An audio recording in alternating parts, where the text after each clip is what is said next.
When Yimo suddenly woke up, he realized that everything around him seemed to have changed. He has been transmigrated into the modern earth where spiritual energy is scarce. His pretty master from his former world was nowhere to be seen. Most importantly, he found himself in the body of a young man who has been abandoned by his clan for an embarrassing reason. Chapter 351, Yimo's wife. Li Mume didn't know why Ning Qingxue would suddenly change her mind, but she had already been wanting to tell her about this subject. Since Ning Qingxue had changed her mind, she wouldn't have to pretend she doesn't know anything. However, Li Mume asked instead, "Qingxue, if we were still in Beijing and if the Song family were as strong as before, if that Song Shaoan would force you to marry him, what would you do?" Ning Qingxue hadn't expected Li Mume to say this. If that were indeed the case, then she really wouldn't know what to do. The power of the Song family wasn't something their Ning family could compare with. The Ning family was nothing compared to the Song family. If the Song family were still like before, then even if her whole family were to come to you state, they would only need one word, and their family would be doomed, Ning Qingxue sighed. Although she didn't answer Li Mume's words, she still felt relieved. Luckily the Song family was over. She knew how much Song Shaoan had wanted her. It was her luck that the Song family had gone down. Before, Song Shaoan wanted to force a marriage with you, and other than your parents who didn't know, all the Ning family members agreed without telling your parents. However, your cousin Ning Yang secretly told you about it, and I happened to be there as well, Li Mume said slowly. Huh, that happened? Ning Qingxue was dazed. She knew that Song Shaoan didn't have good intentions for her, but understood that big families like the Song family cared about their face. She already had a marriage pact with Yimo, so it was unlikely they would intervene. She didn't expect that to have happened, Li Mume continued. At the time, you were very helpless as well, because everyone knew that if the Song family proposed, the Ning family wouldn't be able to reject. Ning Qingxue fell silent. Although she knew she hadn't married Song Shaoan, she still felt a little scared now. Then, I proposed that you marry Yimo and live with him. At the time you agreed. Coincidentally, Yimo rented a house in Ninghai, so we moved over.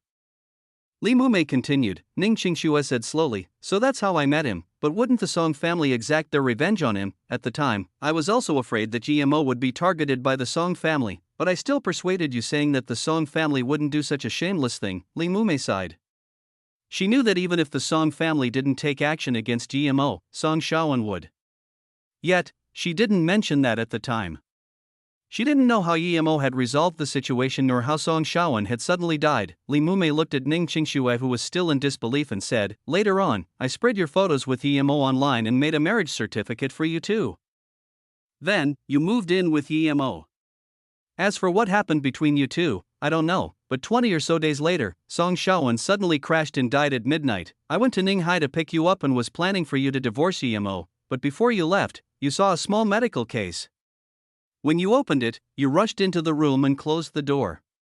I heard you crying, but I couldn't open the door. Ning Qingxue looked at Li Mume in disbelief. Why would that be? Li Mume shook her head. I also don't know, but after a long time, you finally opened the door and hugged that medical case. Ever since that day, that little case has never left your sight. But since that moment, you adamantly refused divorcing Yimo and stayed in Ninghai. Afterwards, when your parents came to visit you, you still didn't want to leave Ninghai. You're saying that I'm still Yimo's legal wife? Ning Qingxue was completely shocked. How could things be like this? She was actually married. Li Mume nodded and said, yes, you are indeed his wife in a legal sense. What about that small case? Ning Qingxue asked. Li Mume answered, ever since you were injured a second time, that small case was left in Ninghai. Although you bought the house Yimo rented before, you never went back to see it again, in Ninghai? Ning Qingxue frowned and asked again, why was I injured for the first and second time? Li Mume shook her head. You need to ask Su Wei about exactly why. Su Wei was by your side both times. She had been living in that house before.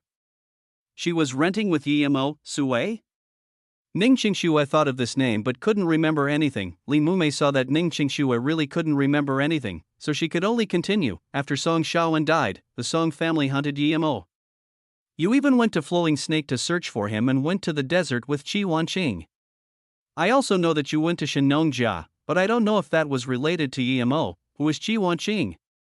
Ning Qingxue found that more and more strangers had been involved. she's in the army and went to do a mission in the borderlands. She met EMO there. I think she also likes EMO and wanted to find him. However, somehow, you two met and went to the desert together. Li Mumei only knew approximately what had happened. Ning Qingxue was even more confused.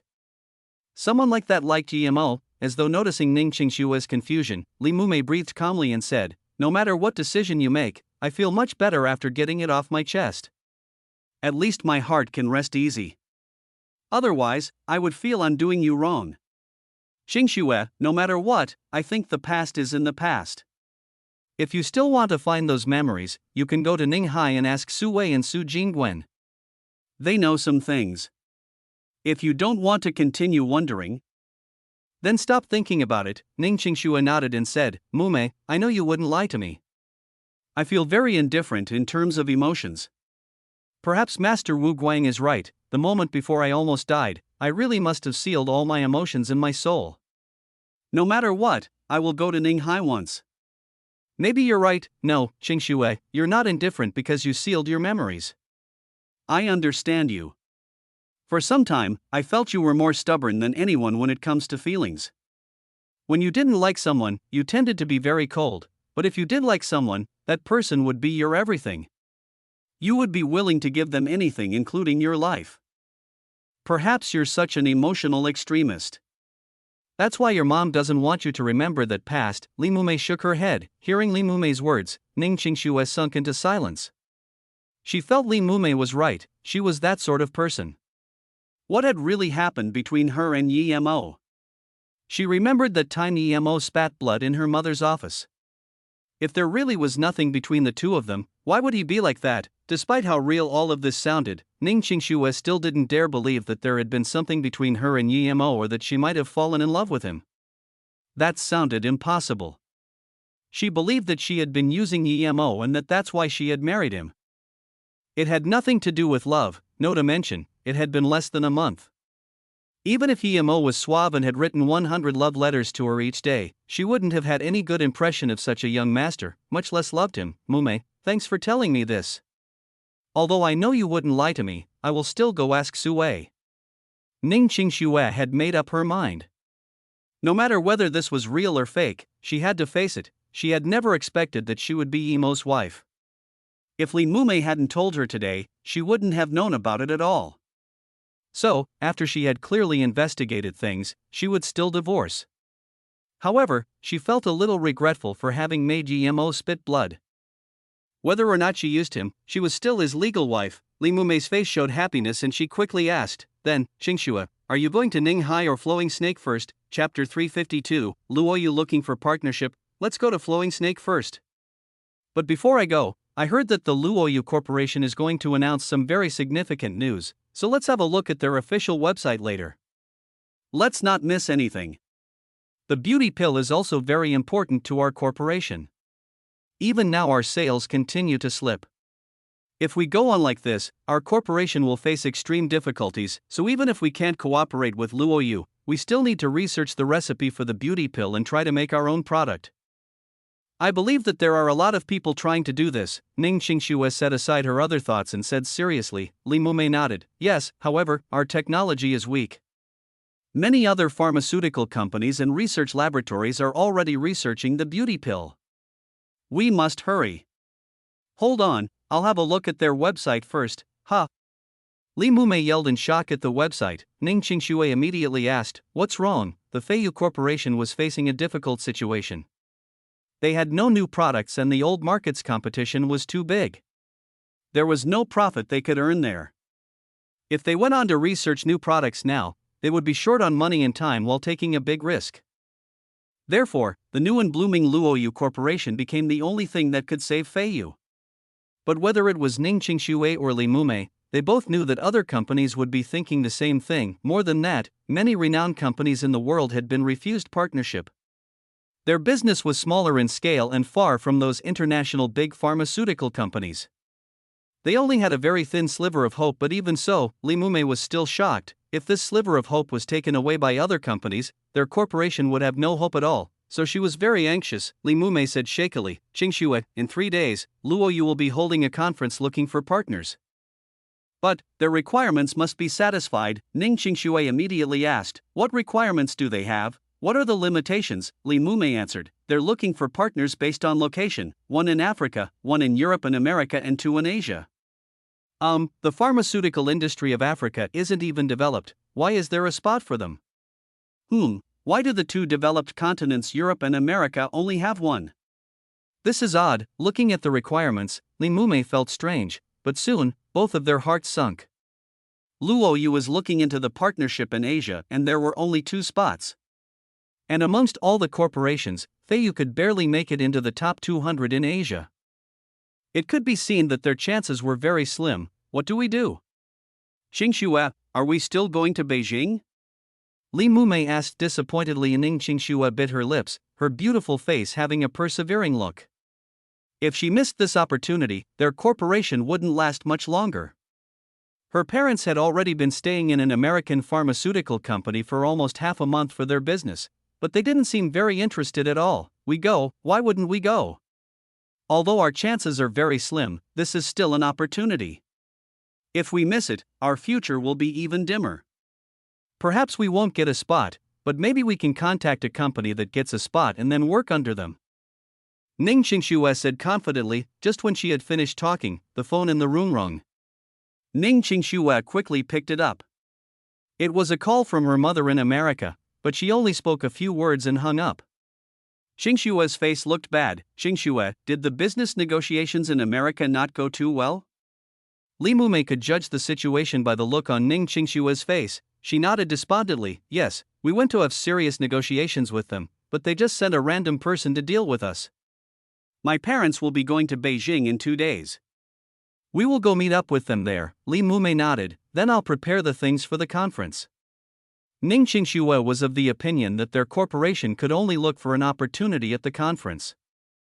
Although she also knew that the chances were slim, she still decided to support Ning Qingshui. Mumei, have a walk outside with me. Ning Qingshui stood up fatiguely. She knew that the corporation was named after her parents. Not only did it contain their devotion, it was also the source of income for their family. Now, her family was no longer a part of the Beijing Ning family but had become independent. They had invested all of their savings into Feiyu Corporation. Once something happened to Feiyu Corporation, their family would have to face the difficulties of survival, so Ning Qingshui was also very worried when the sales of the corporation started to decline rapidly. Yi Mo heard that the beauty pill was being talked about everywhere. Almost everyone was discussing the new company, and finally he felt a little relieved. It would seem that Zhang Jiayan and company were managing Luo Yu quite well. At least up until now, it seemed successful. However, Yi Mo knew that no matter which company sold the beauty pill, it would be a success no matter what. It was a cultivation pill modified into the beauty pill. Although its effect wasn't even 1% of the original, it was still thousands of times better than normal beauty products. Yi Mo originally wanted to stay a night in Yu State but now decided to go to Flowing Snake. He wondered how Zhang Jiayan was doing with the herbs he had told him to collect. Yu State was a very big place in China and was very prosperous. Yet now, Yi Mo seemed a little lost standing on this busy street. There were nightclubs with colorful lights not far off, with men and women coming and going incessantly. In this world, there were always some people who used this kind of place to numb themselves or seek a life here. Yi Mo shook his head and wanted to leave. A woman whose body wasn't that good walked into the nightclub and happened to be scanned by Yi Mo's spirit sense. The moment he scanned this woman, he almost lost his mind. Luo Xian? But immediately, Yi Mo knew it couldn't be Luo Xian. If it was her, she definitely wouldn't be going to nightclubs. Also, Luo Xian was with her martial sister. She wouldn't be here alone.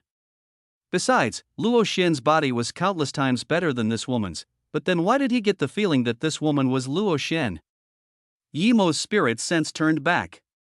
It was a very average-looking woman and so was her body, but soon Yi Mo realized that this woman had been disguised, and he seemed to have seen this disguising technique somewhere before. After thinking for a brief moment, Yi Mo figured out who this woman was. She had the same chi as Luo Xian and her big martial sister. This meant this woman cultivated the same cultivation method as Luo Xian. Other than Luo Xian's second martial sister, who else could it be? Her masquerading means were similar to Luo Xian's big martial sister, and she had about black level primary stage power. This woman was for sure Luo Xian's second martial sister. Yimo had once told Luo Xian that the one who had ambushed her and her big martial sister might have possibly been her second martial sister. He hadn't expected to see this woman here. Yimo almost couldn't believe it. Regardless of whether this woman had ambushed her martial sisters or not, why would a woman with such a high-level cultivation method be at this sort of venue? He was simply too bewildered. Yimo didn't want to care about the three sisters' business, but he really did have a good impression of Luo Xian. Since he saw her second martial sister here, he might as well go and see what's going on. Since she had gotten the Ni Luo Sutra, why would she still go to such a venue in disguise? Plus, the Ni Luo Sutra was Luo Xian's. If he could take it, he would. Thinking like that, Yimo no longer hesitated and also walked into this nightclub while locking onto that woman with his spirit sense. Li Mume was also looking dazedly at a nightclub not far away. She knew what sort of place that was. Euphemistically speaking, it was a high-class entertainment center. Strictly speaking, it was a brothel. The reason she was looking dumbly at this place was because she had seen Yimo walk in there. She of course knew that person was Yimo, because a few hours ago she had still seen Yimo stand underneath their building. But it was only a few hours later that he walked into a brothel. The difference was too huge. Ning Qingxue followed Li Mume's eyes and also happened to see Yimo disappear into the nightclub. She frowned and looked at Li Mume, confirming, "Mume, that was Yimo who just went in, right?" Chapter 353, Strange Nightclub Woman. Li Mume nodded bitterly, "Yes, that's Yimo. When I finished work, I saw him standing outside the building looking at your office. I wouldn't have expected him to go there shortly afterwards. I think he's a little lonely." Ning Qingxue didn't say anything. So Li Mume spoke again, "Qingxue, you already saw Yimo. Are you still going to Ninghai? Or how about we go into that nightclub and see?" And Ning Qingxue nodded calmly, "Yes, I'm still going to go. I've thought about it, and I do want to retrieve those memories. It has nothing to do with him. As for going to that nightclub, I don't think it's necessary." "What's that got to do with me?" Ning Qingxue wasn't lying.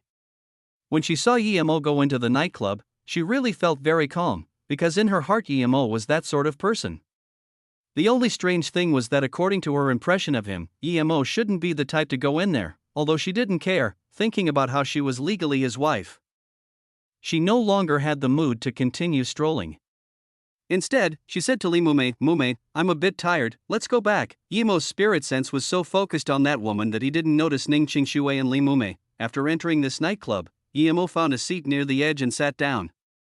As soon as he sat down, a girl wearing very little walked over. Although she looked not bad, under the scan of Yimo's spirit sense it became apparent that that was just a build-up of all sorts of powders. "Get me a cup of beer. I'll call you if I need anything else. For now, don't come and disturb me. If you say one extra word, I'm leaving." Before this girl could say anything, Yimo threw a few $100s at her and shut her up. The girl quickly gulped down the words she was going to say, packed the money from the table and brought a beer over. Sending away the girl, Yimo spread out his spirit sense. There were very few people who really came here to eat and drink. Most people only came for one purpose. From the second to the fourth floor, other than a few rooms that actually had karaoke, most rooms displayed all sorts of new trades. Yimo was not interested in watching these. He locked his spirit sense onto the woman on the fifth floor. He was sure that woman was Luo Xian's second martial sister. Yimo really wanted to know why this second martial sister would try to kill her martial sister just for a book. Their relationship had been a very close one. If he could find the Ni Luo Sutra, he wouldn't mind taking it away. This was Luo Xian's possession. Regardless of whether it had any worth or not, if he saw it, he wouldn't let it slip away right in front of him. This woman went into a room on the fifth floor. After closing the door, she sat for a long time before walking in front of a mirror and looking at her face. It was disguised indeed. Yimo didn't see the Ni Luo Sutra, but he did see a soft sword at her waist. It was hooked onto her waist like a belt. Soon Yimo also found that there was something wrong with her body. Her waist appeared to be red. She was injured, and the wound was quite serious. Who had injured her? Yimo scanned his spirit sense around the fifth floor and realized the fifth floor was obviously different from the floors below. There were some customers here as well, but the girls who served them were not only prettier than the girls below but also much younger. Noticing this, Yemo got even more confused. Based on the looks of her disguise, she shouldn't be able to come to the 5th floor, so why was she living here? This woman took off her jacket and took out some surveillance equipment. Yemo checked it out using his spirit sense. The screen showed the front door of the nightclub. Even Yemo had to commend this woman. If she was really Luo Xian's second martial sister. Her adaptability was too quick. How long had she been out of the small world for? Yet she already knew how to use surveillance equipment. A middle-aged man with a pot belly holding a black bag walked into the nightclub. He came straight to the front desk. CEO Chen, I missed you so much. Haven't seen you for days. Come, I'll give you a massage to help relieve your fatigue. A very exotic woman walked out. When she saw this pot-belly CEO Chang, her eyes started gleaming. Yemo imagined that in her eyes this fat man must probably be a good money-milking cow. CEO Chun laughed, squished the woman's chest and spanked her ass before saying, "Little hoe, I don't need you today. I want Princess Fei Fei." Afterwards, he stashed a few $100s inside the woman's bra. The woman wasn't all too happy hearing CEO Cheng's words, but seeing these couple $100, she immediately smiled. "Io, that's a pity. Fei Fei just came back today. I'll call her phone for you." She called for a long time but no one picked up. Helpless, the woman said to a young girl next to her, "Lan Lan, take CEO Cheng to Fei Fei." Seeing Lan Lan and CEO Cheng leave, the exotic woman said to another woman at the bar, "Fei Fei has neither looks nor body. I really don't know how she went up to the 5th floor. This fatty Chang is truly blind. How can he like such a woman? In what way am I less than her?" The other woman at the bar looked around before saying quietly, "Sister Long, you mustn't let Sister Na hear that. I heard that Sister Na brought Fei Fei in. You need to be careful." "I know, I just feel uncomfortable." The exotic woman's voice obviously quietened down. Despite sitting far away, Yemo heard all of this clearly. He couldn't help but sigh. Every career had competition. But he didn't agree to the exotic woman's words. Putting aside looks, that Luo Xian's second martial sister's temperament was much higher than this woman's. That fatty Chang had good eyes to pick Fei Fei. He must be very experienced. Yemo's spirit sense scanned the 5th floor again. That girl called Fei Fei immediately packed away the surveillance screen and put on her clothes while going to stand at the door. When the fat man came, she immediately welcomed him and joyfully. Fei Fei might have been average looking, but when the fat man saw her, his eyes were smiling. Yemo witnessed Fei Fei close the door and casually pour a drink for the CEO Chang. He didn't even look at it and just drank it all. Afterwards though, his eyes immediately became blurry, and he stared lecherously at Fei Fei as though, in his eyes, she were completely nude already. Soon he lay down on the bed. However, Fei Fei clicked a few chakra points on him, took out an inflatable toy and dumped it on the bed. Then, she pulled the blanket over CEO Chang and the inflatable doll. Yemo found her actions to be very experienced and rapid. It seemed this wasn't her first time doing this. After that, Fei Fei went into a room inside and opened her clothes showing her snow-white waist. Yemo noticed that there was a sword wound on her waist indeed, and it seemed very deep. She took out some powders and dipped them on before putting her clothes back on. She stood by the door and appeared very tired. Yemo frowned. Right when he thought about going up and questioning her, he found another man entering the nightclub. He was in his 30s and his hair was a little long. Still, he was very handsome except for his face being a little pale. As soon as the man walked in, he caught the attention of a few girls. However, the man gave a push and all the girls who rushed to him were pushed away. Yemo saw him close his eyes as though feeling something. Immediately, he knew that the man had come here looking for someone. He was black level middle stage and was probably from the hidden sections. Other than Fei Fei, he couldn't find anyone else here who cultivated ancient martial arts. Yemo's spirit sense scanned Fei Fei. At this moment, she stood up and stared at the surveillance device in her hand with a face of anger. But just a moment later, she jumped out of the window and crawled down the air conditioner. Yemo didn't go after Fei Fei. Since this handsome man could find her, it meant he had a lead on Fei Fei. He had probably marked her. A moment later, the man suddenly opened his eyes and charged out of the building. Yemo knew that he had probably figured out where Fei Fei had been. Two guards who wanted to stop the man were kicked far away. Yemo didn't follow. He walked out of the nightclub instead. He was waiting for the man to chase her down and then be the yellow bird behind the praying mantis. As expected, Yemo noticed the man charge into Fei Fei's room and kick open the door, plucking the blanket away without hesitation. CEO Chang was still hugging an inflatable dummy. In contrast, this young man had a face full of anger. He took out a short dagger from his chest and hacked down without hesitation. Poor CEO Chang, he didn't even understand what was going on before becoming a ghost. Thereafter, the young man jumped out of the window and chased in a certain direction. Yemo immediately followed as well. Chapter 354. Confusing, this young man's speed was very fast and it kept getting faster. Yemo was certain that if he went to a marathon, he would get first place, no doubt. This speed was faster than cars in busy districts. However, it was far inferior to Yemo's. Yemo could see that the man did indeed have a mark from how he kept on stopping. 1 hour later, they had gone out of the U State City District and into the Dahong Mountain region. Dahong Mountain was a small mountain outside of U State. Yemo was sure that this Fei Fei probably knew she couldn't escape and therefore wanted to use the Dahong Mountain for her escape. This woman was really dumb. Since she had been chased for so long, and the pursuer knew exactly where she was, even an idiot would know she had been marked, yet she didn't remove the mark. Although outside of Dahong Mountain the streets were busy with people similarly to U State City, but after going inside, there were no signs of human life. The area seemed open. The man finally stopped in a valley and looked at a rock a few hundred meters away and said, "Fei Fei, come out." Yemo was shocked. Even he couldn't scan his spirit sense a few hundred meters out, but this youth could sense her.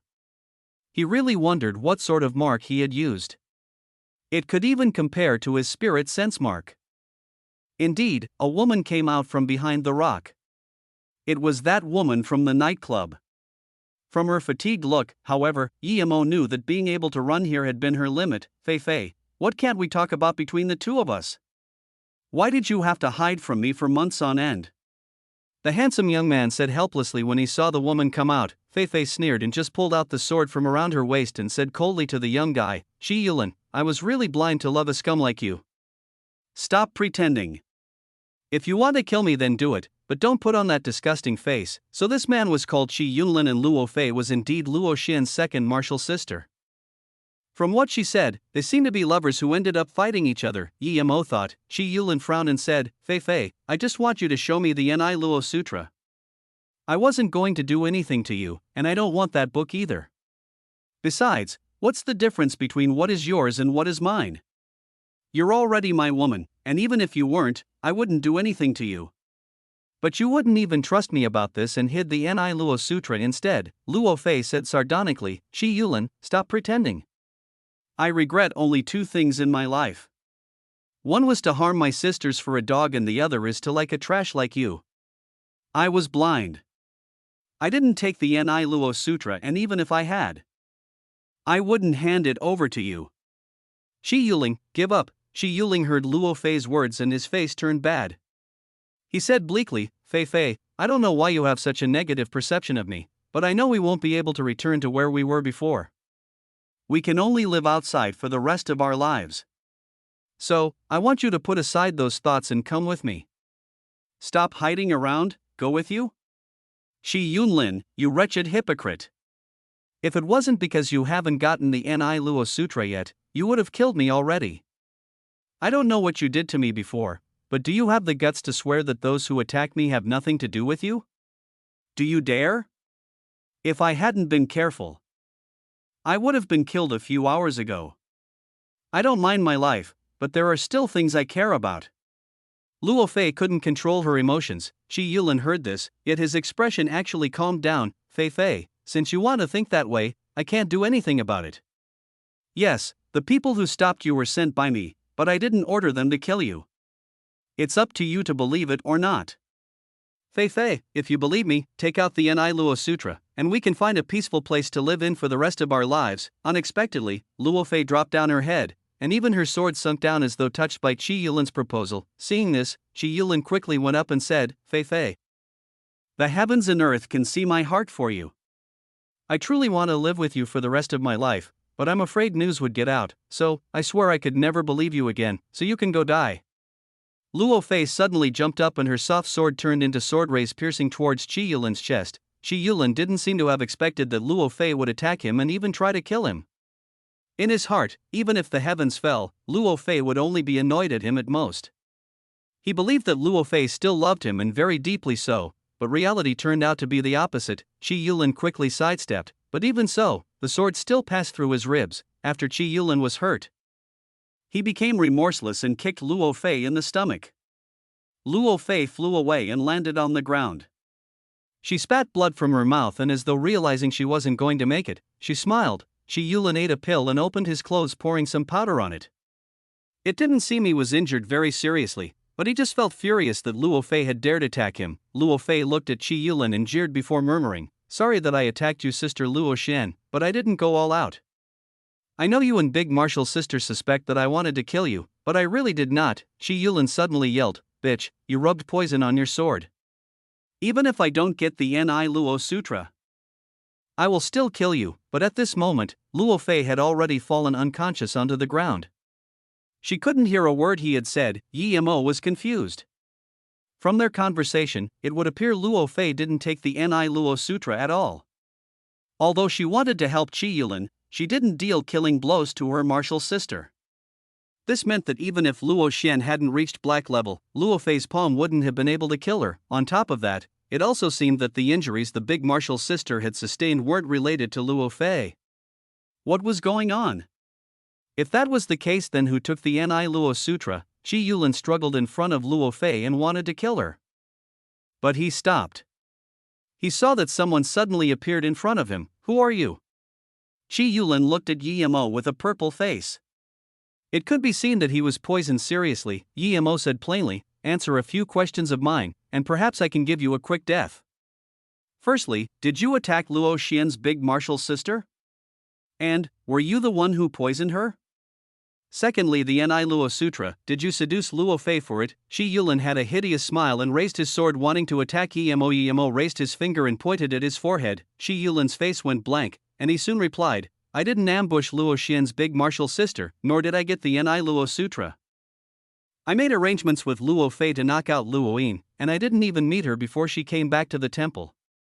I made contact with Luo Fei so I could get news about the Ni Luo Sutra from her." Yi Mo still wanted to ask a few questions, but Luo Fei's poison was too potent. Qi Yulin's eyes soon returned to normal, and he understood what had just happened. Shock flashed across his face, and he fell down to the floor. He was already dead. What a potent poison! Yi Mo glanced at Qi Yulin, who had gotten completely black, and turned him into ashes with a fireball. A black dot wanted to run out from Qi Yulin's body but was burned away too. There was a goo in Qi Yulin's body? But Yi Mo didn't mind. There seemed to be a huge difference between this one and the one he had met last time. Luo Xian's big martial sister didn't seem to have been ambushed by Qi Yulin. What had happened then? Combined with the Ni Luo Sutra being lost, Yi Mo felt more and more confused. At the time, only Luo Xian and her big martial sister had been in the Yinghua temple. Luo Fei conspired with Qi Yulin for the Ni Luo Sutra, so there were 3 people in there. According to Yi Mo's guess, after Luo Fei found out that Luo Xian had gotten the Ni Luo Sutra, she used an excuse to go out to tell Qi Yulin. Then, one of the 2 hid outside and another went into the Yinghua temple. Afterwards, when Luo Xian's big martial sister went into the Yinghua temple, she was ambushed by Qi Yulin. From Luo Xian's point of view, that was what happened as well. But then, Luo Fei, who had hidden in the temple, ambushed Luo Xian and stole the Ni Luo Sutra, after which Luo Xian's big martial sister woke up and took Luo Xian to escape. Now however, Yi Mo knew that wasn't what had happened. Qi Yulin didn't ambush Luo Xian's big martial sister, and Luo Fei didn't take the Ni Luo Sutra. The reality was this different from what he had thought. Now, he could only wake up Luo Fei and then ask her. Chapter 355, All Have Secrets. Luo Fei was Luo Xian's second martial sister and had no intention of killing her. Yi Mo therefore no longer had the will to kill her. A lotus life pill would have immediately healed up Luo Fei's injuries, but Yi Mo didn't like this sort of woman, so he didn't want to use such a precious pill on her. He casually grabbed her and wanted to take her to a quieter place to ask questions. However, as soon as Yi Mo grabbed her, he immediately noticed that she also had a goo planted in her. Yi Mo forced it out of her body in a casual manner. It seemed similar to the goo in Qi Yulin's body. Yi Mo finally understood why Luo Fei hadn't been able to run away from Qi Yulin. He planted a heart-link goo in her. Yi Mo shook his head. Although this Luo Fei was cunning and learned things fast, she was still too inexperienced and not much better than Luo Xian. Yi Mo took Luo Fei to a more far-off place and dumped her on the ground. Luo Fei slowly woke up. When she saw Yi Mo, she immediately grabbed the soft sword near her and looked vigilantly at Yi Mo. Who are you? Where's Qi Yulin? Yi Mo said plainly. Who I am isn't important. Your poison is very strong. Qi Yulin is already dead. Hearing that Qi Yulin had died, there was a strange look in Luo Fei's eyes. She seemed sad but at the same time relieved. She looked around, and it didn't seem like the place she had been before. From the calm look on Yi Mo's face, as if knowing everything that had happened, it was obvious that it would be very easy for him to kill her. He must have brought her here. Thinking about this, Luo Fei put away her sword. What do you want to ask? If it's something I can say, I will tell you. Luo Fei didn't ask who Yi Mo was. She knew that if he didn't tell her, she couldn't do anything about it. If Yi Mo asked some things she couldn't answer, then she would rather die. The moment that she was caught by Qi Yulin, she had never planned on living anyway. She was a smart woman. Yi Mo nodded and said, I'm a friend of Luo Xian's. What? Luo Fei quickly looked up and asked desperately, what happened to her? Where is she? As though knowing she didn't have the right to ask about Luo Xian, her voice quietened down. You ambushed her and almost killed her, so now you have no right to ask about her, Yi Mo said plainly. Hearing Yi Mo's words, Luo Fei felt a little relieved. The way this man put it meant that Luo Xian was fine. She breathed and looked mindlessly at Yi Mo. It's good that Luo Xian is okay. I didn't want to kill her. What do you have to ask? I know I'm no match for you, but I just hope you aren't tricking someone who's about to die. Yi Mo smiled and took out a jade bottle. This is Luo Xian's bottle. Do you believe me now? Don't worry though, I won't kill you. She actually gave this bottle to you. Luo Fei murmured and suddenly said seriously, Luo Xian is very innocent. She gave her most cherished bottle to you, so I hope you won't mistreat her. If Luo Xian told you to ask me, then ask. Yi Mo frowned. What's this got to do with mistreating or not? But he still said, you are Luo Xian's second martial sister, right? Are you sure that the Ni Luo Sutra isn't on you? Yes, I had been preparing to take the Ni Luo Sutra, but then when I was actually going to, I realized it was already gone. Luo Fei shook her head. Luo Fei had indeed not taken it, but now Yi Mo was more confused. If Luo Fei hadn't taken it, then it could only be the big martial sister who did. If Luo Xian had taken it, she wouldn't need to say it. However, if the big martial sister had already taken the Ni Luo Sutra, then why would she hide it and be heavily injured as well? Yi Mo looked at Luo Fei and ordered, tell me everything about how you ambushed your martial sisters. Perhaps that I will know who took the Ni Luo Sutra. Luo Fei nodded and said, when I gave myself to him, I had made up my mind to go with him for the rest of my life. He told me that I had no need to go back, that he just wanted to find a quiet place and live with me for the rest of my life. Speaking up to there, Luo Fei had a wishful look in her eyes, but they soon dulled. She continued, but he said he just really wanted to see what the Ni Luo Sutra looked like. So that day, when Luo Xian said she got the Ni Luo Sutra, my first reaction was to go find him and let him see it. I was afraid that little Martial's sister wouldn't agree, hence I went out of Yinghua Temple before calling him. He said he would come immediately. Not long after, he was there. However, he had a worried look on his face. I asked him what was wrong and he replied that my big martial sister Luoyin wouldn't let him see it, so he was a little worried and disappointed. I knew he was right. If Big Martial's sister knew about it, she definitely wouldn't let him check it out, because Big Martial's sister detested him. But, I really wanted to satisfy his wish. Then, did you ambush your Big Martial's sister with Qi Yulin? Yi Mo interrupted. Luo Fei shook her head. No, I would never ambush my Big Martial's sister, but at that time, he was my everything. I couldn't bear to see him disappointed, so I told him I would beg my Big Martial's sister. However, he said instead of begging her, why not knock her out first and then have a look? Later, we can wake her up. I don't know what was going through my mind, perhaps I just cared about him too much, that I actually agreed. Afterwards, I arranged with him that I would lure my Big Martial's sister out first and then hide inside the temple while he knocked her out. The more Yi Mo listened, the less he understood. Just then, Qi Yulin had said he hadn't attacked. Why then was Luo Fei now saying that he did? Luo Fei continued, I hid outside the temple for a little while, and Big Marshall's sister came and went into the temple. After seeing her go in, I pretended to be injured and yelled for help outside. After Big Marshall's sister had come out, I quickly went inside the temple. But soon I saw her come in injured, after which she fainted. I thought he had wounded her and was afraid that Luo Xian would see, so I wanted to casually knock Luo Xian out and only then take the Ni Luo Sutra, but after you'd palmed Luo Xian, you found that the Ni Luo Sutra had disappeared too, right? Yi Mo said. Luo Fei nodded. Yes, I calculated at the time that palm strike would knock Luo Xian out and wouldn't injure her. But I hadn't expected Luo Xian to have a sudden increase in power, thus I didn't knock her out with that attack. But she had already given up her attention on the Ni Luo Sutra. When I got the bag, the Ni Luo Sutra was gone indeed. I didn't take it. Yi Mo sunk into silence. Did Luo Xian's Big Marshal sister really take the Ni Luo Sutra? Did she really go out immediately when she heard Luo Fei scream, injure herself and come back into the temple? If her wounds were fake, then that might be possible. If Luo Xian's Big Marshal sister did take it, then there are two possibilities. One was that she wanted the Ni Luo Sutra for herself. The other was that she was afraid the Ni Luo Sutra would spell danger on Luo Xian and put the danger on herself first. Only telling Luo Xian later, Yi Mo thought about Luo Xian's words. She had said that her Big Marshal sister had told her not to believe anyone, not even her Big Marshal sister herself. Perhaps that held a truth. When Luo Ying got the Ni Luo Sutra, she might have felt guilty and said this. At the same time, she used this to make Luo Xian suspicious of Luo Fei. She arranged to meet up with Luo Xian a year later, perhaps wanting to use this year to study the Ni Luo Sutra. If this was true, then this Big Marshal sister's calculations were too scary. Not only did she put the suspicion on Luo Fei, she also used Luo Fei to hold off Qi Yulin, making him think that the Ni Luo Sutra was in Luo Fei's hands. Wait, if the Big Marshal sister really took the Ni Luo Sutra, would Luo Xian be in danger staying with her? No, Yi Mo soon realized that Luo Xian should be fine now.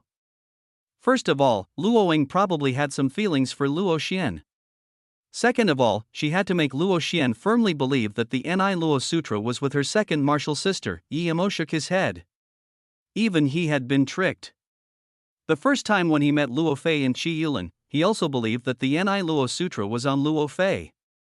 It seemed he had had a great lapse in judgment, or this Luo Ying was simply too good at finding a scapegoat. In that case, it should be certain that when Luo Fei and Qi Yulin had discussed about the plan, Luo Ying had already heard everything on the side, and so she used their plan for her own schemes. The only one to have been completely fooled was Luo Xian. Yi Mo shook his head. These three sisters were too strange. Although Yi Mo was sure that usually their relationship was very good, who would have thought that everyone had a secret concerning the Ni Luo Sutra? Perhaps Luo Fei and Luo Ying had thought that what they had planned was a secret, but surprisingly it appeared that their little martial sister Luo Xian held the true secret. She had given the most precious 2 golden papers to Yi Mo, and Yi Mo was sure that Luo Xian had hidden this from her 2 martial sisters. Chapter 356, Luo Fei with nowhere to go. However, Yi Mo immediately began to worry a little. Luo Xian's big martial sister wouldn't do anything to her, but what if Luo Xian found out that the Ni Luo Sutra was on Luo Ying? Then what would she do? Yi Mo was sure that Luo Xian might be killed once she became aware that the Ni Luo Sutra was on her big martial sister. He just didn't know if the big martial sister would be able to do it. Yi Mo sighed. 3 sisters eventually ended up like this, all due to a mere Ni Luo Sutra. He looked sympathetically at Luo Fei and asked slowly, "Is there someone you suspect?" Luo Fei hesitated for a long time but shook her head in the end. Even if she did suspect her big martial sister, she wouldn't say it. Blood dripped along Luo Fei's leg, and Yi Mo just realized that Luo Fei's situation wasn't as positive as it seemed. It was hard to tell because there was too much makeup on her face, but from the sweat running along her forehead, the situation seemed dire. "You're having a miscarriage?" Yi Mo frowned and realized the seriousness of the issue. After hearing Luo Fei's words, he no longer had any killing intent towards her. He only had sympathy. It would seem she was too inexperienced to have actually been enchanted by that handsome and gentlemanlike Qi Yulin. Yi Mo shook his head, thinking that this woman was truly tragic. She had that man's seed in her and was still being hunted by him. Eventually, the child in her belly had been kicked by that man. No wonder she mentioned to Chi Yulin that she didn't care about her life, but there was something she did care about. It was probably the child in her stomach. He thought of a certain saying: men are afraid of entering the wrong career, and women are afraid of marrying the wrong man. Luo Fei's situation was a classic example of following the wrong man. She sacrificed so much for him, yet he didn't even believe her and hunted her down. Yemo took out a lotus life pill and put it into Luo Fei's mouth. It melted upon contact, turning into endless life force while nourishing Luo Fei's body. She looked up at Yemo in astonishment. The moment the pill entered her body, she could tell it wasn't simple. She wouldn't have expected that he would be willing to give her such a pill when she had been the one to ambush Luo Xian. Yemo took out a few bottles of water, heated them a little with his qi and put them in front of Luo Fei. Then, he gave her some towels. You can deal with it yourself. I'll be waiting for you up ahead. When Luo Fei saw the bottles of water and the towel, she was shocked even more.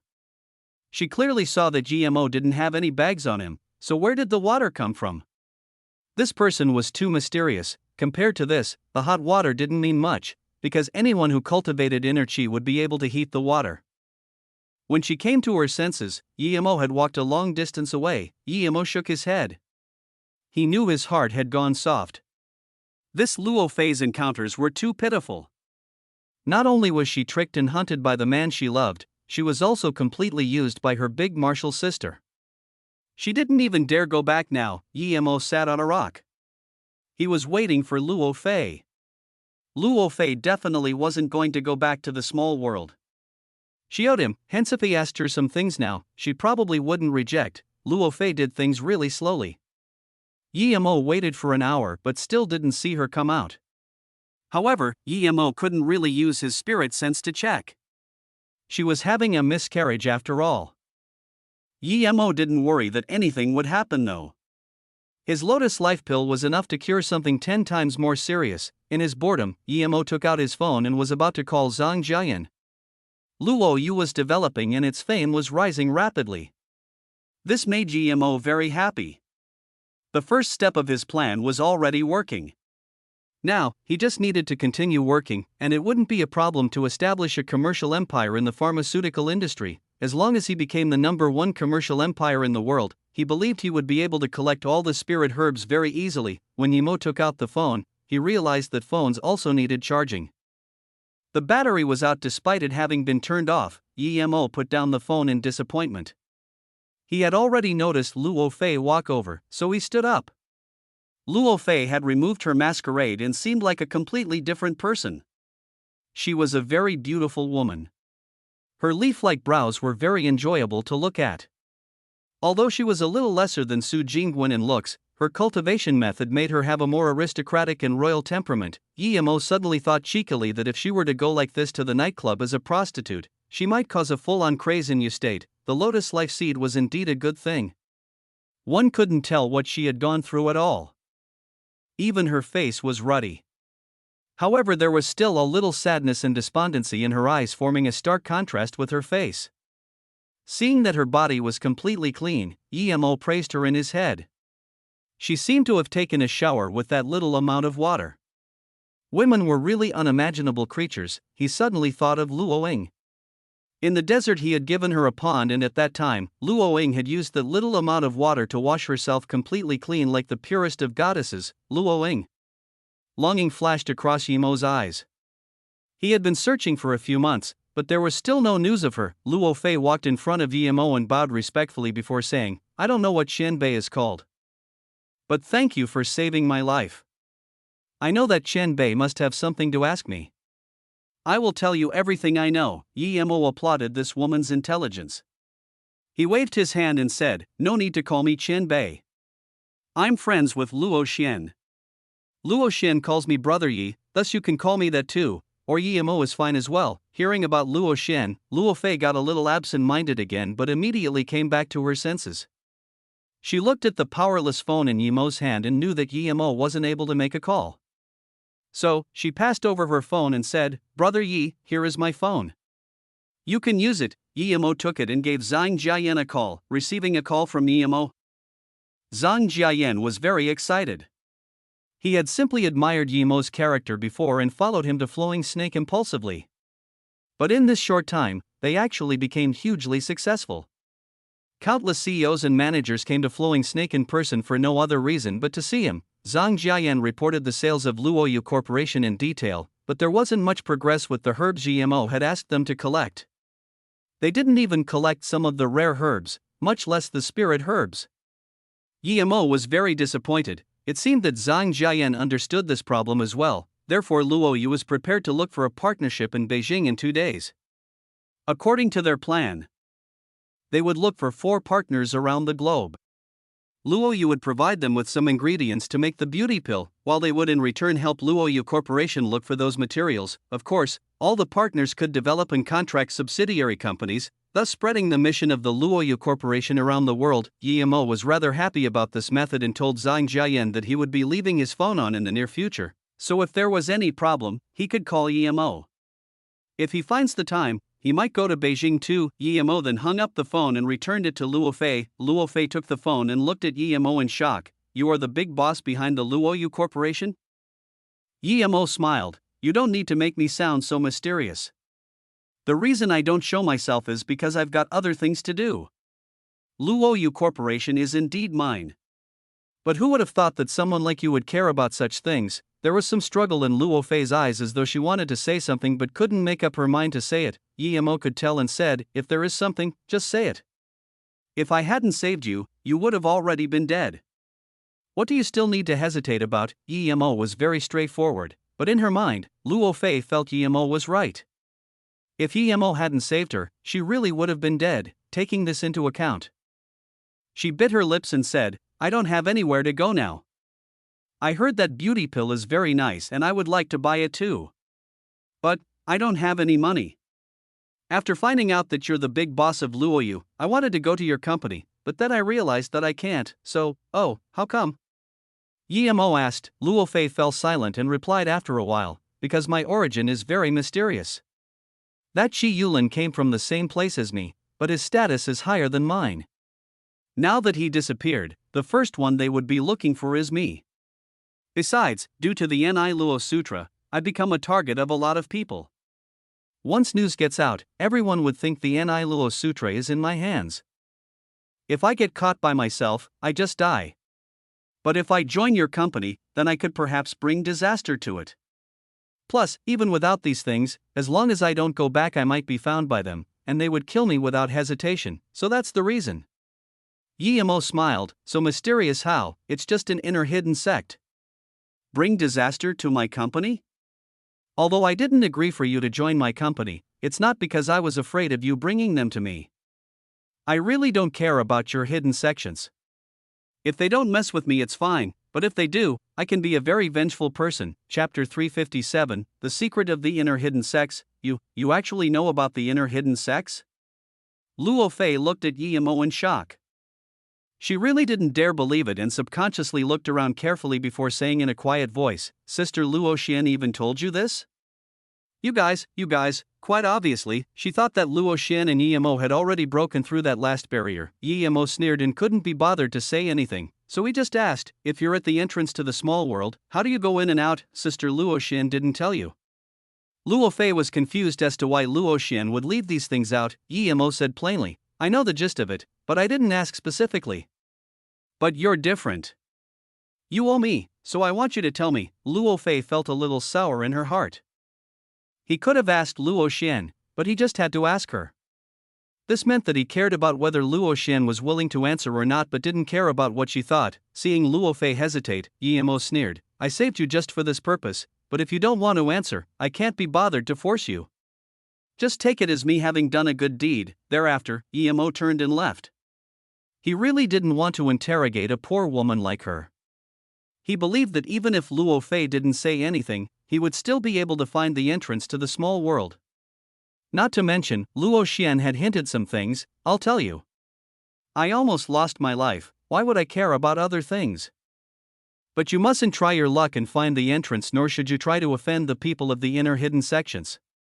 If you do, you'll die for sure." In the depth of the Sea of Clouds in the Hongduan mountain ranges, there's a natural 7-star formation. It's said to be 7 huge peaks. I don't know how this formation was formed, but the Tiankou position of the formation is the entrance to the small world. However, every so often, the entrance would change. Luo Fei saw Emo was going to leave and answered decisively, "Then how did you guys go in and out?" Although Luo Fei was a lot more specific than Luo Xin had been, Emo was still confused. Luo Fei said slowly, "I heard that every 50 years, the field between the small world and the outside would loosen. The people from the small world would come out for experience or in order to find some things, but each time, there are only 50 spots. This time, our sect sent the 3 of us. Usually, these squads have a great heaven Shanbei to lead them. Once they find out that one of us has disobeyed the rules, we will be killed immediately, and our sects will also be affected. Then that means you inner hidden sect people can't come out whenever you want? And you can't do whatever you like outside?" Yi Mo asked strangely. According to his conjecture last time, the 2 people of Tai Su Wei and Xing Shui he had met had also come out this time. Luo Fei nodded. "Yes, people can only come out when the time is right, but each time, you can come out for 3 years. Of course, the people can go back before 3 years, but they can't come out again. In theory, we aren't allowed to casually do things to people outside, but there are still some who kill ruthlessly nonetheless. In their eyes, the people of the outside world are like ants. And there are indeed no people to manage this. As long as you don't harm the benefits of the inner hidden sects, no one would care no matter how many bad acts you commit outside. So, if you were killed outside, would no one care as well? Also, the inner hidden sects don't allow the people coming out to cause trouble. But that trouble only means things that harm the interests of the inner hidden sections. Everything else doesn't count, is that it?" Yi Mo continued asking. "Indeed, but for some larger sects such as the 3 big sects of the inner hidden sects, their core disciples will have Dao guardians protecting them. As long as they don't harm the interests of the inner hidden sects, they can do whatever they want. Aside from that, their Dao guardian would use this opportunity to search for cultivation geniuses to bring in. But once you go in, you can never come back out again unless you wait for the same opportunity 50 years later." Luo Fei nodded. Yi Mo seemed to have understood the meaning of the inner hidden sects. He questioned further, "If you inner hidden sect people come out and stay here, can you get away scot-free?" Luo Fei shook her head and said sadly, "No, if we stay outside, unless we die, we will be killed if we don't go back on time. We may even bring trouble to our sect due to this, but that Qi Yulin said to find a quiet place with you and live with you for the rest of your lives, and you believed him? Plus, how would the people from inside know if you're dead or alive? The outside world is a big place." Yi Mo looked strangely at Luo Fei. He was suspecting that she was lying. Luo Fei looked down and said, "Because he's the core disciple of one of the 3 big sects, Koan sect. One of the enforcers is from the Koan sect and his uncle. He had already told him to remove the things in our bodies so we can stay outside. However, I didn't expect him to." Luo Fei didn't say it, but Yi Mo sighed. Luo Fei was cheating herself. She just hoped it was true, but in fact, Qi Yulin's uncle wasn't going to remove it at all, or he didn't have the ability to do so. The only things that Qi Yulin's uncle did was to plant the same heart goo in Luo Fei's body. A pity that this woman was still fantasizing that Qi Yulin had only treated her poorly after seeing the sutra, as though knowing what Yi Mo was thinking. Luo Fei didn't explain. She instead continued, "All of us inner hidden sect members who come out have an inner qi restriction planted in us. If we don't return on time, the inner qi would explode and we would die. So, although the restriction was removed, you were worried that the enforcer would know your position, and when he came to get you, you would bring trouble to the people around you, right?" Luo Fei nodded and confirmed, "Yes, give me your hand." Yi Mo was a little confused. He had been in contact with Luo Xian but had never felt any inner qi restrictions. Or was it that the person who planted this was much stronger than him, as though knowing what Yi Mo was going to do, or perhaps because she was simply no longer an innocent young girl? Luo Fei gave out her wrist without hesitation. Yi Mo grabbed Luo Fei's wrist and 3 pulses of qi went through Luo Fei's chakra points and into her meridian. Luo Fei felt 3 warm flows go through the chakra points in her hand and slowly course through her entire body. There was a numbing yet warm feeling. This made her feel very uneasy, but at the same time she liked this strange warmth in her meridians. In the meantime, she was shocked about how strong Yi Mo's power was. Half an hour later, Yi Mo indeed found an ethereal gust of qi. This qi was completely different to the qi Luo Fei was cultivating. It wasn't from her body. Clearly, this qi was in hibernation and was very powerful. If it were to be fully released, even an Earth-level middle-stage warrior would die, much less a black level. Perhaps this chi was the inner chi restriction Luo Fei was talking about. Yemo fell silent and let go of Luo Fei's wrist. He didn't try to remove that chi, for he wasn't 100% confident he'd succeed. The person who had planted the restriction was a master. Seeing Luo Fei look at him worriedly, Yemo plainly said, "Do you believe that the restriction was removed by Qi Yulin's uncle?" Luo Fei's eyes went dull, but she immediately shook her head. "Before he kicked my stomach, I believed him, but after that, I knew that everything had just been one-sided. I even started suspecting that his uncle hadn't removed the restriction and instead planted a tracking device in my body." Yemo sneered, "You're not too dumb. I've removed the same heart goo in your body. And I did find a gust of chi that doesn't belong to you. Its power could turn you to dust. Even I don't have a 100% certainty at removing it. After all, one accident and you die immediately." Luo Fei immediately said, "I don't care about death, I won't mind even if I die now. I have nowhere to go now, so if you're willing to help me then try whatever you like. If you think it's too hard, I'll still be very grateful to you and go find a place to face it alone." Having declared that, she seemed to no longer be lost. She had been tricked by someone she loved so much and yet she had still believed him. She felt she might as well die. Yemo looked hesitantly at Luo Fei. If she hadn't wanted to tell him where the inner hidden sects were, he would leave without hesitation, but this woman seemed to be quite smart and figured out his personality. She had told him about the inner hidden sects without him promising anything. This made GMO rather hesitant about what to do. Chapter 358, Join the Luoyu Corporation. "Okay, I'll remove it for you, but you need to cooperate. Also, your chi must follow the direction of my chi." Eventually, Yemo decided to help her for two reasons. One was because he wanted to see the power of this restriction and another was to understand the way of cultivation of the inner hidden sections. Since once he tried to remove this restriction, Luo Fei would have to use her chi to cooperate with Yemo. He would get to know her cultivatin method this way. Luo Fei hesitated a little and agreed. She understood what it involved, but now, what secrets did she have in front of Yemo? Yemo knew everything about her and even things she didn't dare think about. Besides, if she didn't agree, she would die. Yemo didn't care about what Luo Fei thought. He just grabbed her wrist and started to use his chi to remove the restriction. Luo Fei used her chi to follow the movement of Yemo's chi. 1 hour later, Yemo carefully enveloped that hidden chi inside her body and pulled it outside. Luo Fei also felt the chi that did not belong to her, and her face was scared pale. She was different from Yemo. Yemo was an outsider, and his chi was far beyond Luo Fei's strength.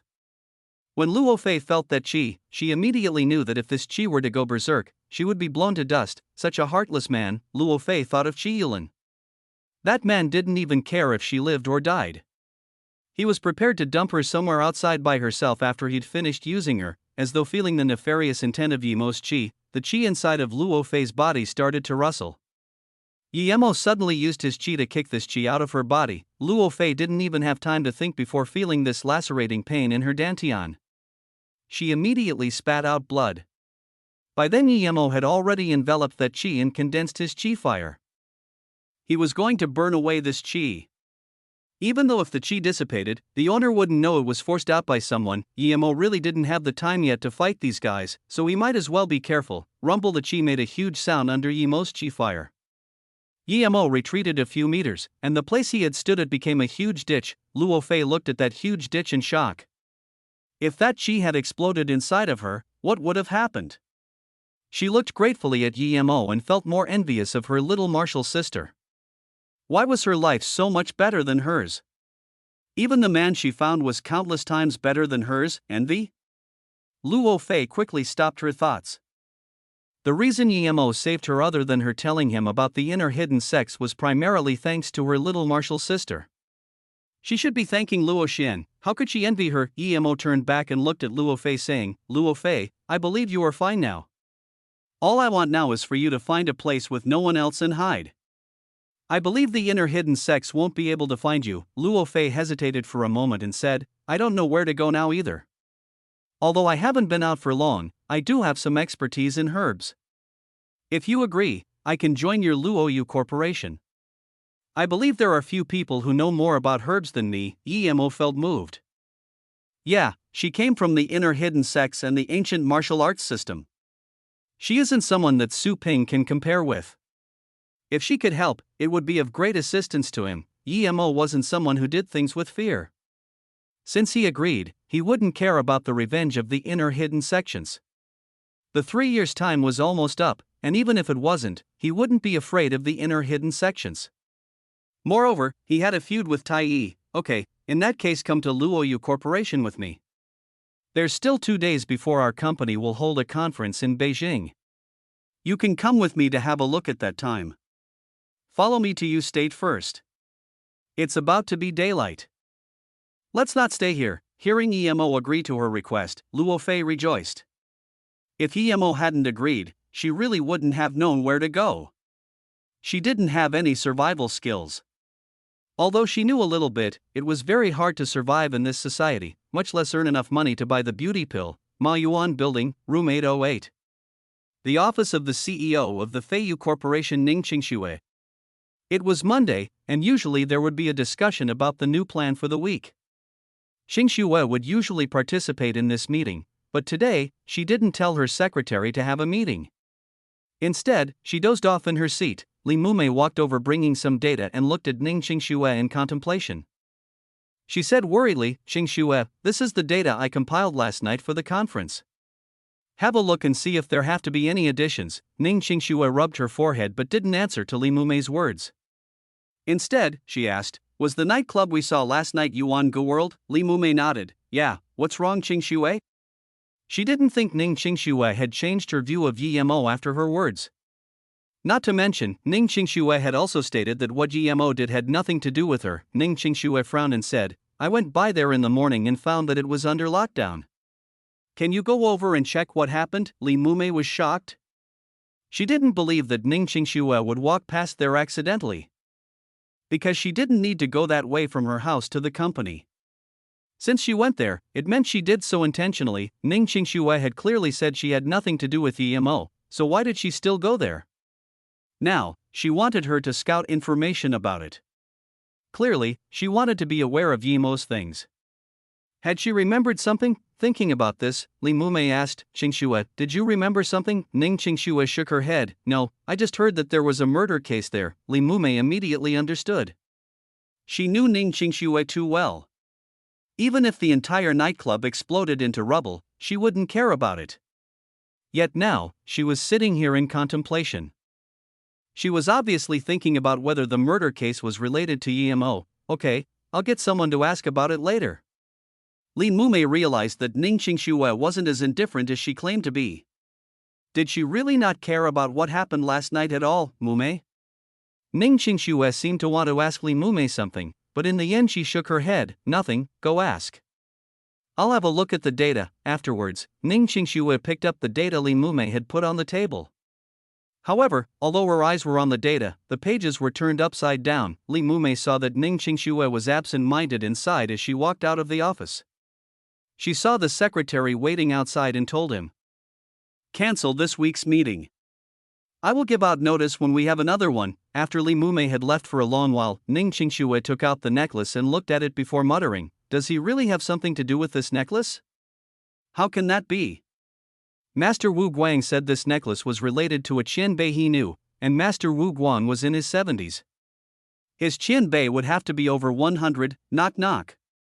The secretary Xiao Yan came and looked at Ning Qingxue hesitantly. "What's wrong, Xiao Yan?"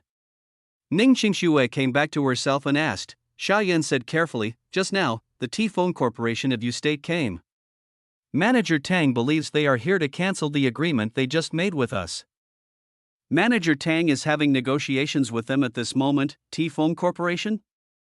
Didn't we just sign an agreement with them? Why are they canceling it? As soon as Ning Qingxue asked, she realized she was asking the wrong person. She said, "I understand, you can go out first." Just when Ning Qingxue was prepared to go have negotiations with them, Manager Tang, who was responsible for sales, came in.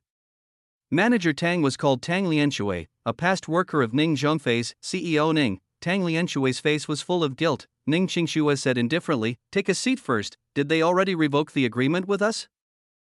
Chapter 359, Adversity. Tang Lianxue nodded and said, "Yes, because our contract was just signed and hadn't been vindicated by a third party yet, they have no problem in revoking it. Ning Qingxue frowned and then spoke as though to herself, in the span of 3 months, this is the fourth corporation that has cancelled a contract with us. Why are things like this? I know the sales manager of the T-Phone Corporation. He revealed to me that their corporation didn't willingly revoke the agreement. It was because of Yuan Bei Corporation, Tang Lianxue said helplessly. Yuan Bei Corporation? That's the biggest pharmaceutical corporation in China. Why would they care about our little company? Ning Qingxue asked unwittingly. Tang Lianxue sighed. He felt that lately, this young CEO no longer had the decisiveness from before. She seemed absent-minded all the time and forgot things easily. Now that she'd asked, he could only reply, half a year ago, they came to buy our corporation, but you rejected them without a second thought and didn't even listen to their conditions. After Manager Li's investigation, we found out that they want to monopolize the pharmaceutical industry in your state. They didn't have to buy our company, but half a year ago at the pharmaceutical exhibition, the young CEO of their corporation Yuan Qibing was also there. He saw you at the exhibition and asked you out for dinner. He probably decided to buy our company after you rejected him. Ning Qingshue's face went cold, and she said, does he not know I'm married? Why didn't Li Mumei tell me this? Qingxue, because I thought you were thinking too much lately, I didn't tell you. The company hasn't been doing well recently, so I didn't want to mention it, but the news of your marriage is only known between the few of us. The rest of the people don't really know, not even Manager Tang. Li Mumei's voice sounded at the door. Tang Lianxue smiled bitterly. Yes, I had no clue indeed. Manager Tang, are you here to resign? Li Mumei looked at the resignation letter in Tang Lianxue's hands and frowned. Guilt was shown on Tang Lianxue's face as he said awkwardly. Sorry CEO Ning, CEO Li. I came to hand in my resignation. Ning Qingxue looked at Tang Lianxue in surprise before seeing the resignation letter in his hand. After a long while, she said, okay, give me your resignation letter. I'll sign it and let other people handle the process. Just say I have agreed. After Tang Lianxue walked out of the office, Li Mumei sighed. Qingxue, we can't blame him. His wife has to spend a lot in the hospital. All the while, our company is in a crisis, and we aren't doing any business, so he doesn't have enough money for his wife's illness. That's why he chose to resign. Ning Qingxue nodded. I know. I've been thinking about too many things lately.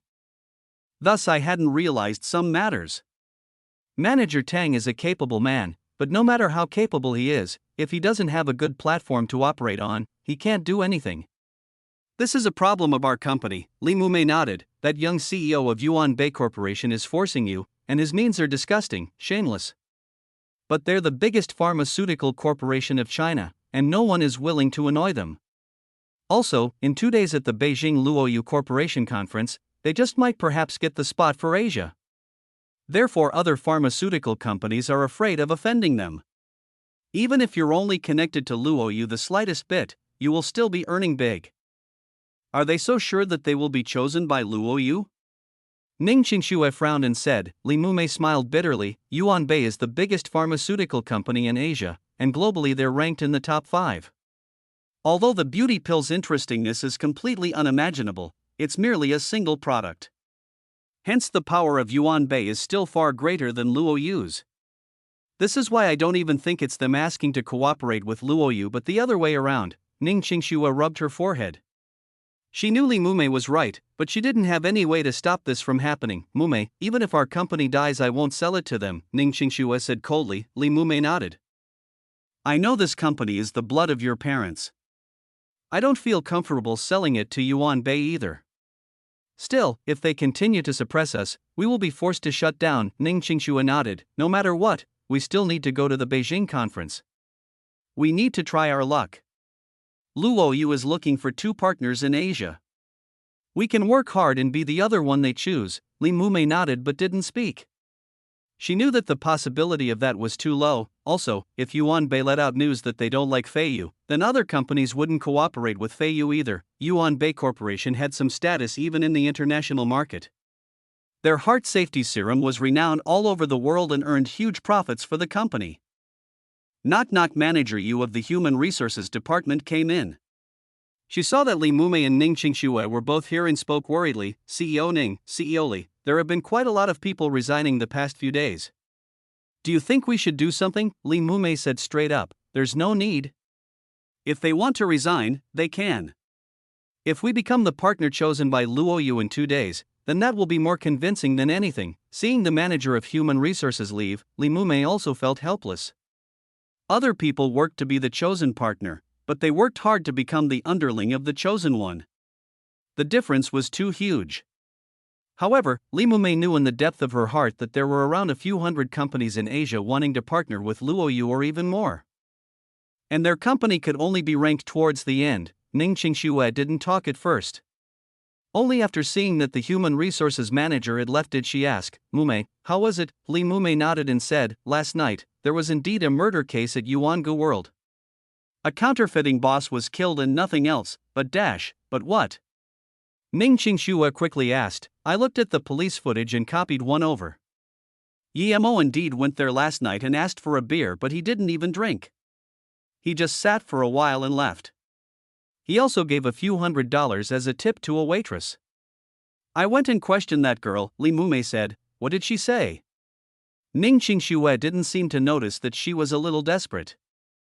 This was completely different to her previous attitude towards GMO. Lee Mume looked at Ning Qingxue in surprise but still quoted, after he gave the money, he told me to bring him a beer and not disturb him. One extra word and he would leave immediately. The strange thing was that the time he left was very coincidental. When that Fei Fei of the nightclub had come back and that CEO Chang had gone to find her, a handsome man also came for Fei Fei soon after. It was at this time that he left the nightclub by himself. It's said that the police are suspicious of him, but they can't find him. What's that got to do with him? He didn't even go upstairs, Ning Qingxue said without noticing Lee Mume's strange eyes at all.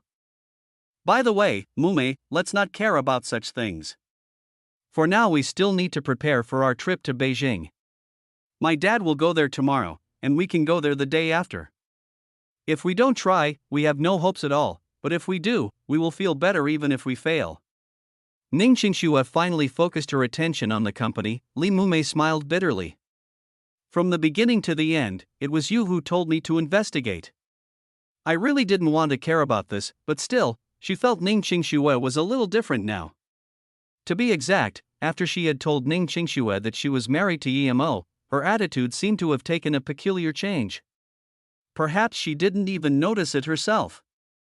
But Lee Mume saw it clearly as a bystander. Chapter 360, Third Bracelet. For normal people, this summer was a time to go on holiday.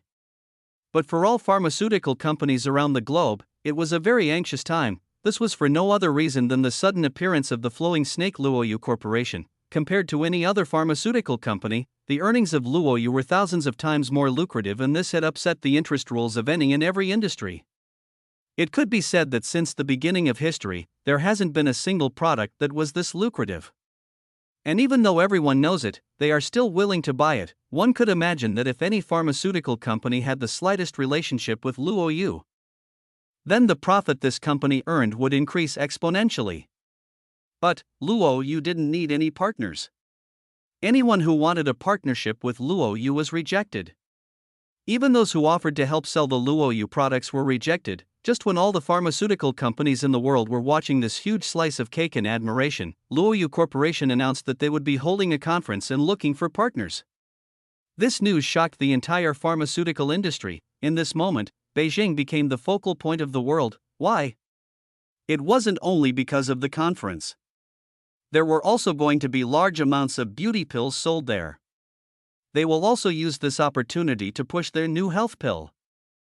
This was a completely new type of pill that could ease fatigue and remove any discomfort brought by the stress of work. It was pretty much that, if you were sick, it cured you, and if you weren't, it made you healthier. Half a year ago, this pill would have been ridiculed by everyone, yet now, as long as it was promoted by Luoyu Corporation, there would be guaranteed quality. The name of the company itself was a golden named plate. There was no way to counterfeit their beauty pill.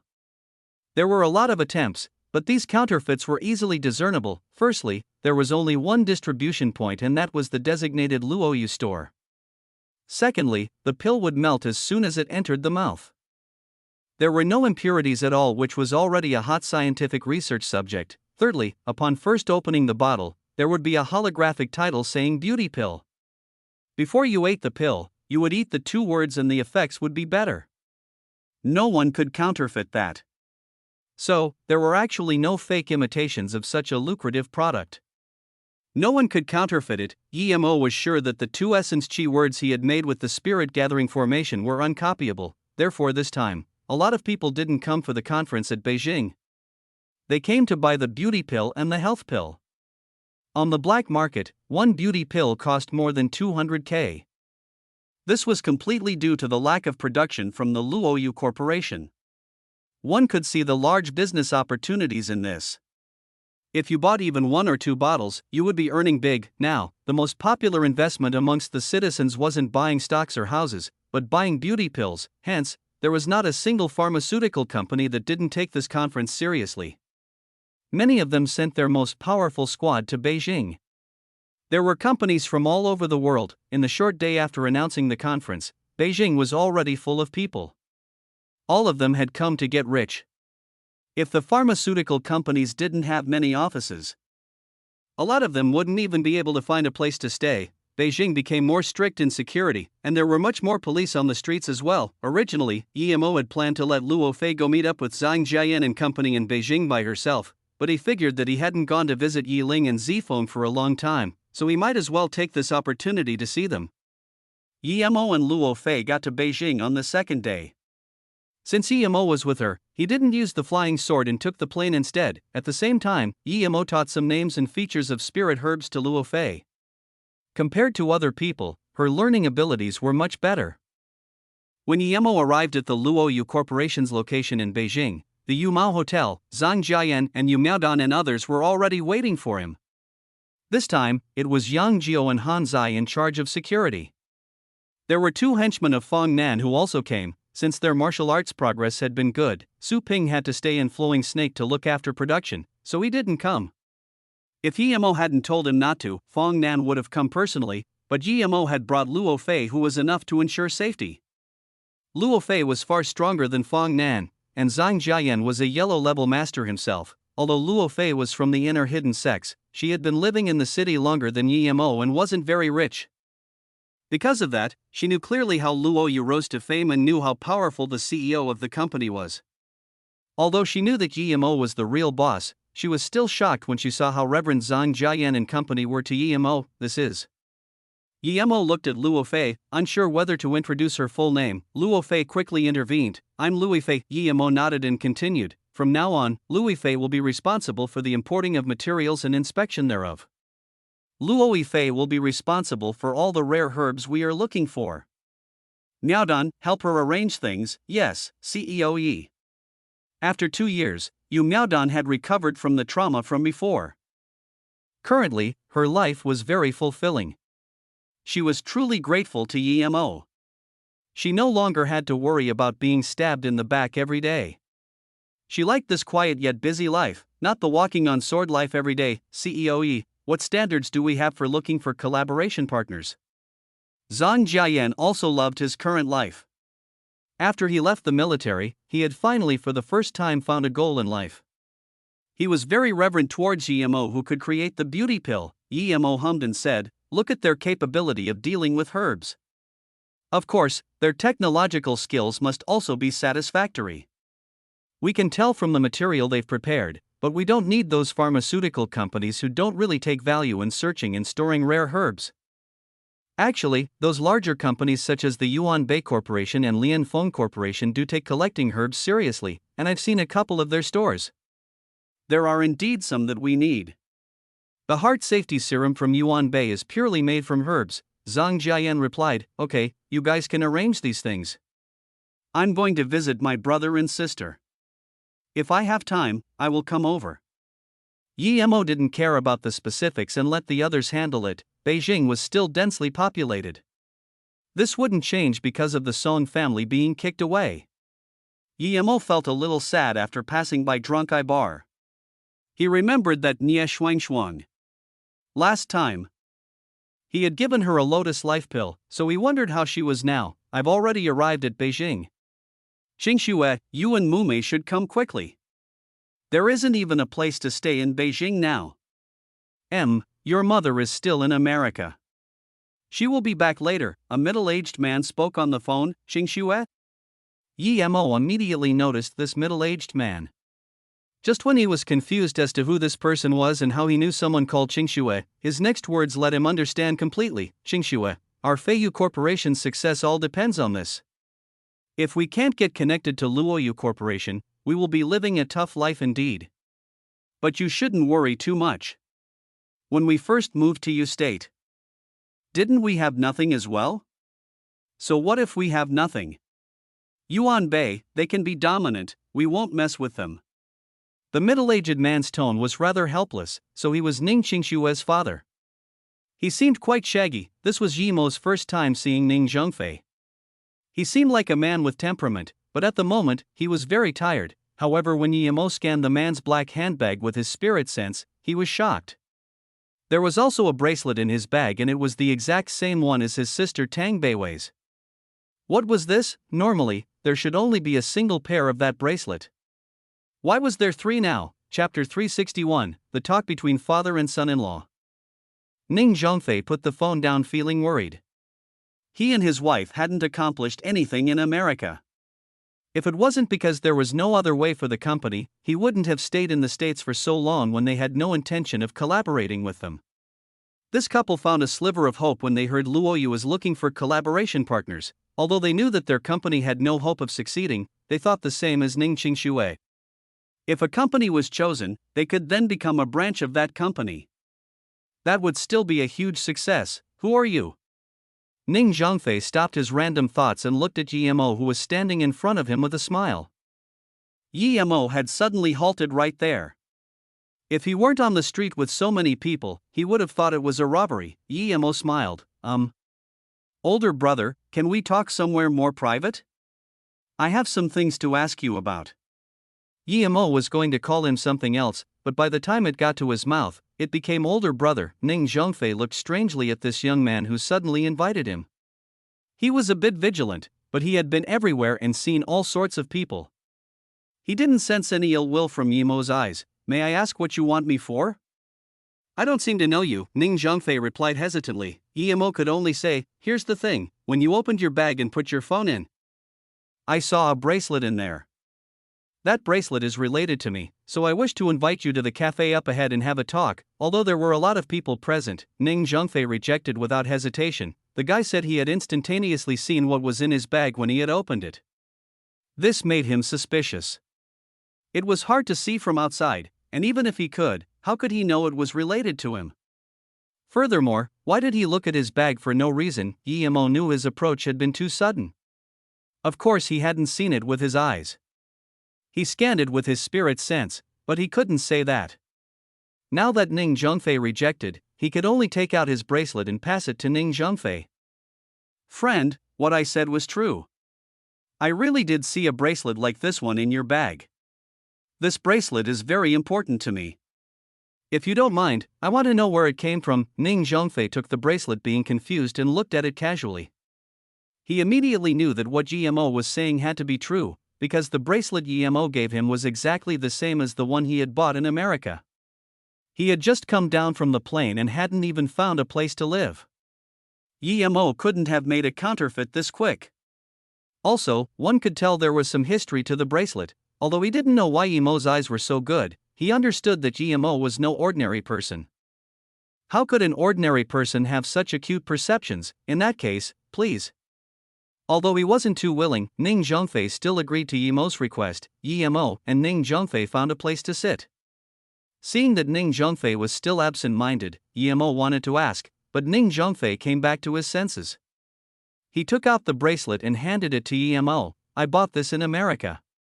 Have a look yourself. Ning Zhongfei spent $8,000 on this. Although their company wasn't doing well, that little amount of money didn't mean much to him. Yi Mo compared the two bracelets and they were exactly the same indeed. Adding his sister's bracelet, there were three of these now. Yi Mo put down the bracelet and asked Ning Zhongfei, may I ask where you bought this? Ning Zhongfei drank coffee like water, finishing it in one go, and replied, I bought this in Chinatown in the States. I felt it was good, so I bought it. Having compared it, is it the same as yours? Yi Mo nodded, it is.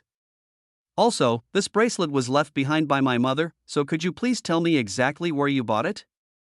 Furthermore, I wish to buy this at double the price. Would you be willing to sell it? Ning Zhongfei had bought this bracelet casually and dumped it in his bag. He was going to bring it to Qingxue and didn't mind that much, since Yimo wanted to buy it. If he hadn't seen Yimo's bracelet, he would have rejected without a thought.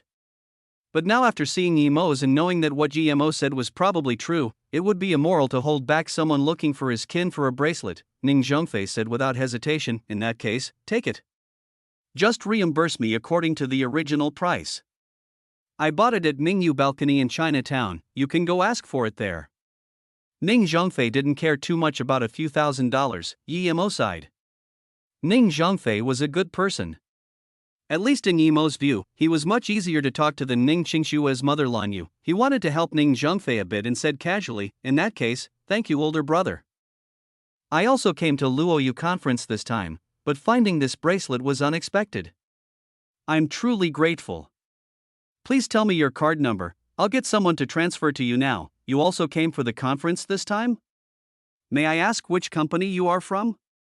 That was the thing Ning Zhongfei cared about the most in this conversation up until now. Just when Yimo was hesitating if he should tell Ning Zhongfei he was Yimo, he thought about Lan Yu and Ning Qingshue's attitude to him, so he could only sigh. My company has only been established for a year, but I'm quite confident about this. Hearing that Yimo's company had only been formed for a year, Ning Zhongfei immediately felt disappointed. But after hearing Yimo's latter words, he quickly understood that Yimo must have some connections. Of course, he only thought that those connections could help Yimo find some branch contracts. Thinking about his company, he couldn't help but sigh. If our company hadn't offended Yuan Bei Corporation, we would also be able to look for a company in order to be their lower branch. But now, sigh, how did you offend Yuan Bei Corporation? Don't people say they're a good company and that it's highly likely that they will be chosen this time?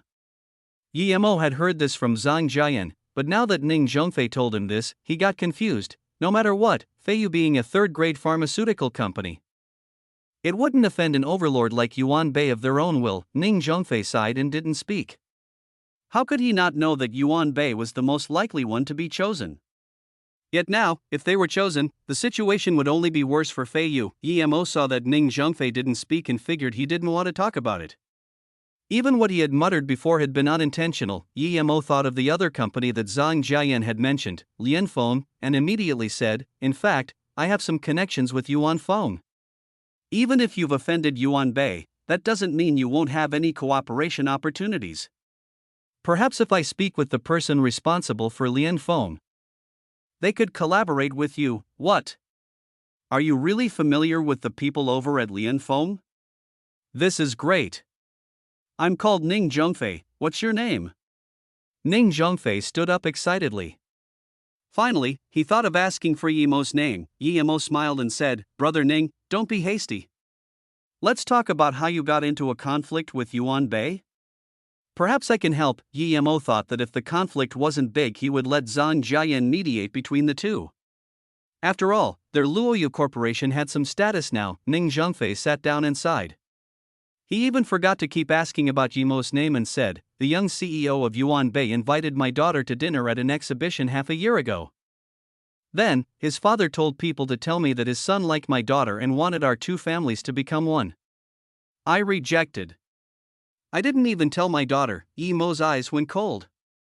Where did they find the guts to try anything with Ning Qingxue? Although she had forgotten the things between him and her, she was still legally his wife. It seemed that this young CEO had decided to use his company to get revenge. How dare he? Ning Zhongfei continued. I know my daughter's personality. Even if the company bankrupts, I wouldn't let my daughter marry someone she doesn't like. Besides, she already has a marriage pact. Soon after, Yuan Bei wanted to buy our company, and my daughter rejected it. Afterwards, they would intervene whenever we made a contract with another company. Yimo was angry. Although he wouldn't go kill Yuan Shibing, this company was sent to hell in his heart. Contrarily, his impression of Ning Zhongfei was great. He didn't expect Ning Zhongfei to remember the marriage pact between Ning Qingxue and him. Chapter 362, Using Authority for Selfish Motives. Ning Zhengfei seemed to have realized that he had been a bit too emotional there and slunk down. Yi Mo felt that Ning Zhengfei might have had too much hardship recently and could only say, "Brother Ning, when the car arrives before the mountain, there will be a road up. Why worry so much? Put in your application tomorrow for the conference." Although the Yuan Bei Corporation will be doing so as well, there's no rule that says they have to be chosen. Ning Zhengfei smiled bitterly. It would already be great luck for us to get a spot as a branch company. Then he shook his head. Although Yi Mo said he could help him talk to the Lianfeng Corporation, this spot would be very precious. How could someone he just met give him such a precious spot? Not to mention, Lianfeng Corporation only had hopes of being chosen. Even though they weren't small, they were only ranked in the top 10 in Asia. This was far from Yuan Bei. Yi Mo listened and knew that Ning Zhengfei didn't have high expectations, so he persuaded, "Brother Ning, everyone can apply in the conference. If you just care about a branch spot, then you might lose your opportunity. I suggest you still go try. How do you know you will fail if you don't give it a go? If you try, there's nothing to regret, right?" Ning Zhengfei's eyes brightened up while listening. "Yeah, who said it had to be Yuan Bei that was chosen? After all, Luo Yu didn't have any criteria for accepting. Who said their Feiyu Corporation couldn't be chosen? Plus, even if they couldn't, he had to try at least.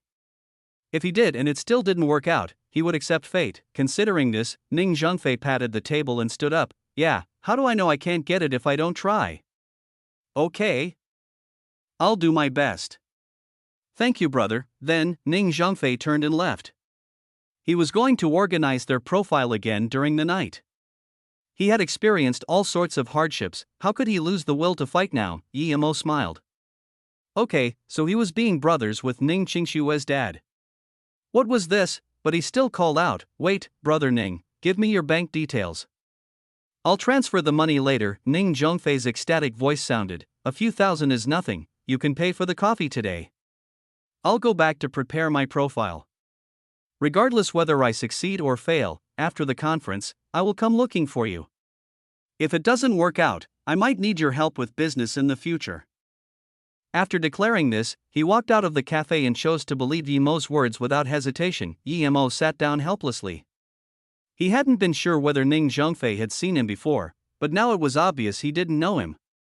Yi Mo shook his head and picked up his phone to call Zhang Jiayan. "CEO? Yes, it's Zhang Jiayan." Yi Mo had just left and he was calling back. Zhang Jiayan felt strange, but he presumed something had to be up with Yi Mo.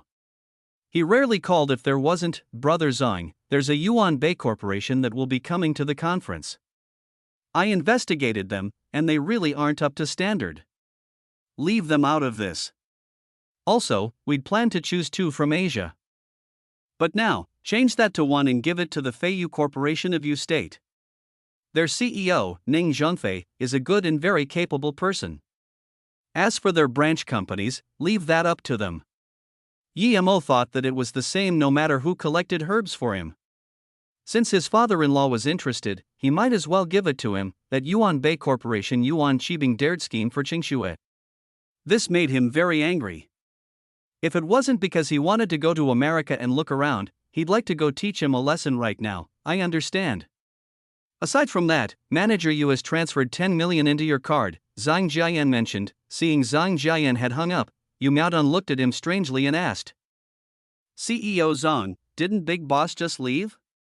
Why did he call?" "CEO Yi told us to ignore that Yuan Bei Corporation and give the spot to Feiyu Corporation and only them.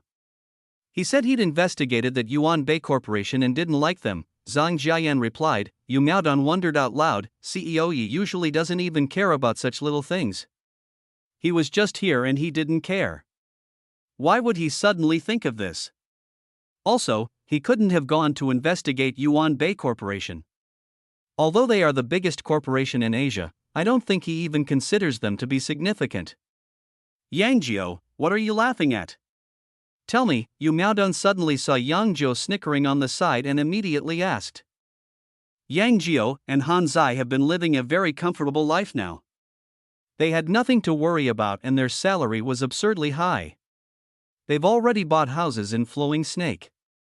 Now, if they were sent to live the killer life again, they might as well die. So, not only were they respectful to Emo, but to Zhang Jiayan and Yu Miaodan as well. However, he just couldn't help but laugh after hearing Yu Miaodan's words. Other people didn't know why Emo took care of Feiyu Corporation, but he knew all too well. He had investigated it countless times and Ning Qingxue had been one of his targets before. Manager Yu, I just laughed for no reason, Yang Jiu didn't dare expose what Emo thought and was annoyed at himself for not being able to control himself. Yu Miaodan said casually, "Oh, it's fine, you don't have to say it." Then, Yang Jiu, you can take the plane back to Flowing Snake this afternoon. We're fine with just Han Zai here. You won't get your holiday next season since you need to work extra shifts. No, please manager you, I'll say it, so please. Yang Jiu cursed in his head. He finally got to come out once and so glamorously even, yet now he was going to be sent back like this early. He wouldn't do it. In order to come out this time, he fought with Fong Nan over it for a long time before getting the spot. How could he be willing to go back? Plus, the holiday of each season was their most happy moment. How could he let this holiday be taken away? If it was taken away, even Han Zai would be able to show off in front of him, much less Fong Nan. Yu Miaodan said plainly, "Oh, what do you have to say?" "If you don't say it, I'm going shopping." Yang Jiu didn't dare hesitate and quickly answered, "The CEO of Feiyu Corporation is Big Boss's wife. They've already gotten a marriage certificate, but because of some things, there have been some problems between them, so, Yang Jiu's heart skipped a beat. He didn't know if Emo would punish him for saying this. "Oh, so that's it."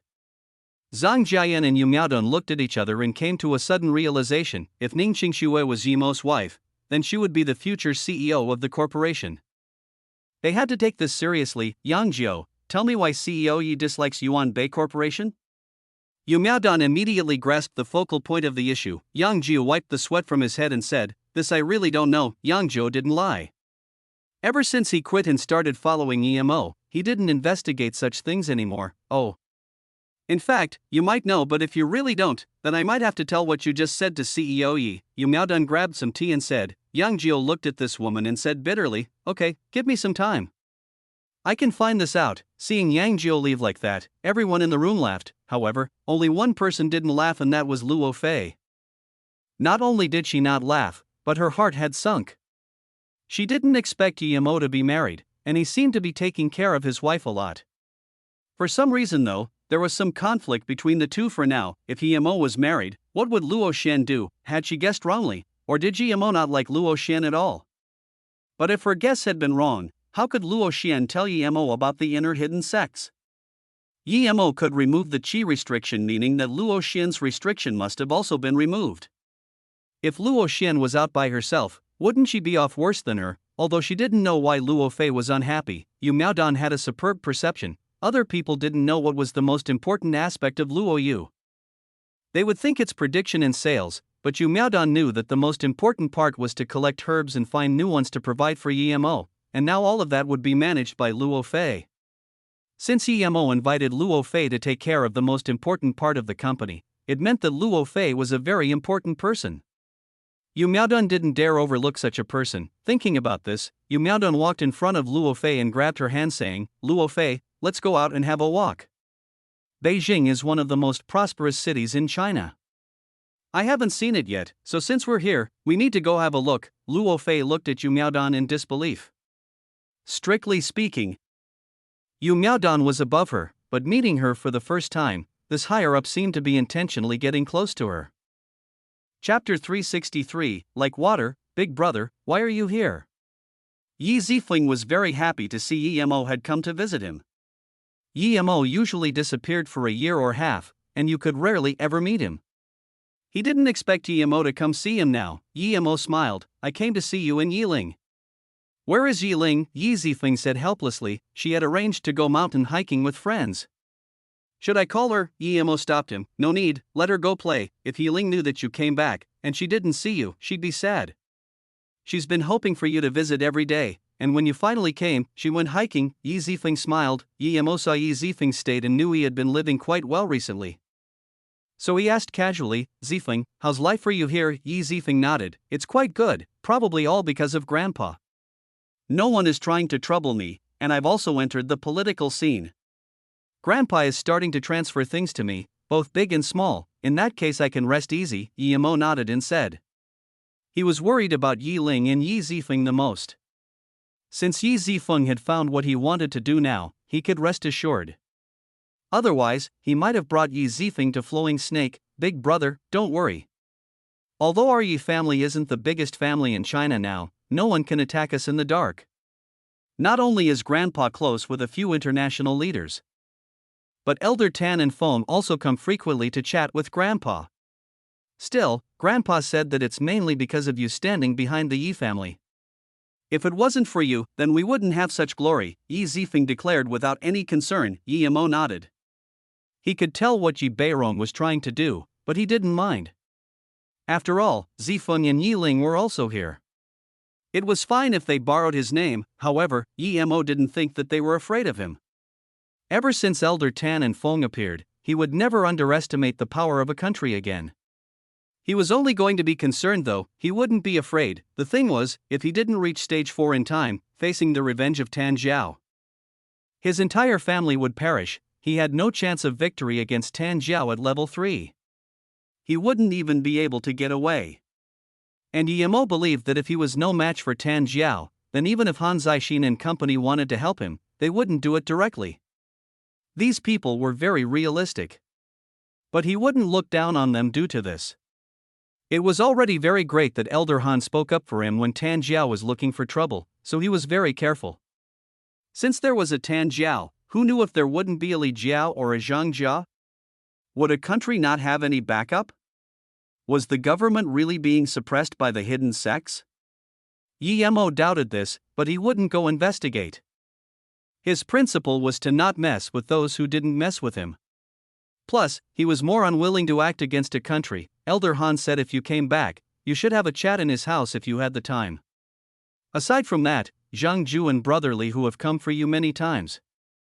They keep saying they can't reach your phone, Yi Zifeng continued. Yi Mo nodded. I have some business this time. I'll go see them the next time I come back. And if Yi Ling comes back and doesn't like living here, tell her to go to Flowing Snake. I have some assets there. Oh? Yi Zifeng asked, are you leaving already? Yes, I still have things to deal with. By the way, the bracelet you told Yi Ling to bring last time was left for me by my mother. Correct? Did she have anything else to say to me? Yi Zifeng confirmed. Yeah, when father left, you and Yi Ling weren't there. He told me to give you the bracelet saying your mother left it behind, but he didn't say anything else. Yi Mo frowned. Did he say where my mother had gone? Yi Zifeng shook his head. No, but what? Yi Mo asked immediately. When I was very young, I heard my parents argue once. Then, my mother said, why don't you go abroad and find that bitch, after which, dad and mom separated. A few years later, mother also left the Yi family. I don't know if my mom was talking about yours, Yi Zifeng said sadly. After his mom had left, he searched everywhere with Yi Ling but didn't find her. Yi Mo said, okay, since you've got more resources now, spend some more time looking for your mom. I'm going, but after I come back, I'll come visit you and Yi Ling again. Also, give this pill to Yi Ling for her to eat. Then, Yi Mo passed a bottle to Yi Zifeng. Yi Zifeng took the bottle in shock and asked, Big brother, don't tell me this is the beauty pill? Yi Mo smiled. Tell Yi Ling that after she eats this, she'll no longer need to eat a beauty pill again. This is countless times more precious than the beauty pill. Well then, I'll be going. Yi Zifeng was frozen on the spot for a long time. What pill could be countless times more precious than the beauty pill? How could Big Brother have such a precious recipe?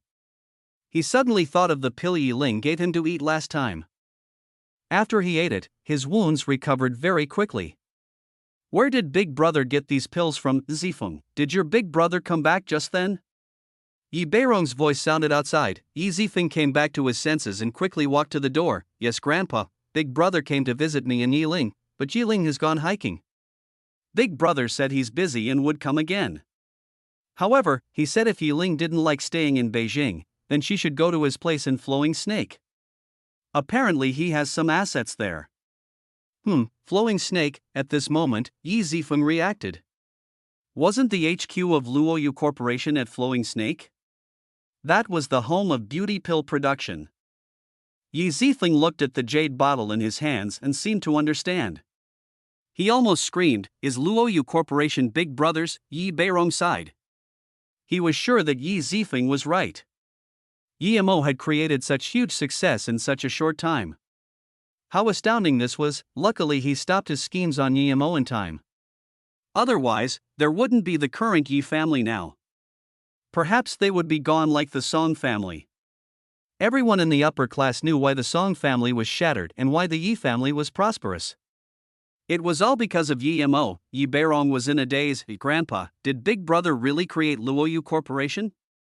Yi Zifeng was more shocked. He had seen big scenes. But he also understood what the beauty pill was. This was an absurdly lucrative product. He didn't think it would belong to his big brother. His brain short-circuited. He didn't even dare think about it. The reason why there were so many people in Beijing these past few days was all because of the conference Luoyu Corporation was holding there. Yi Beirong nodded and said, "Zifeng, you're right. Other than him, no one would have the guts to open factories at a place like that. Remember, you need to learn from your big brother. He's a dragon amongst men. The slightest advice will benefit you greatly." However, Yi Zifeng quickly nodded and said, "I know, Grandpa, however what?" Yi Beirong sighed. "Your brother does things based on his heart and isn't affected by any other external factors. He treats people based on how they treat him. Although this is the true color of a man, but being too stiff means being easy to break. Although his fortune is good, and he's strong, he's just one person after all. Zifeng, you need to remember, stiff equals brittle, only the softing can do as they please in this world. The softest thing in the world is water. You need to be like water. This is the highest mental state in any career. If you have the opportunity, try to persuade your big brother. As long as he has the beauty pill, he can go anywhere he wants. There's no need for him to station his base in Flowing Snake. Sai, your big brother probably isn't someone you can persuade. Why? I heard brother Zhang Ju say that my brother is practically invincible. How could anything happen?" Yi Zifeng asked confusedly. He really cared about his big brother and didn't want anything bad to happen to him. Yi Beirong said slowly, "Invincible? There are many capable men in China. Who can claim to be invincible?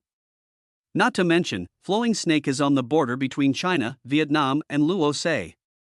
And the place Luoyu is at is pretty much Vietnam's land. Originally, it was a deserted and chaotic place, But now, due to the expansion of Luoyu, it is growing more prosperous. A prosperous place without the protection of an army. What do you think will happen?" Yi Zifeng suddenly stood up and said worriedly, "Grandpa, you're saying that Vietnam and Luo will attack Flowing Snake? Are they not afraid of China?" Yi Beirong said plainly, "Scared of China? 1. Luoyu isn't registered in China. 2. Their territory belongs to Vietnam. What reason does China have to send reinforcements? Furthermore, a lot of people feel threatened by your big brother. Who would be willing to mobilize troops for him? Of course, this is just my guess. After all, this sort of thing might cause international conflict, thus even Vietnam and Luo need to be mindful." Chapter 364, Crazy Conference, compared to the imminent conference in Beijing. The trip to Chinatown was more important for YMO. There was the Pacific Ocean between the US and China. To YMO, although he could fly to Chinatown, San Francisco, it would cost him quite a lot of stamina. YMO estimated that if he hadn't absorbed so much spirit chi on the Gu King's Island and consolidated his cultivation state, then perhaps he wouldn't even be able to fly to San Francisco. But now, if he brought something that he could rest on in the Pacific Ocean, then he should be fine. If he could take the plane, he wouldn't choose to fly on his sword, but now, he was going to San Francisco. And no matter how well connected he was, he still needed a visa. This was too troublesome for him. YMO didn't like troublesome things, so YMO eventually chose to fly to San Francisco on his sword. It was faster and more free. YMO's storage ring wasn't big. He stored some food and water in it and then bought 2 inflatable boats before heading to San Francisco. The amount of people in Beijing these few days far exceeded expectations. As more and more people rushed into Beijing, Luoyu Corporation felt the importance of the conference. The reason they chose to have the conference in Beijing was because they knew how much rapture it would cause. Above everything, Beijing was the capital of China. There wouldn't be a problem no matter how many people came. If they chose another city and too much people came causing serious consequences, then they wouldn't be able to handle the aftermath. Although there were many people here for the business opportunity, most of them were here to buy a bottle for themselves. Since the outlets in other regions were out of supply, this massive surge in population brought great pressure to the security of Beijing. The Beijing government had notified Luoyu Corporation to bring the conference forward to avoid bringing more people into Beijing. Luoyu Corporation made the quick decision to immediately resupply at the 10 outlets in China and started to sell more of the beauty pill and even pushed out the health pill early. On top of that, they held the conference a day earlier. This immediately resulted in a smaller population flow to Beijing. Still, journalists from all over the world were still rushing in. Ning Qingshui and Li Mumei traveled to Beijing in the middle of the night for no other reason but the earlier conference date. This sudden change in date caught a lot of people off guard. Beijing's Detang Hotel was a 5-star hotel not because of how lavish the design was, but because it had a first-grade international meeting room. Today, there was a sea of people outside it. All sorts of journalists had rushed here, because the conference was going to be held here. The Detang Square outside of the hotel was also very popular. Many small business owners came here to seek business opportunities and established an impromptu market. Yet the most eye-catching of all was still the store of Luoyu outside the Detang Square. Here, Luoyu was going to bring out 10,000 bottles of the beauty pill and 2,000 bottles of the health pill. Although countless people wanted to buy a bottle of the beauty pill, no one tried to push in line, because everyone knew that if you tried to, you would lose the right to buy. Due to such an influx of people, everyone has been limited to 5 bottles each. Despite all the restrictions, the 10,000 bottles were gone in the first 2 hours. A position at the front was worth 10k. Other than a rare few who bought 1 or 2 bottles, most people bought 5 bottles. It was still 2 hours before the conference. But journalists had started interviewing the pharmaceutical companies from all over the world. Unlike other conferences, Luoyu Corporation will choose their partner on the spot and inform them then and there. That wasn't all. The chosen companies will also decide their subcontractors on the spot. All the conditions of the contract will be publicized. Although there were only a few spots, everyone was rubbing their palms. Even if they couldn't be chosen, it would be good to get a subcontract. In the spacious resting room of the Detang Hotel, hundreds of corporate elites had congregated here. Due to the change in date, only 140 out of the 190 or so companies in Asia had made it. The European, American and other African companies together added up to about 170. Many more couldn't make it due to the change in date. The most popular to get the spot were the Yuanbei, Xianlin and Lian Phone Corporation of China, Korea's Shaohan Corporation, Japan's Aiwei Corporation, USA's Tua Luo Corporation and France's Mocha Corporation. Therefore, the journalists mostly interviewed these companies. There were also a few journalists interviewing second and third grade companies, but they had much less people. The young CEO of Yuanbei Corporation, Yuan Qibing, had the most journalists around him, because they were most likely to succeed. Not only that, more than 80% of the corporate representatives would come to greet Yuan Qibing, because they wanted him to have an initial impression of their corporation. Once Yuanbei got the spot, they would have more chances to become a subsidiary. Mr. Yuanbei Corporation is one of the 5 greatest pharmaceutical corporations in the world and the biggest pharmaceutical corporation in China. What do you think of Luoyu's conference this time?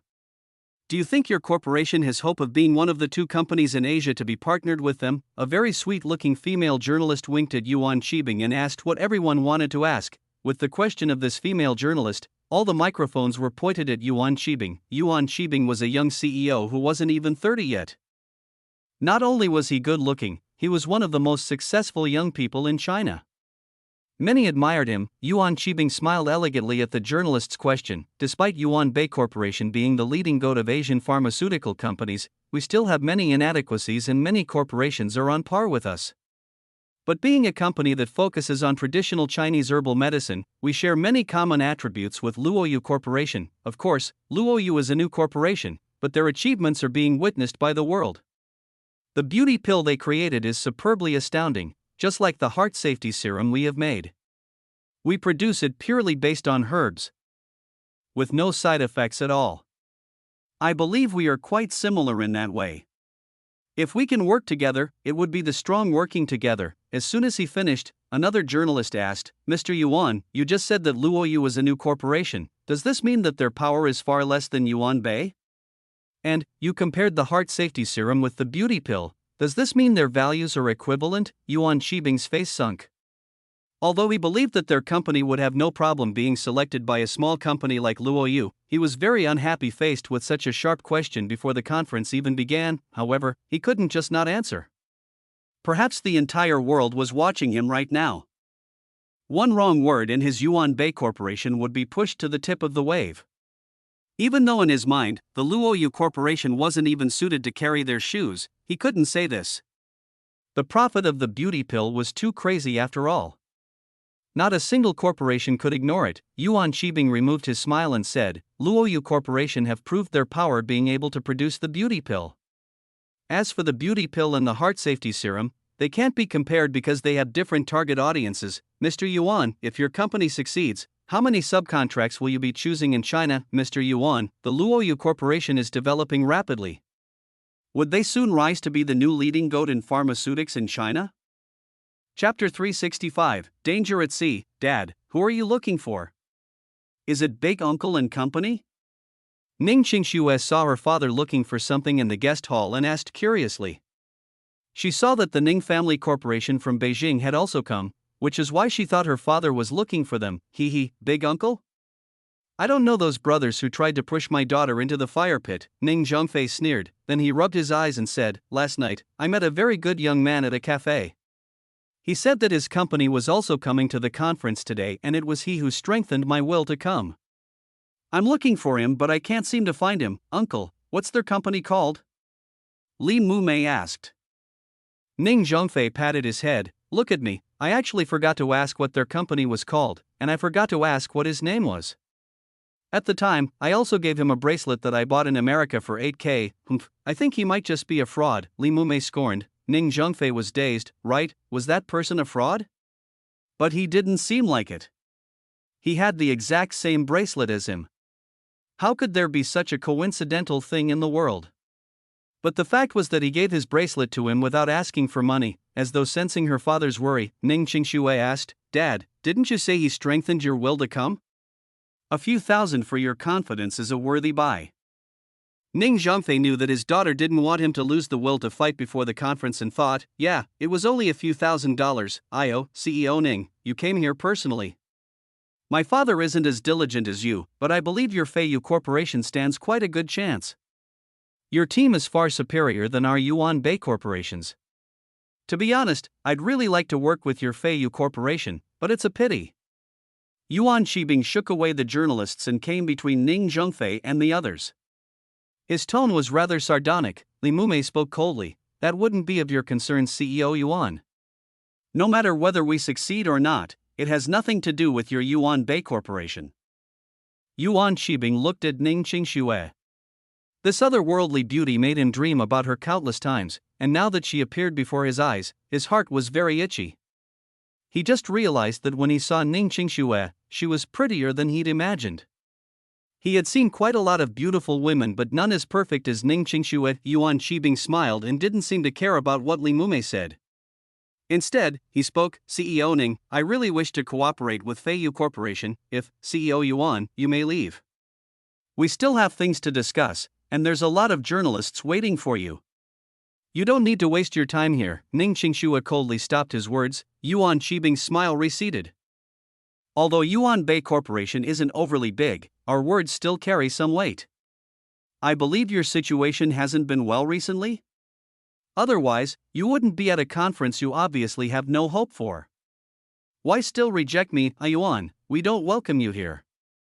Our well-being has nothing to do with you. Ning Qingxue's tone grew colder and colder. Yuan Shibing looked at the frosty queen Ning Qingxue and couldn't resist the urge in his heart.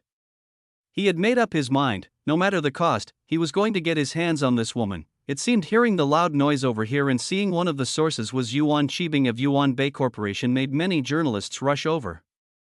Qingxue, your company is also here, a female journalist called out in joy. Ning Qingxue looked at this female journalist.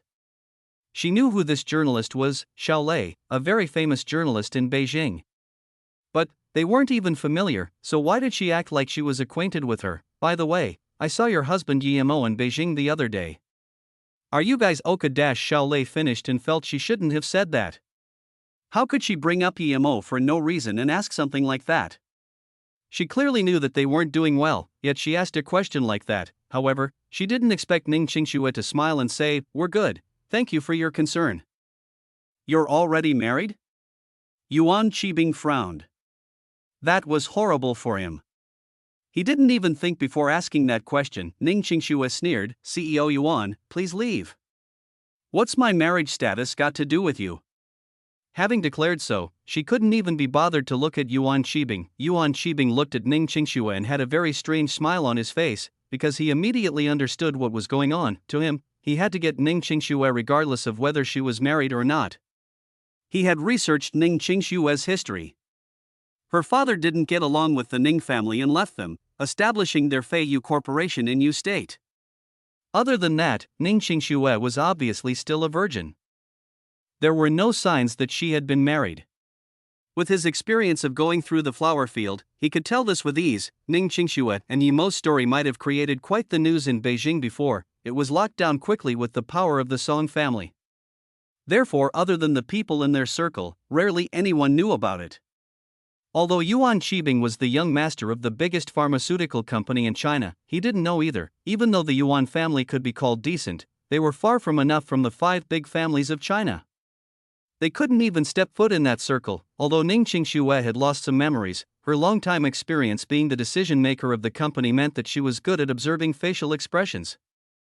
She could feel something wasn't right by the way Xiao Lei mentioned Yimo. Xiao Lei was tall and had good skin.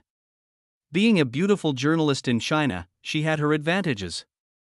She didn't think she was very familiar with Xiao Lei up till now, but did they perhaps have any connection due to EMO?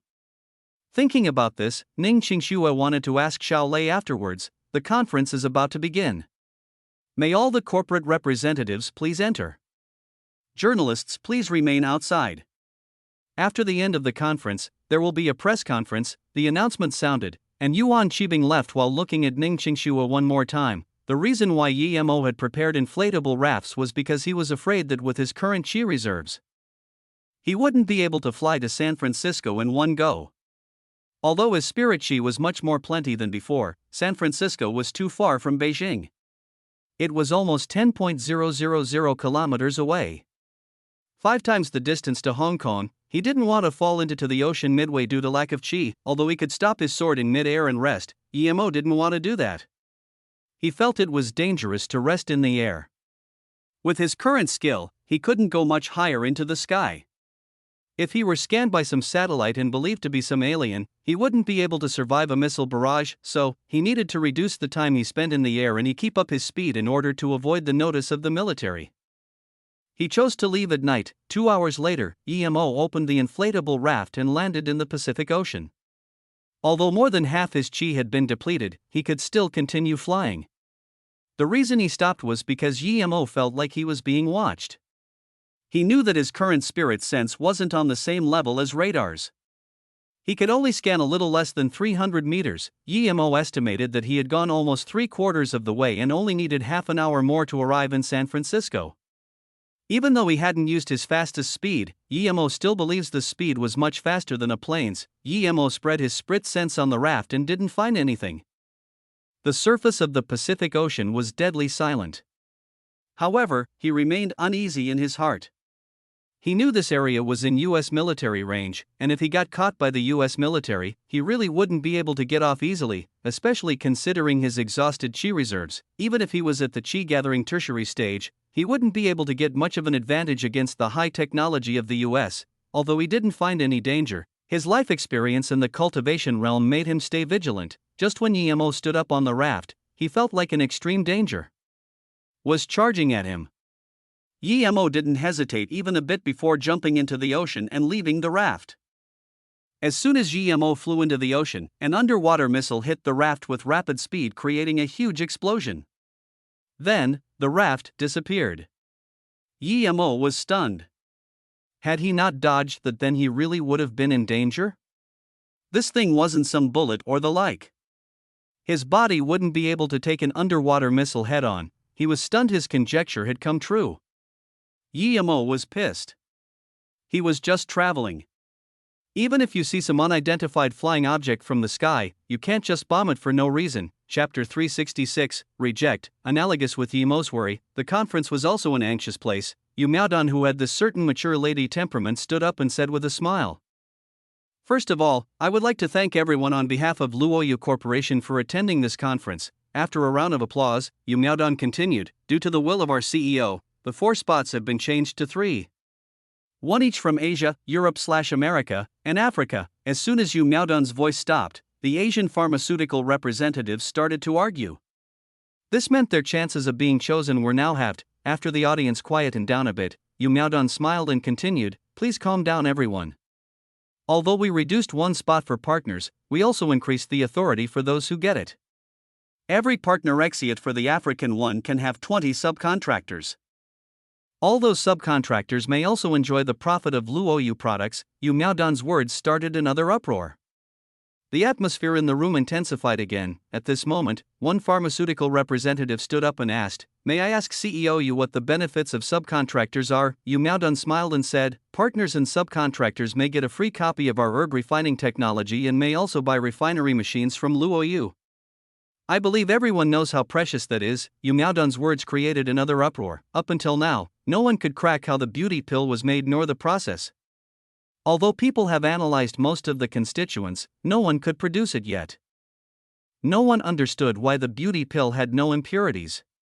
This was a hard question. Of course, the focal point of the question was material refining. Now, Luoyu was providing that for free. If they got their hands on that, even if they couldn't enjoy the profit of the beauty pill, they could still allow their own company's products to be greatly refined. Yu Miaodong knew what they were thinking, of course. If she wasn't a part of Luoyu, she wouldn't understand either why Luoyu was providing such technology. This was destroying their own business. But now, she wouldn't think like that. The reason was so that Luoyu could focus on producing and not refining. Everyone, please quieten down. Firstly, the refining technology we provide everyone with will be for different ingredients. If such technology is leaked from your company, then you will forever lose the opportunity to cooperate with us, Luoyu. Secondly, our company will also publish some rare herbs. If anyone here can find one of them, you can also become a subcontractor of Luoyu's partners, and we will provide double the technology. As soon as she said that, someone asked, "What if we find 2 or more of those herbs?" "If that will be the case, then your company will become our partner. More than that, if you can find 10 or more, then our corporation will build a beauty pill production factory for you." Also providing technical assistance, Yu Miaodong said without hesitation, the scene quieted down. So every company stood a chance. Those who knew how to find rare herbs were already thinking of ways to gather 10 types of herbs Luoyu needed. To build a beauty pill production factory, this meant money rolling in. However, people also seemed to realize how hard it would be to find those 10 types of herbs. "May I ask CEO Yu if we will have the opportunity to participate in the sales of the beauty pill and other products of your company?" a foreigner with stuttering Chinese asked. Yu Miaodong smiled and replied, "Of course, all partners of Luoyu will have the opportunity to sell our Luoyu products. The amount will depend on the amount of ingredients your company refines. Which also means that partners will be directly responsible for subcontractors. The more ingredients you refine, the more sales you may have. Blatantly put, this is a trade." "Then may I ask CEO Yu, if we have the opportunity to sell the beauty pill and Luoyu is also selling, our price wouldn't be as competitive as Luoyu's? Wouldn't that mean we can't make sales?" The person asking this question was asking against his heart. How could the beauty pill not make sales? Yu Miaodong still replied, "There's no such thing as unable to make sales. Theoretically, the profit earned by selling the beauty pill in exchange for refined materials should definitely be around a couple hundred times over. Even if we reduce the price of the beauty pill to 10k a bottle, there would still be huge profit in it." Afterwards, Yu Miaodong looked around at everyone and said, "Now, those who wish to be a partner of us, please put your portfolio on the table. We will be collecting them now." When her assistant went to collect the portfolios, Yu Miaodong's eyes caught onto Feiyu Corporation. She saw Ning Qingxue at first glance and was shocked. How was she this pretty? Even if she ate the beauty pill every day, she couldn't get this pretty. Yu Miaodong also believed she was beautiful, but in front of Ning Qingxue, she realized even if she were 20 years younger, she couldn't even begin to compare with her. No wonder Yimo married her. He had good eyes. Soon, the portfolios were collected. Yu Miaodong gave them to Zhang Jiayan and said, "Now, if you have any questions, you may ask them. If there are any special attributes about your corporation, you may also state that now. We will soon post the herbs we need." However, Yuan Qibing spoke. "CEO Yu, I'm Yuan Qibing of Yuan Bay Corporation. We admire your company's ability to create the beauty pill. Ever since our corporation has been established, we have strived for breakthroughs through herbal medicine. After many years of research, we have made some progress. Our heart safety serum is renowned throughout the world. If we can cooperate with Luo Yu, then all the relevant technology regarding it will be our meeting gift." Everyone looked around upon hearing this. Although the heart safety serum was far from the beauty pill, everyone in the pharmaceutical industry knew the huge profit it created for Yuan Bay Corporation. They didn't expect Yuan Qibing to be willing to take it out straight away. This crushed the hopes of many Asian corporations. Yu Miaodong smiled. "CEO Yuan really has guts, but our company has the ability to research any product. Although your heart safety serum is not bad, we don't care about it. We are looking for partners not based on size but suitability." Yu Miaodong's words were heartless and gave Yuan Qibing a slap in the face. His face turned bad. He showed goodwill, accentuating that their corporation was the biggest and it would only benefit Luo Yu to work with them. Yet now, they were rejected without a thought. Although Yuan Qibing looked bad, other companies rejoiced. They didn't expect Luo Yu to straight out reject the heart safety serum. Any other company wouldn't be able to reject it. And from CEO Yu's words, it seemed that any company had a chance to be chosen. They didn't have to be big, but everyone thought, yeah, Luo Yu's own beauty pill had more demand than supply, so why would they need the heart safety serum? Li Mumei saw Yuan Qibing's face and laughed. She uttered quietly to Ning Qingxue, "Qingxue, this CEO Yu is really cute. If she were a man, I would marry her immediately." "This Yuan is truly detestable, but seeing him bump into the wall, I like it." Ning Qingxue also felt satisfied. She had long since detested this Yuan Qibing, but her company's power was too small. One word from them kicked her company out of the game. "I feel that our portfolio was too simple." Ning Zhongfei saw everyone else's were a full stack but theirs was only a few pages. "Dad, we weren't planning to be chosen as partners anyway. We'll just wait and see who gets chosen as partner and we can try for their subcontractor position." "I just didn't expect Asia to be reduced to one. This isn't good news for us," Ning Qingxue replied. Chapter 367, Slamming the Tables. Just when Yemo dodged the missile, he felt another incoming threat and sidestepped without thinking. Rumble, another missile exploded where he had stood. Yemo was very annoyed being attacked twice. Although he couldn't scan the position of the submarine, he could tell from the water flow. Yemo was never someone who didn't retaliate upon being attacked.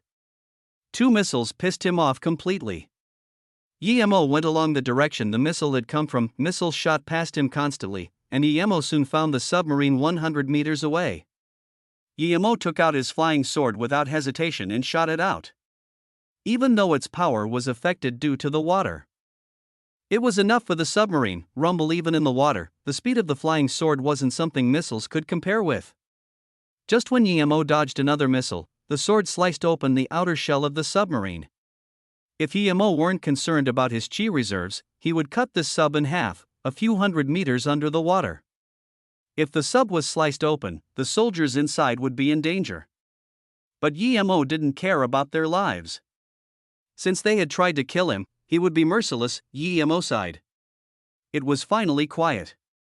He was just finding a place to rest and was attacked for no reason. Although he had taken the submarine out, he was still unhappy. But just as Yemo was about to resurface, he found there were still a few patrol ships on the surface. So it was a fleet. Yemo shook his head. He didn't have any interest in murdering this fleet, yet he also knew that news of him could get out. In time, he might be surrounded. Even though Yemo wasn't afraid of being surrounded, he didn't like such pointless battles. 1. He wouldn't get anything out of it, and 2. There was no point, since he wanted to avoid battle. Yemo could only pass through by the ocean floor. 2 hours later, Yemo came out from a desolate area of sea. Although his chi was seriously depleted, he still went on the flying sword and headed for San Francisco. Yemo was scared he would cause more trouble if he stayed in the ocean. At the same time, the HQ of the U.S. Navy received urgent news. A fleet of patrol ships had found a UFO, possibly alien. This news was quickly sent to the Pentagon and the White House reacted immediately by sending backup. Yemo was right. The place where he fought had already gathered a large amount of U.S. Marine military power. The White House established the highest level state of alert and told the world that there was a UFO in the Pacific Ocean. The U.S. Marines fought with the UFO and lost one nuclear-powered submarine SSM-6120. No troops from the submarine survived, and the UFO had also disappeared. It was suspected to be an alien invasion. Compared to other conferences, Luoyu's efficiency was much better.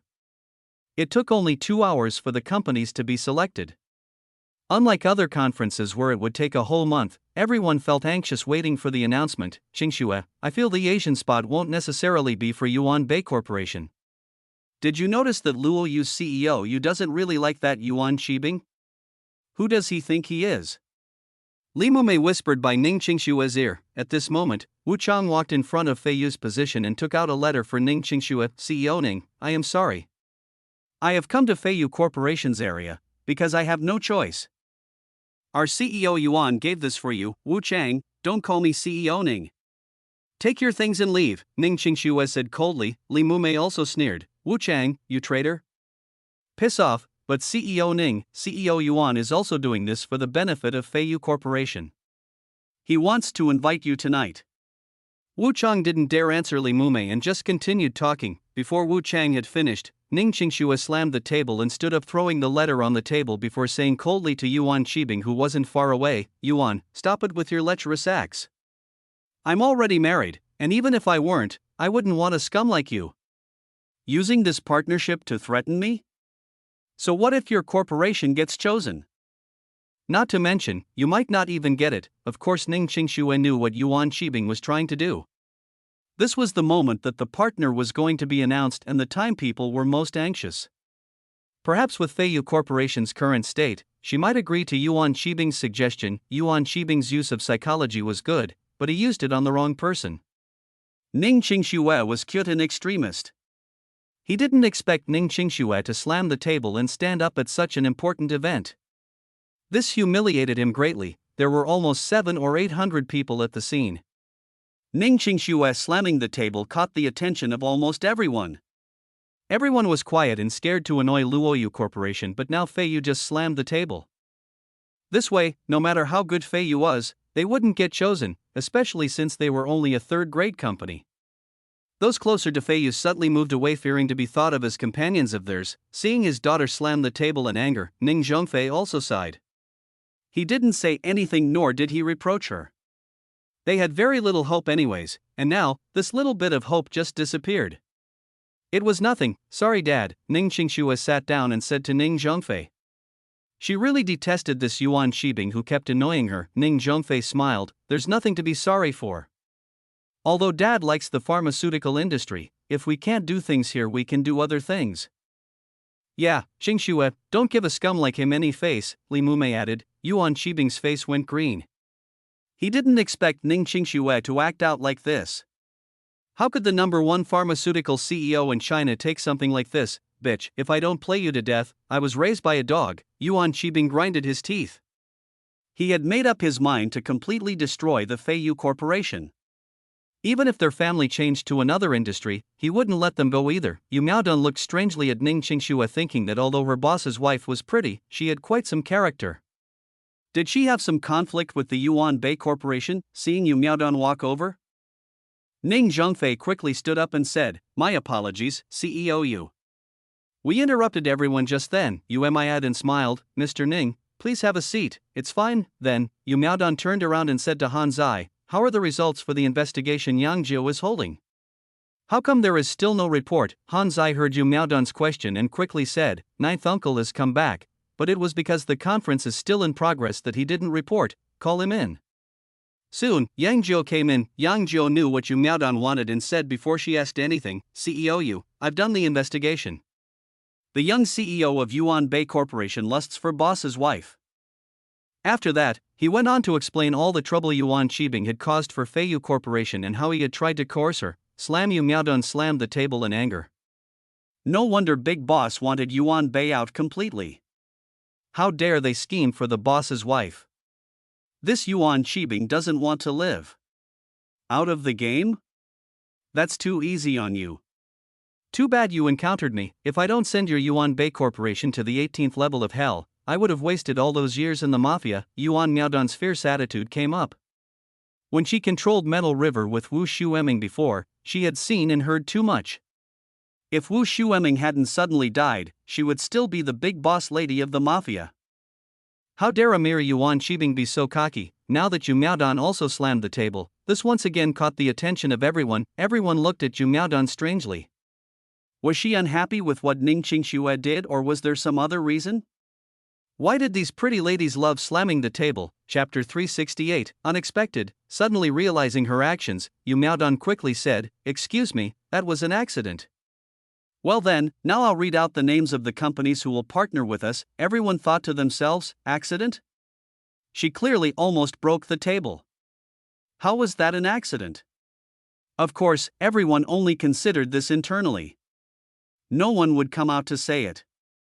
Besides, the names were about to be announced, and everyone was holding their breath. Yu Miaodon cleared her throat and said, "After our critical analysis, we have selected the 3 partners for Asia, Africa, and Europe/US. Geely Corporation will be our African sector partner. They may have 5 subcontractors. As soon as Yu Miaodon's words sounded, the Geely Corporation representative stood up and clapped in joy, which soon brought everyone in the scene to applaud. America's Tualualuo Corporation will be our Euro/US partner. They may have 20 subcontractors. As Yu Miaodon read, Tualualuo Corporation was also very excited. Everyone's guess was right, because the number 1 corporation didn't come. Tualualuo, who was ranked second, got the spot. After the applause died down, Yu Miaodon continued, China's U State Feiyu Corporation will be our Asian partner. They may have 20 subcontractors. Different from before, this time, the scene was dead silent. Too silent. If Yu Miaodon didn't start to clap, everyone would have thought CEO you had misspoken. What? How could it be Feiyu Corporation? Yeah, it should be Yuan Bay Corporation or Lianfeng Corporation. Even if it was us, it shouldn't be Feiyu. This is impossible. There was heated discussion. They didn't believe some small, unknown Feiyu Corporation could get the spot. Shock, jealousy. All sorts of emotions filled the scene. No one wanted to believe it. They were all still coming back to their senses. This was deemed impossible yet became reality. Qingxue, am I dreaming? How can it be our Feiyu Corporation? Li Mumei seemed to have just woken up. Ning Qingxue was also in shock. What was going on? Ning Zhengfei was dumbfounded. Although he'd also tried, he never would have thought they would get chosen. His highest goal was to be a subcontractor, but immediately, all the companies started to come over and cheer for them. Then, he realized it was real, more real than gold. There was only one sentence in his mind: the tables have turned. Finally, Qingxue, it really is our Feiyu Corporation. This is real. Li Mumei confirmed. Out of all of Asia, it was their company. After her initial joy, Ning Qingxue asked hesitantly, why is it like this?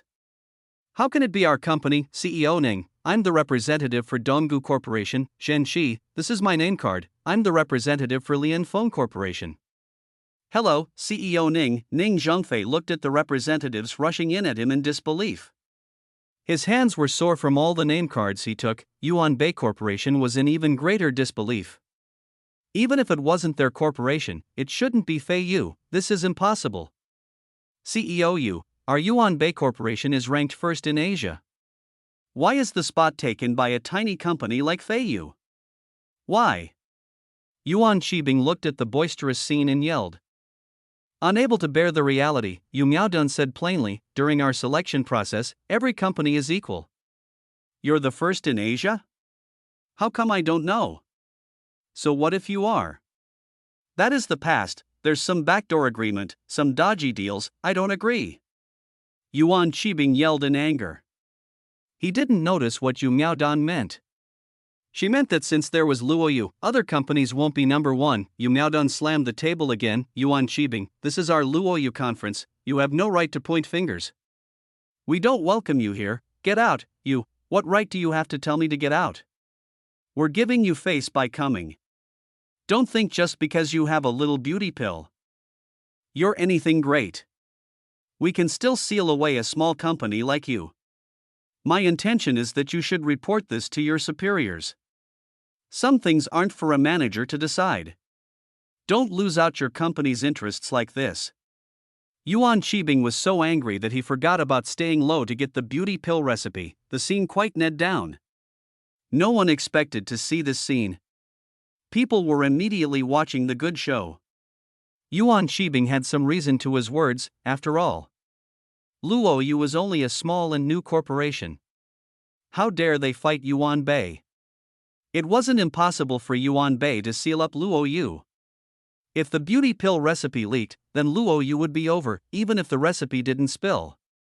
It wasn't impossible for China's biggest pharmaceutical corporation to block a newly established company. Almost everyone looked towards Yu Miaodong and wanted to see if Luoyu would stand down. Li Mumei looked at Ning Qingxue and said, "Qingxue, if CEO Yu agrees to them, or feels threatened by them, what should we do?" Ning Qingxue smiled and shook her head. She could tell that Yu Miaodong was no simple person.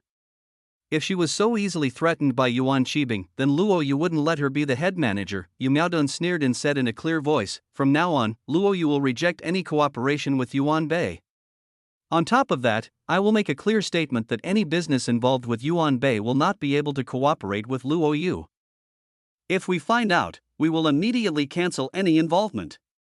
This is the first part of the agreement for those who wish to collaborate with us, you." Yuan Qibing was so angry he couldn't say anything.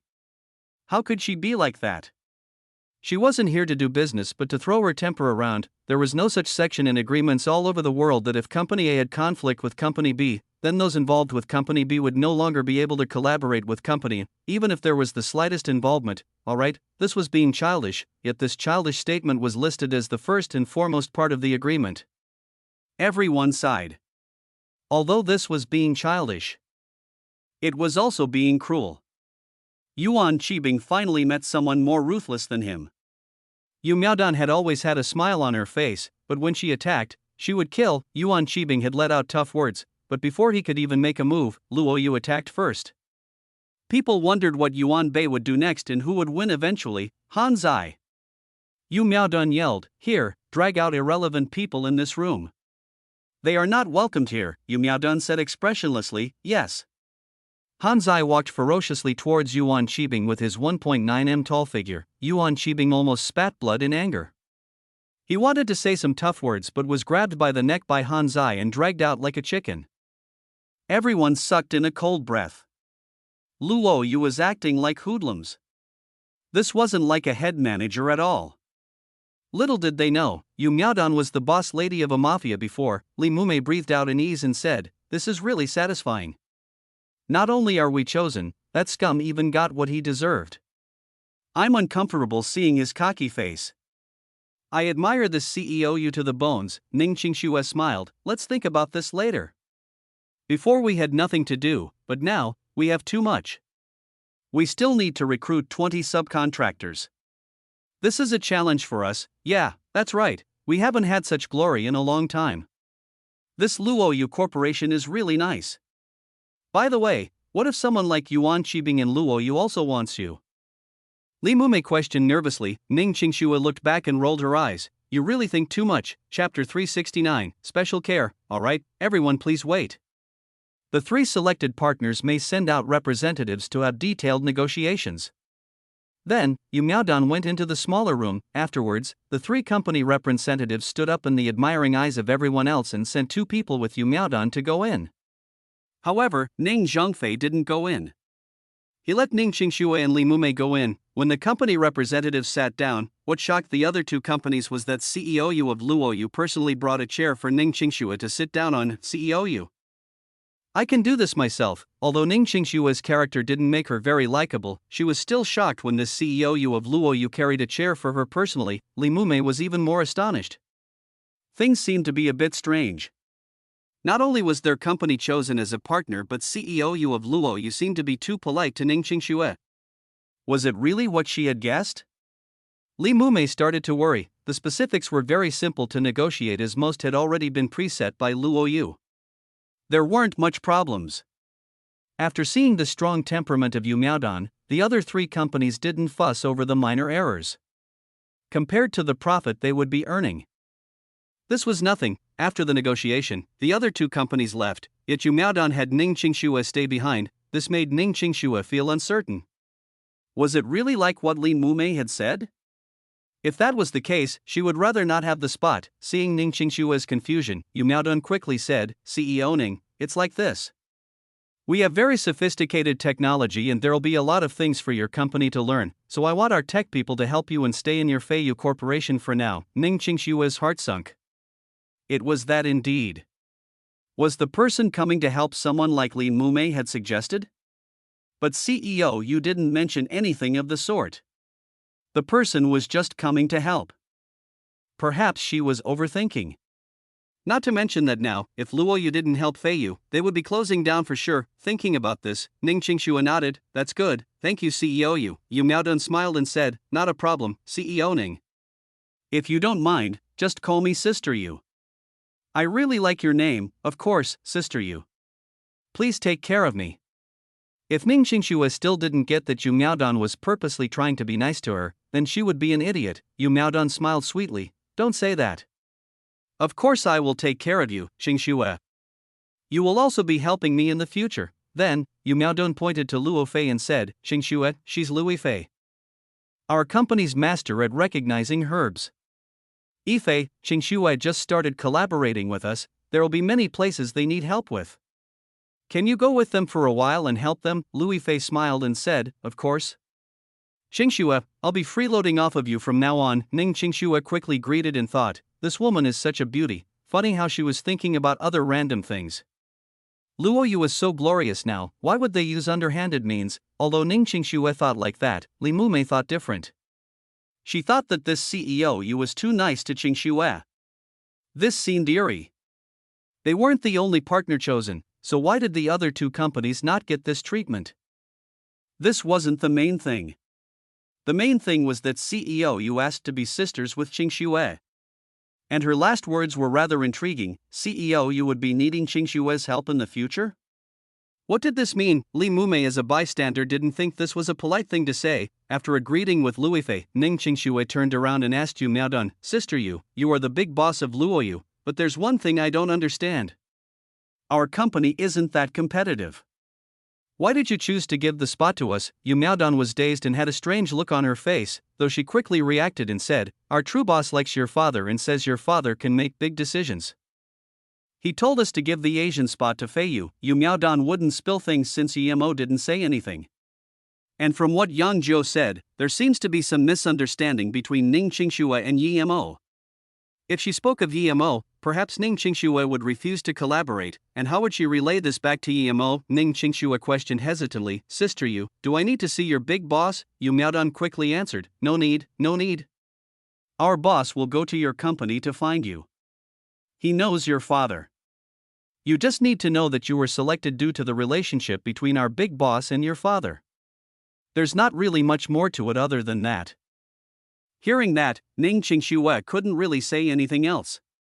She could only wait for this mysterious big boss of Luo Yu to come see her. But at last, she had calmed down a little. At least she knew the reason they were chosen. When Yu Miaodong and Ning Qingxue came to the conference hall, she found her father surrounded by pharmaceutical corporate representatives. Qingxue, you go worry about your subcontractors first. I still have things to deal with here. If you need help, just ask for Louis Fei or come find me. Yu Miaodong left behind a name card and left. Li Mumei looked at the pharmaceutical representatives and couldn't help but utter contemptuously, not long ago, they tried to stay away from us. Yet now, they're surrounding us. They're really shameless, Ning Qingxue said plainly. People walk to higher places. In front of interest, face is worth nothing for most people. Sister Fei, do a lot of people go to find CEO Yu every day? Li Mumei asked. Luo Fei shook her head and said, I just joined Luo Yu. I haven't even been to Flowing Snake HQ yet, so I really don't know. Huh, you haven't even been to Flowing Snake? Then why would CEO Yu send you to help our company? Li Mumei was really confused. Luo Fei smeed but didn't answer. Of course she knew why. CEO Yu told her that Yuan Shibing wasn't a kind-hearted person, therefore since Qingxue had offended him, he would try to get revenge. Luo Yu HQ had a mass of masters and they weren't afraid of anyone. but Ning Qingxue didn't have anyone to protect her. If Qingxue suffered under Yuan Shibing's vindictive plans, then what would they say to Yemo when he came back? Because Yemo had said Luo Fei was a master, Yu Miaodan discussed with Luo Fei for her to go to Feiyu and protect Ning Qingxue. There were a lot of masters in Flowing Snake now, but most of them were men. Furthermore, Ning Qingxue was very important in Yu Miaodan's heart. So the best person to protect her was Luo Fei, because she was a woman. If the hidden sects knew that the core disciple of Ci Hangjing Temple would come to protect a normal city woman, their first reaction would be disbelief. However, Luo Fei didn't feel like that. In her eyes, her life had been saved by Yemo, so it was normal to protect his wife. The only problem was that she didn't know if there was anything between her little martial sister Luo Xian and Yemo, sister Qingxue. Long time no see, a youth walked in front of Ning Qingxue and smiled. Cousin Ning Yang, how come you're here? I didn't find you amongst them before. Ning Qingxue had a face full of joy. If there was one person she was grateful to in the Ning family, it was her cousin Ning Yang. When everyone wanted to sell her to the Song family, he had come and told her to escape. Ning Yang had even tried to help her go abroad. The reason why she could escape Beijing was this cousin's help. Although Li Mumei only told her some of it afterwards, she was really grateful to her cousin, Brother Yang. I know. Those Ning family people want you to come for a subcontract with Qingxue, right? Li Mumei said straightforwardly. Ning Yang nodded his head awkwardly. Indeed, they chose me to come here. Second and fourth uncle are too embarrassed to ask your dad, so they told me to come. I really didn't want to come, but at the moment, the Ning family business is being managed by my big brother. If I don't come, it will damage my relationship with my brother. But Qingxue, don't worry. If it's fine, then perfect, but if not, then just tell me. Ning Qingxue looked hesitantly at Ning Yang. If it was his own business, she would agree without hesitation, but she didn't want to have any connections with anyone else in the Ning family. Chapter 370. Being a hostage, Yemo avoided this patrol fleet and flew tiredly for another hour or so before seeing land. After that, he knew he must have been far off from his original journey. Now, he didn't have any coordinates on him, nor could he understand a thing the people were saying there. Yemo found a place with few people and landed. He'd used up a lot of chi essence and needed to recover. Perhaps he had overrushed his trip here. Yemo just realized that he didn't have any US dollars or any identification on him. It was very spacious here. Even though Yemo waited for a long time, he still didn't find anyone he could ask for directions. Just when Yemo was prepared to go to a place with more people, a pickup truck drove over rapidly, catching Yemo's attention. The pickup appeared very normal at first glance, but the 5 people in it, driver included, didn't. Everyone had a gun and the truck had been modified. The trunk was empty. What made Yemo decide to follow this pickup was that there were the words "I will get revenge" in Chinese on it. It was very small yet still couldn't escape from Yemo's spirit sense. What Yemo found unexpected was that this car stopped at a hidden place not far from a shop. Other than the driver, all other 4 men walked into 2 different shops not far off. Yemo followed them and walked into one of the shops. He was going to ask how far San Francisco was from here and see what these 4 wanted to do. But as soon as he got in, a fat police officer noticed Yemo.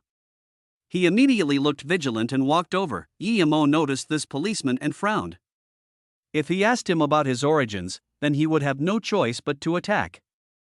This officer really had nothing to do. Instead of asking those 2 suspicious black guys, he came to ask him, help. At this moment, there was a sharp yell and the fat policeman looked to the back. The 2 black men were robbing the store and the store owner was yelling for help. He was being taken into hostage by one of the black men. The fat police officer immediately drew his gun. Yemo shook his head. He didn't expect them to make such a ruckus just to rob a store. If he had known this earlier, he wouldn't even have bothered following them. He saw the Chinese on the car and thought these people would know Chinese. Just when Yemo was about to leave, one of the black men neared him. Yemo immediately knew that these people were looking for hostages and stopped moving.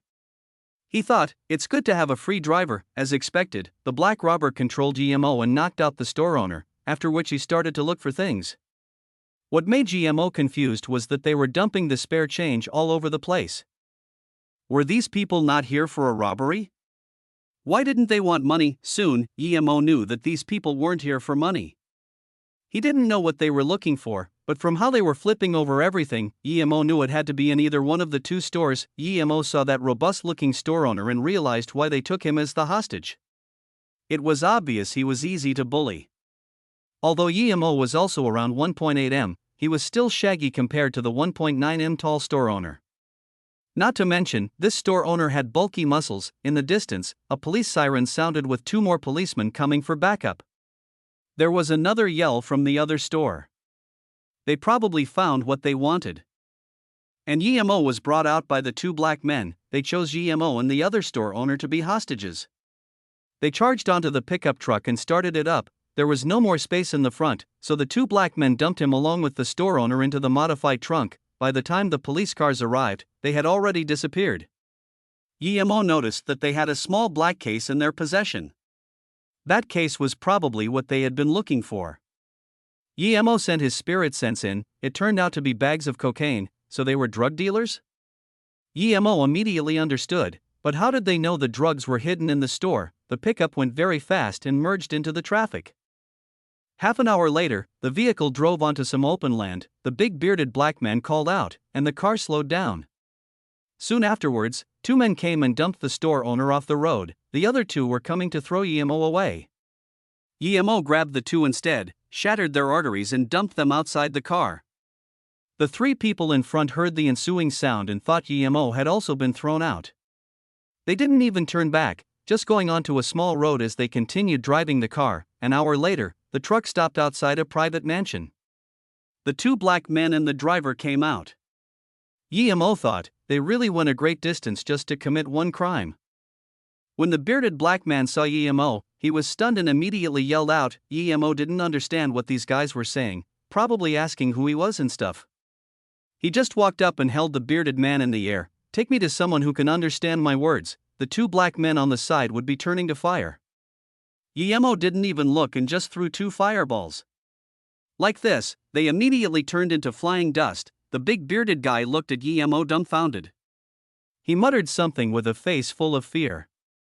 Although he didn't understand what Yemo said, he could guess it and pointed to the room. Muttering some more, Big Beard brought Yemo into a sealed underground basement and opened the door. Yemo found that there were a few cases. Yemo was thinking that he was simply looking for someone who spoke Chinese, so why would this guy bring him here? Yemo went over to the case and opened it. It was full of dollars. There was at least 1 million in here. These robbers were really rich. Yemo just took this cash into his storage ring. He didn't have any US dollars right now, hence this case of USD was perfect. The big beard saw Yemo turn a case of money into nothing and almost stared his eyes out. Yemo opened a few more cases where there were some simple firearms. Yemo didn't care about them, and these firearms looked really shabby. Yemo wasn't even interested in taking them. Just when Yemo was going to ask the big beard where San Francisco was, he saw a map hanging on the wall. Yemo looked along the sea for a long time and finally found San Francisco. He pulled Big Beard over and pointed at the floor. Where is this? Big Beard guessed what Yemo meant and used his finger to point at Daly City, so he was apparently at Daly City. Although it wasn't far from San Francisco, there was still some distance. Knowing his direction, Yemo had no intention to keep Big Beard and turned him into dust too. Afterwards, he found a clean place to cultivate for a few hours before stepping on his flying sword towards San Francisco, and Jia Street. A figure suddenly appeared here, Yemo, who had just arrived. He had called over a taxi as soon as he landed. Yemo couldn't understand what the cabbie was saying, so he tried. I want to go to Chinatown, okay. The cabbie gestured Yemo to get on. Yemo rejoiced. This man spoke Chinese, as if guessing his thoughts. The driver let Yemo know he couldn't understand Chinese. He said in a very weird tone, I know little Chinese, but Yemo didn't mind. All he needed was to find Chinatown and everything would be good. Surely there were people who understood Chinese in Chinatown. An hour later, Yemo appeared before Mingyu Tower. Due to the time difference, by the time Yemo arrived, it was afternoon. Yemo walked into the Mingyu Tower, which was decorated in an ancient Chinese style. An old man in his 50s with glasses sat there, focused, reading a book. May I ask what you want? A young waiter in his 20s saw Yemo come in and asked. Yemo scanned the antiques on the shelves and inquired, this bracelet was sold from here, right?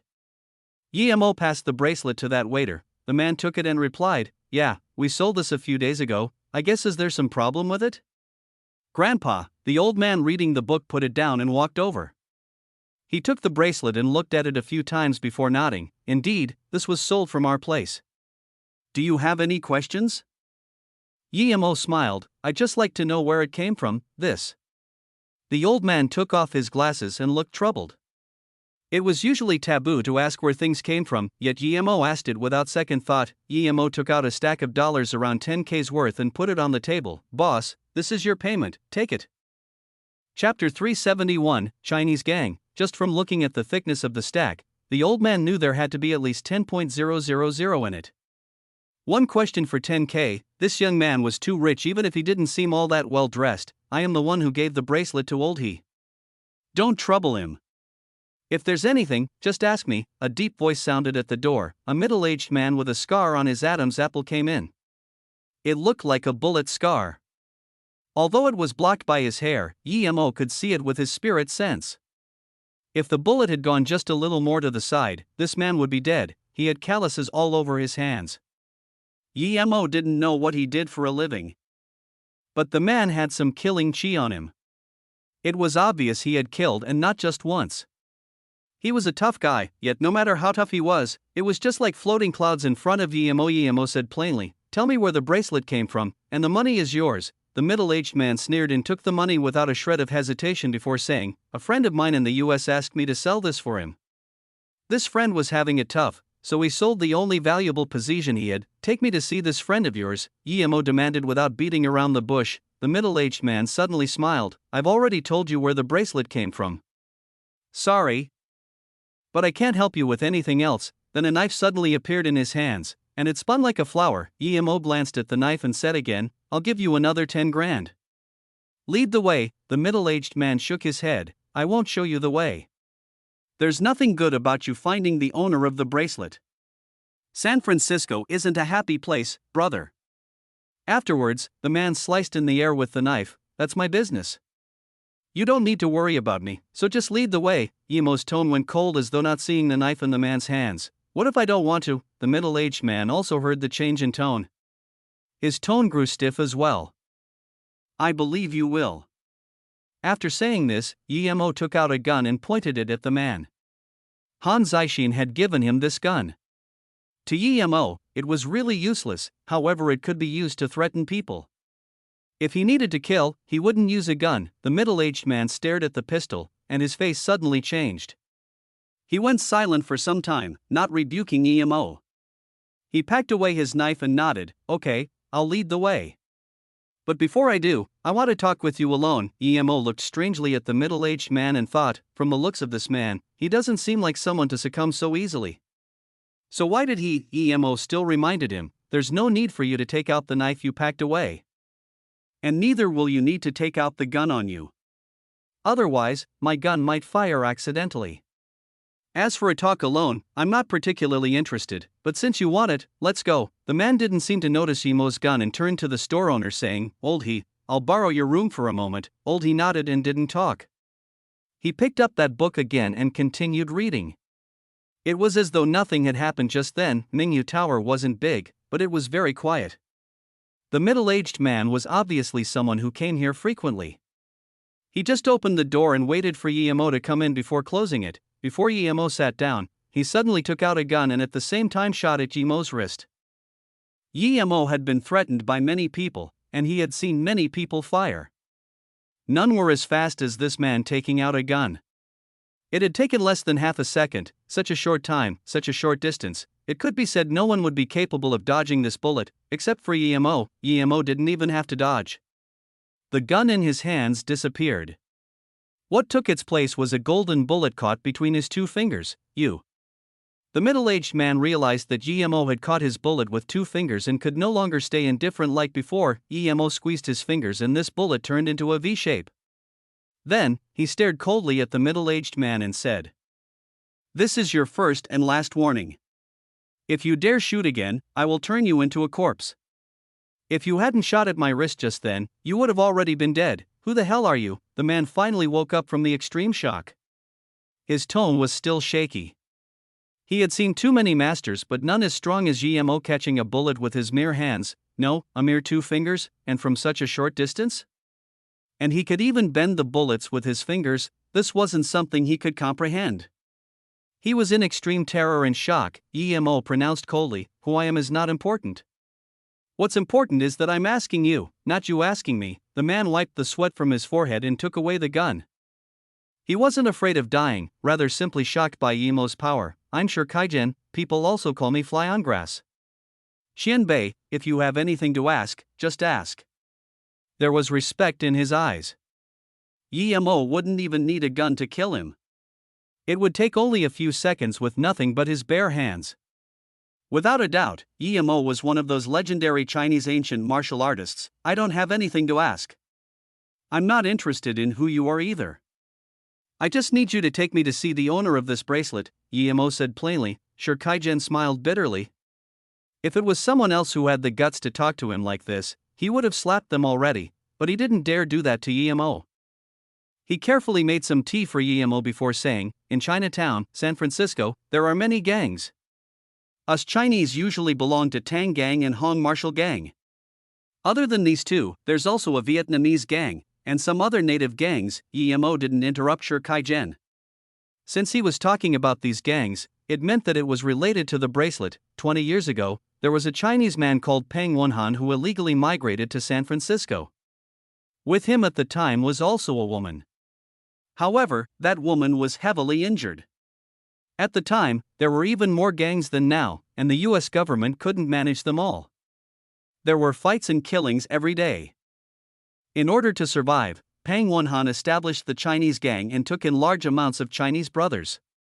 As time went on, the Chinese gang grew big and people in the gang called the woman Sister Yin. Hearing about this, Yemo had a feeling that the woman who came with Peng Hanwen might be related to him. Sure Kaijen continued, 10 years later, the Chinese gang was the definition of strength in San Francisco, and small gangs didn't even dare mess with the Chinese gang. Yet at this time, something happened to the Chinese gang.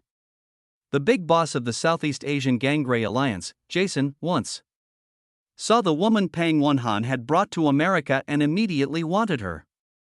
Not only did Peng Hanwen disagree, he was furious, after which the two clans clashed. The Chinese gang wasn't afraid of Grey Alliance, but due to a traitor, Peng Wenhan was assassinated, and the Chinese gang splintered into pieces. Yemo frowned. Jason was the big boss of the Southeast Asian gang. Why would he fight with the Chinese gang over a woman, nonetheless a fight to the death? This wasn't as simple as it seemed. Sure Kaijen continued. After the Chinese gang splintered, Sister Yin was nowhere to be seen, but it was said that she wasn't taken by Jason. Later on, the surviving brothers of the Chinese gang established Tang Gang and Hong Martial Gang in Chinatown. I have a friend at Hong Martial Gang. He strongly wanted me to join them. And he wanted me to sell that bracelet. He also told me that Sister Yin once wore the bracelet. Since it's hers, why is it being sold? Yemo asked. Sure Kaijen shook his head. Truth is, Sister Yin wasn't welcomed by the brothers in the gang. You could argue that the Chinese gang is gone due to her. There weren't a lot of people who liked Sister Yin.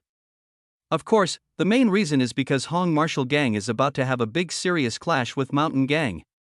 It's said that the Vietnamese gang will be supporting Mountain Gang, so my friend wanted to leave. He's selling the bracelet to get some money. Where is that friend of yours? Yemo immediately asked. Sure Kaijen answered. He owns a house in a street in Chinatown.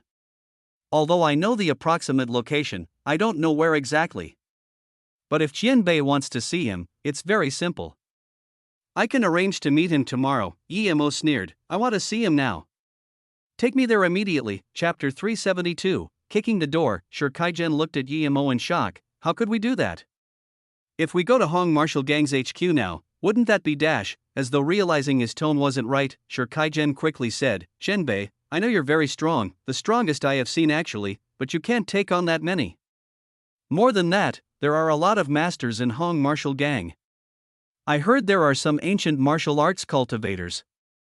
And their weapons are the advanced ones from the US mob. If you go alone, you might. Yemo smiled plainly. You don't need to worry, you just have to take me there. Sure Kaijen looked at the V-shaped bullet Yemo had dumped on the ground and picked it up. Then, he bit his teeth. Okay, I'll go with Qianbei. Men die with their dick facing up. It's my honor to meet a master like Qianbei. Emo looked at Shi Kaijian and said, "You just need to bring me near there." "There's no need for you to go in yourself." Shi Kaijian shook his head and disagreed. "No, to be honest, I've never seen someone as powerful as Qianbei. I respect you from the bottom of my heart, and I want to go in of my own will. Although my power is nothing compared to Qianbei, I'm still pretty good in the Chinatown circle. I just wish to follow Qianbei. If I can learn a move or two, it will be my biggest fortune." This Shi Kaijian had some good eyes, but GMO didn't intend to bring him. He said honestly, "I came here to do a couple of things, and after I'm done, I will leave the US." However, Shi Kaijian replied, "If Qianbei is willing to take me with you, I'm willing to leave the States. I have no one here. I've been staying to get revenge, but it's been more than 10 years. My enemies have only gotten stronger and stronger. I have no expectations anymore. If possible, I just wish to follow Qianbei for some time." So he wanted revenge. The reason he was risking death to follow him was to learn martial arts to get revenge. This Shi Kaijian was very decisive and didn't seem to be someone cruel. It would be fine to take him in.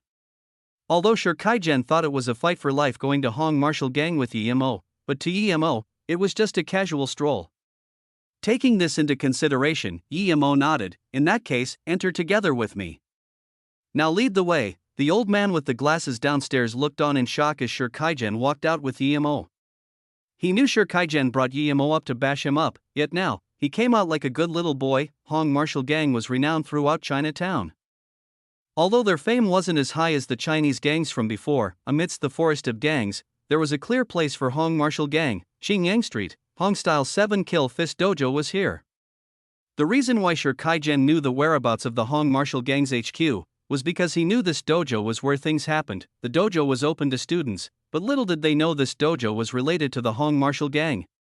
Shi Kaijian only knew because his friend was in the Hong Martial Gang. Under his lead, Emo soon arrived at the Hong Style 7 Kill Fist Dojo. However, he was stopped at the door. Emo scanned his spirit sense in and saw people practicing martial arts. "This is Hong Style 7 Kill Fist, please stop. If you want to sign up, come back a month later." It was a Chinese person as well guarding at the door. It was also Shi Kaijian's first time here. Usually, his friend would come looking for him instead, and he wouldn't come here, because if he did, he might be investigated.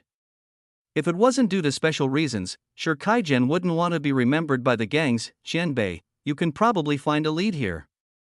Shi Kaijian turned around and said to Emo. Emo smiled. "Brother Shi, you're older than me. You don't need to call me Qianbei. My surname is Yi," Shi Kaijian said joyfully. "In that case, brother Yi, I won't be too polite. Still, since I'm following you, I'll just call you brother Yi." Shi Kaijian wasn't dumb. If he wanted to learn from Emo, he needed to understand his position. Emo didn't mind how Shi Kaijian referred to him. He just told that guard, "Simply tell them someone is here to challenge the dojo. Get your dojo leader here or else you wanna fucking die." This man didn't even report and just punched at Emo's face. Emo didn't seem to see the fist and just kicked out. His leg arrived first and the guard was kicked flying away and smashed into a vase that was around human height. The vase shattered. Shi Kaijian shook his head and his rating of Hong Martial Gang lowered. It wasn't because the guard couldn't take a single kick from Emo, but because the guard shouldn't have attacked first. No matter whether he could beat Emo or not, since Emo said he came to challenge the dojo, he should stay calm and report back. The reason being that if the person who came was very strong, what the guard did might create a strong enemy for Hong Martial Gang. "Who are you? Why are you causing trouble at our Hong Style 7 Kill Fist Dojo?" Seeing the fight at the door, a sturdy-looking dark-faced man walked over. He didn't attack first but saluted with his fist and asked, "My big brother wanted to see the dojo leader, but this guard didn't let us and attacked first. That's why, my big brother taught him a lesson," Shi Kaijian said. The black-faced man then noticed Shi Kaijian behind Emo and asked confusedly, "You are Fly on Grass, right? Since when did our dojo have a feud with your big brother?" Shi Kaijian didn't know the black-faced man, but it was normal for him to be recognized. He had some reputation in Chinatown after all. Anyway, he smiled and stated, "I never said we have a feud with your dojo. It's just that my big brother wants to see your dojo leader, but the guard didn't let us. The man's face sunk. Fly on grass. Our dojo doesn't want to cause trouble, but that doesn't mean we're scared of you. If everyone who came could see our dojo leader, then he wouldn't need to do anything but just seeing people all the time. Yimo's spirit sense had already found someone looking at the situation, so he sneered, "Don't talk bullshit. If you don't call your dojo leader here, I will tear this dojo to the ground." Yimo's words touched the bottom line of the black-faced man, who tucked his shirt in contemptuously and said, "In that case, I, Wang Jun, will test you out." Yimo shook his head and insulted, "You haven't even touched the door to martial arts.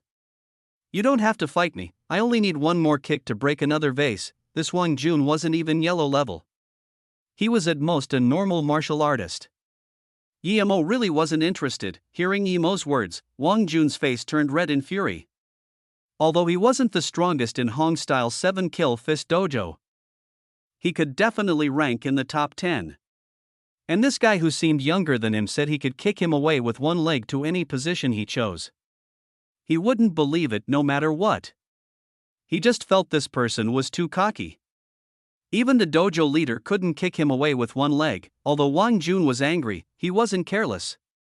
Since this person said that, it meant he had some degree of power. He took his stance and spun his fist in a flower, smashing towards Yimo with fist winds. Wang Jun used his strongest move as soon as he attacked. He didn't underestimate Yimo at all. This punch had been modified from Muay Thai. It carried the name Waving Hook Fist. Wang Jun had beaten many masters with this move. If not for that, he wouldn't be an instructor for the dojo. Yimo didn't even move. When Wang Jun's fist came in front of him, he suddenly took a step forward and kicked. Wang Jun saw that Yimo dared come closer and rejoiced. But before his brain could even process it, he was kicked in the chest by Yimo. His fist had clearly reached Yimo, yet for some reason it didn't even touch Yimo's clothes. After that, Wang Jun felt a huge force to his chest. Wang Jun's heart sunk. It was over. As expected, Wang Jun seemed to have grown eyes behind his back as he smashed into the remaining vase, completely shattering it. The entire dojo went silent. The students had stopped because the guard was beaten up. But after Wang Jun came to talk with Yimo, all those students had gathered around. They didn't expect the clash to be just one kick and their martial arts instructor to be sent flying exactly to where Yimo had pointed out before. Chapter 373, Aggressive Coercion. "Nice moves, friend," a deep voice sounded. At the same time, a man in gray robes walked out. He had a smile on his face, as though not minding Yimo kicking over 2 vases and 2 people, but genuinely complimenting Yimo's power. Yimo had known this man was hiding in the back, and looking at his calm demeanor, his status must be quite high in this dojo. Yellow level middle stage, a martial artist. But in Yimo's eyes, this meant nothing. Dojo leader. The black-faced man's injuries weren't serious, and seeing this gray-clothed man walk out, he crawled up with a face full of awkwardness. "Please excuse the dojo for our impoliteness. I'm the dojo leader of Hong-style 7-kill fist, Shinweiju. May I ask what your name is?" The gray-clothed man didn't seem to see the black-faced instructor and just walked out, saying to Yimo, "No need for names. I came here today to ask some things," Yimo said plainly, as he really didn't like the style of this dojo leader. When he first came, he was watching from the side. Even after he kicked the guard, he still didn't move. Only when he kicked this black-faced instructor did he finally walk out. He probably couldn't stay calm any longer. Hearing Yimo's words, Shinweiju's face changed, but it soon returned to normal. In Jianghu, it was extremely rude to not say your name after one says they have one. Even with Shinweiju's scheming heart, he almost couldn't take it. But he wasn't a noob who had just entered Jianghu. The angrier he was, the more he would intend on killing the person, yet the kinder he would act. Before understanding who the enemy was, he wouldn't attack easily. Just then, he had also seen Yimo's kicks. He didn't have such power. Although it was easy for him to beat that instructor too, he couldn't do it as comfortably as Yimo. Also deciding the direction of his fall, Shinweiju still said with an unflinching face and saluted with his fist, "In that case, please come in, friend." Sure, Kaijen knew Shinweiju. He was very famous in Chinatown and was even more famous in the gang world. At this moment, Sure Kaijen saw that Yimo didn't even show any politeness to this man and felt nervous. Usually, those who lived in Jianghu would leave 30% respect when they talked, unless it was a real life and death feud. He didn't know whether Yimo was too young or something, but apparently he didn't care about Shinweiju at all. of course Yemo didn't care about Shin Weiju at all. He hated all this deep scheming yet acting generous. Shin Weiju was a mere yellow-level warrior, but so what? Even if he rose 10 levels higher and reached great heaven, Yemo still wouldn't care. Although Shin Weiju was extremely mad, he didn't show it at all. He brought Yemo and Sure Kaijin into the guest lounge. For bulky men stood outside. He thought Yemo was going to say something, but Yemo acted as though he didn't see them at all and just walked in. Shin Weiju's plan fell into water. These four were the strongest in the dojo. Shin Weiju thought that if Yemo was going to say something, he would tell Yemo that that was the rule of the dojo. According to Yemo's personality, there would then be a fight. Shin Weiju was sure that with the help of those four, he would be able to subjugate Yemo, but Yemo just walked straight in. Was he really strong to that extent? Shin Weiju felt a little lost. He wouldn't do things he wasn't confident about, so thinking for a long time, Shin Weiju ultimately decided to not attack first. He wanted to see what this person was going to ask for. The tea was sent up and Shin Weiju smiled, asking, "Friend, what would you like to ask about the dojo leader Shin? My big brother wants to ask Tongju some things, but we can't find him at the moment. Can you please tell us where he is?" Sure Kaijin asked. Shin Weiju frowned. It's not like he didn't know Tongju, but Tongju's identity was special, and he rarely showed himself in front of the Hong martial gang brothers.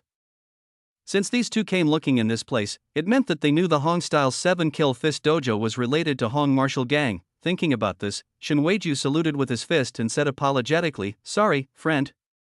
I know Tongju indeed, but he can't see you now. He won't be able to come out and meet you for some time. This concerns an internal matter of Hong martial gang, so please forgive me, friend." Sure Kaijin immediately stood up. "What do you mean? I know your Hong martial gang is about to clash with Mountain Gang, but that doesn't mean I can't see Tongju." Shin Weiju might have some patience for Yemo, but for Sure Kaijin, he had none. He had been in a high position for a long time. "Since when did a little thing from the streets dare talk to him like this?" Shin Weiju said coldly to Sure Kaijin. "Hong martial gang's business isn't something you can stick your nose in. Fly on grass, although you have some fame in Chinatown, that is nothing in the face of Hong martial gang. Seeing how we're all from China, I'll let it go." Yemo stood up and said plainly, "Shin Weiju, I'll give you 1 minute. Take me to see Tongju. If not, there will no longer be a Hong martial gang in Chinatown from now on." How cocky. "I, Shin Weiju, want to see how you're going to annihilate our Hong martial gang today." Faced with Yemo's aggressive ordering about, Shin Weiju finally couldn't take it anymore. Before he could call his men inside, Yemo walked up rapidly, grabbed Shin Weiju by the neck and flung him up like a chicken before saying slowly, "You don't get to decide whether I can or cannot annihilate your gang." Shin Weiju was shocked inside. He clearly saw Yemo walk up and grab his neck, but he simply couldn't dodge it. He was a yellow-level middle-stage martial artist. He wasn't that mere guard or that black-faced instructor. Yet in this young man's hands, he seemed no more than that guard. Shin Weiju's face finally changed. He now understood who he had offended. This person might be the legendary Earth-level warrior. If he really was Earth-level, although there would be some difficulty in annihilating the Hong martial gang, it wouldn't be impossible. The four men at the door saw what was happening inside and charged in without a second thought. Yemo just raised his leg and kicked. The front most bulky man was immediately sent flying. He crashed right into the second man, and the second man crashed into the third until they all stacked together. Shin Weiju was frozen. He didn't even dare guess who Yemo was. Funny how he had still been thinking before that the five of them could subjugate Yemo and take at least one of his arms or legs. Now, he realized how ridiculous that thought had been. Shin Weiju wanted to say some soft submissive words, but his neck was grabbed by Yemo before he could spit out a single word. Sure Kaijin rejoiced at the scene. To him, the stronger Yemo was, the more right his decision would seem. Shin Weiju had such a great reputation, yet in Yemo's hands, he was like a little chicken, utterly defenseless. Yemo casually tossed him aside and said plainly, "1 minute. Take me to see Tongju. Otherwise, next time I say I will annihilate your gang, I won't go back on my words." Cough cough. Shin Weiju managed to catch his breath and quickly stood up. He bowed deeply to Yemo. "Shenbei, I was blind to not see Mount Tai, please forgive me. I'll immediately take Shenbei to see Tongju." "Please, this way, then." Shin Weiju carefully led the way in front. He no longer had any of those little plans of his. Those schemes had been established based on the idea that their difference in power wasn't too great. Now it was clear that Yi Mo could squash him like an ant. Hence any shenanigans would be useless. Shin Weiju brought Yi Mo and Shi Kaijian through the back door, and after going left and right a few times, they went into an ancient-style house. The door was tightly closed. Shin Weiju walked to the front and pressed the doorbell.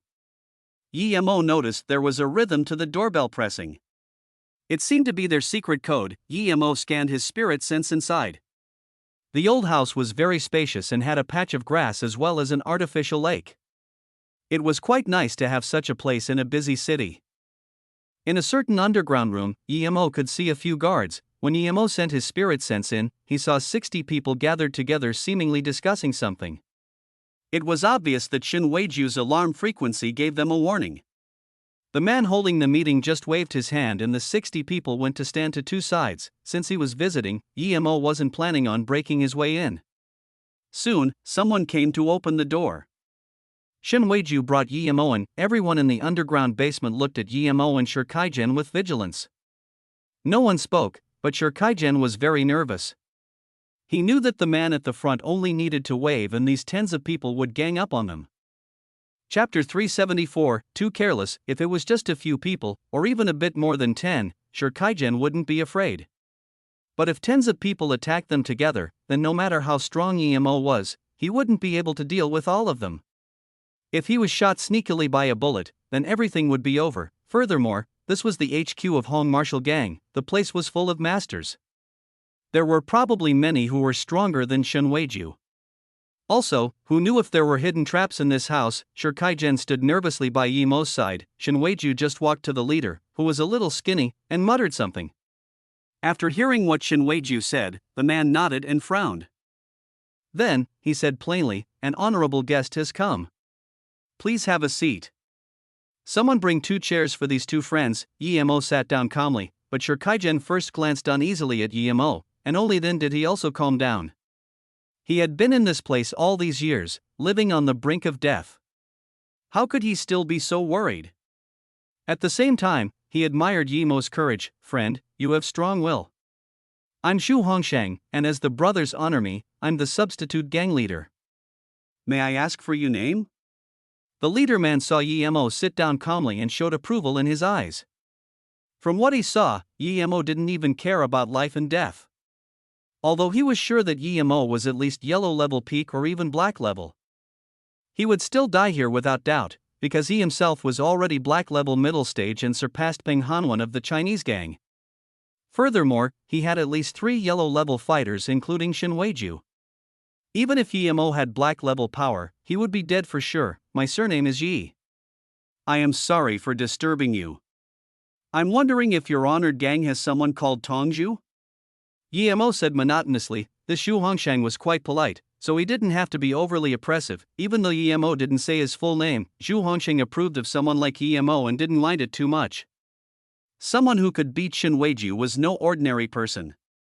He was someone who would go on to do big things. Thus his eyesight wasn't on the same level as his henchman.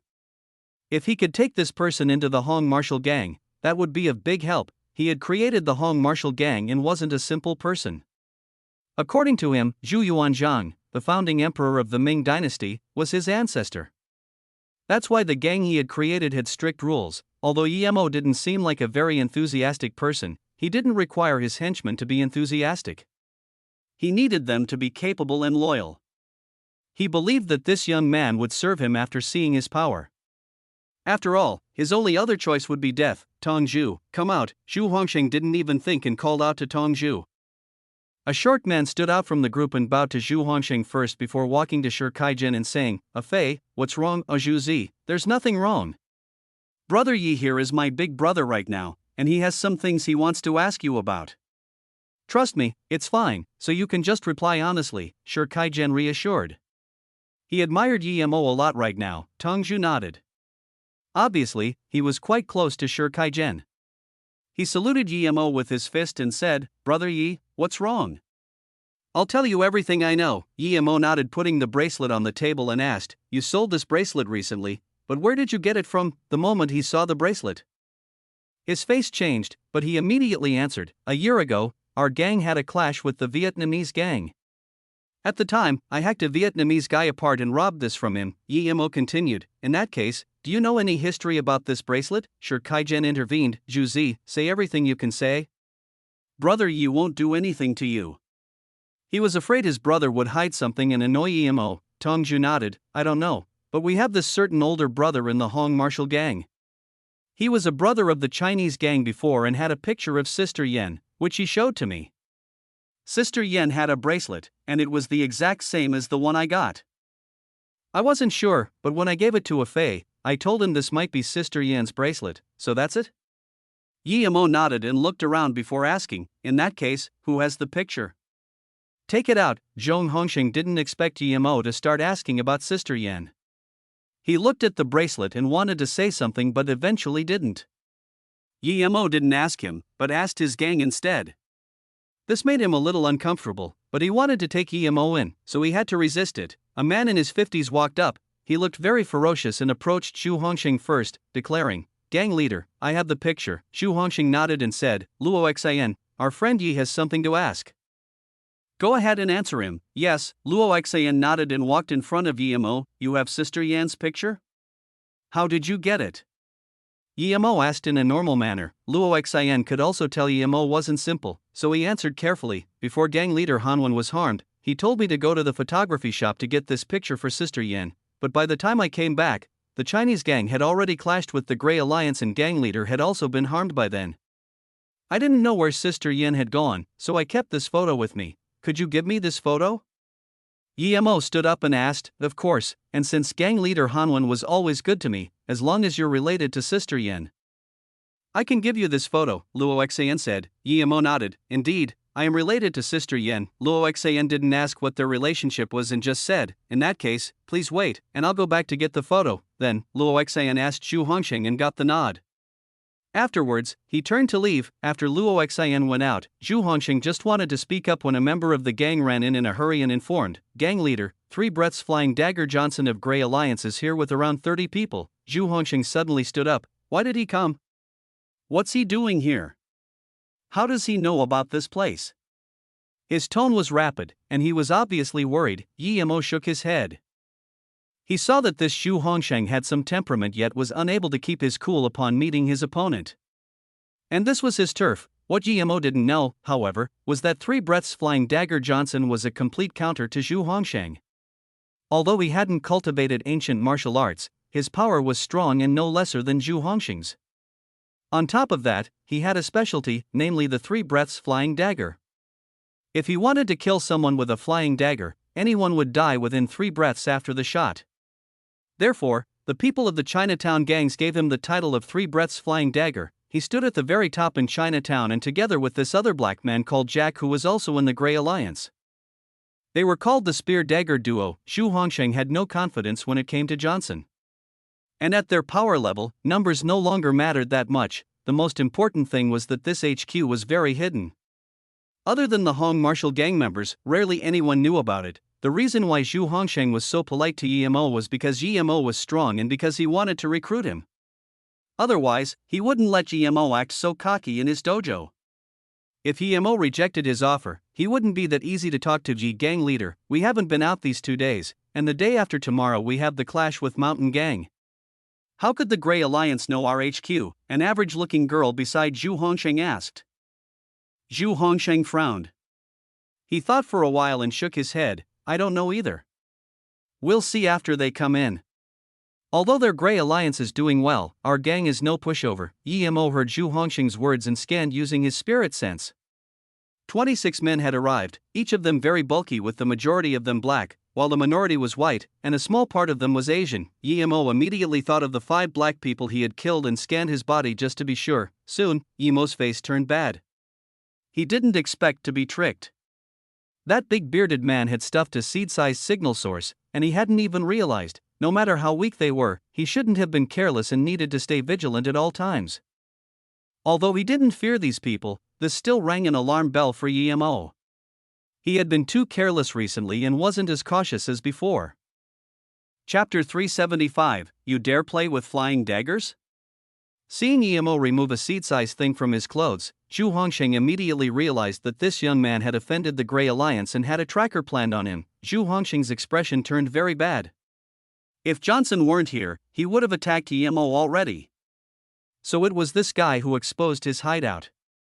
He no longer wanted to recruit Emo that much. Although he was capable when it came to fighting, his brain wasn't that agile. Emo's face wasn't good either. The thing had been small but very sticky. When he chalked the big bearded fella, he didn't realize he was actually calm enough to put a tracker on him. Emo ripped at it. And the tracker turned to nothing. At this moment, a tall white man walked into the underground room, which wasn't small. Despite there being 60 or so people in here, it didn't seem squishy. When Johnson came in and saw Emo, he was sure it was him even though the tracker had disappeared. He didn't expect there to be this many people here. Nonetheless, his shocked face quickly went calm. Jordan and those 5 Grey Alliance members were killed by you? Lucian was also killed by you? You also took our things? This Johnson knew how to speak Chinese and was much better at it than that driver. Anyone could see the anger on his face. Emo smiled. Yes, I killed them. I also burned your crate of cocaine. And I found a case full of cash. Sure, Kaijen hadn't imagined at all that Emo would also have offended the Grey Alliance. He had never heard about anyone offending the Grey Alliance and still being able to live. That might have been the case before, but what about now? Just when everyone thought Johnson was going to rampage, Johnson turned to Zhu Hongsheng and said, Mr. Zhu, he has a death feud with the Grey Alliance. What is his relationship with you? Zhu Hongsheng immediately wanted to say he wasn't related to Emo. They were going to fight the mountain gang now. He didn't want to offend the Grey Alliance at this critical moment. However, Zhu Hongsheng was stopped by that average-looking woman. For the first time, this woman spoke of her own accord. This person called Yi is a friend of our gang. If your Grey Alliance wants to attack him on our land, that is the same as mocking us. Even if you have any feud with this friend, please deal with it after leaving our place. Both Zhu Hongsheng and Emo were shocked. Emo imagined that Zhu Hongsheng would cast away any connections to him, and he could confirm this from Zhu Hongsheng's expression, but this woman said otherwise. Did she realize something? This woman wasn't simple? No matter whether she had realized anything, Emo felt that this woman was much more calculating than Zhu Hongsheng. It was a no-brainer to say such a thing at this situation. The only result of those words was to make Emo have some good impression towards them. After all, she didn't say they would protect Emo. I can agree to not kill him here, but we must take him away. Johnson raised his hand and a flying dagger suddenly appeared in his hand. No one could see where he took it from other than Emo. No, you can't take him by force. You can only allow him to walk out freely. As for what you do after he walks out, that's up to you, the woman continued. Johnson sneered. Do you think we're scared of your Hong Marshal gang? You're a mere woman. Are you the gang leader or something? Gang leader Hong, what is your will? Be straightforward. Zhu Hongsheng was troubled. From the bottom of his heart, he didn't agree with her words, but he didn't know how to answer. However, the woman continued, Of course I'm not the gang leader. If I was, I would state that Mr. Yi is someone our gang protects and that no one can touch him. Hearing this, Zhu Hongsheng was shocked. He looked at Emo, who was still very calm. To be honest, ever since it was discovered that Emo had been tracked, he had blacklisted Emo as someone he must kill. He didn't understand why Huang Zhang, who had always been very cunning, would make such a huge mistake for someone so young. For the first time, Zhu Hongsheng rebuked Huang Zhang's words and said to Johnson, This person has nothing to do with our gang, Johnson. Do as you wish. We won't interfere. This felt like succumbing, but Emo was someone he was going to kill anyway, so now, he was just letting Johnson do it. Huang Zhang stood up and looked deeply at Zhu Hongsheng before saying, I'm a bit tired.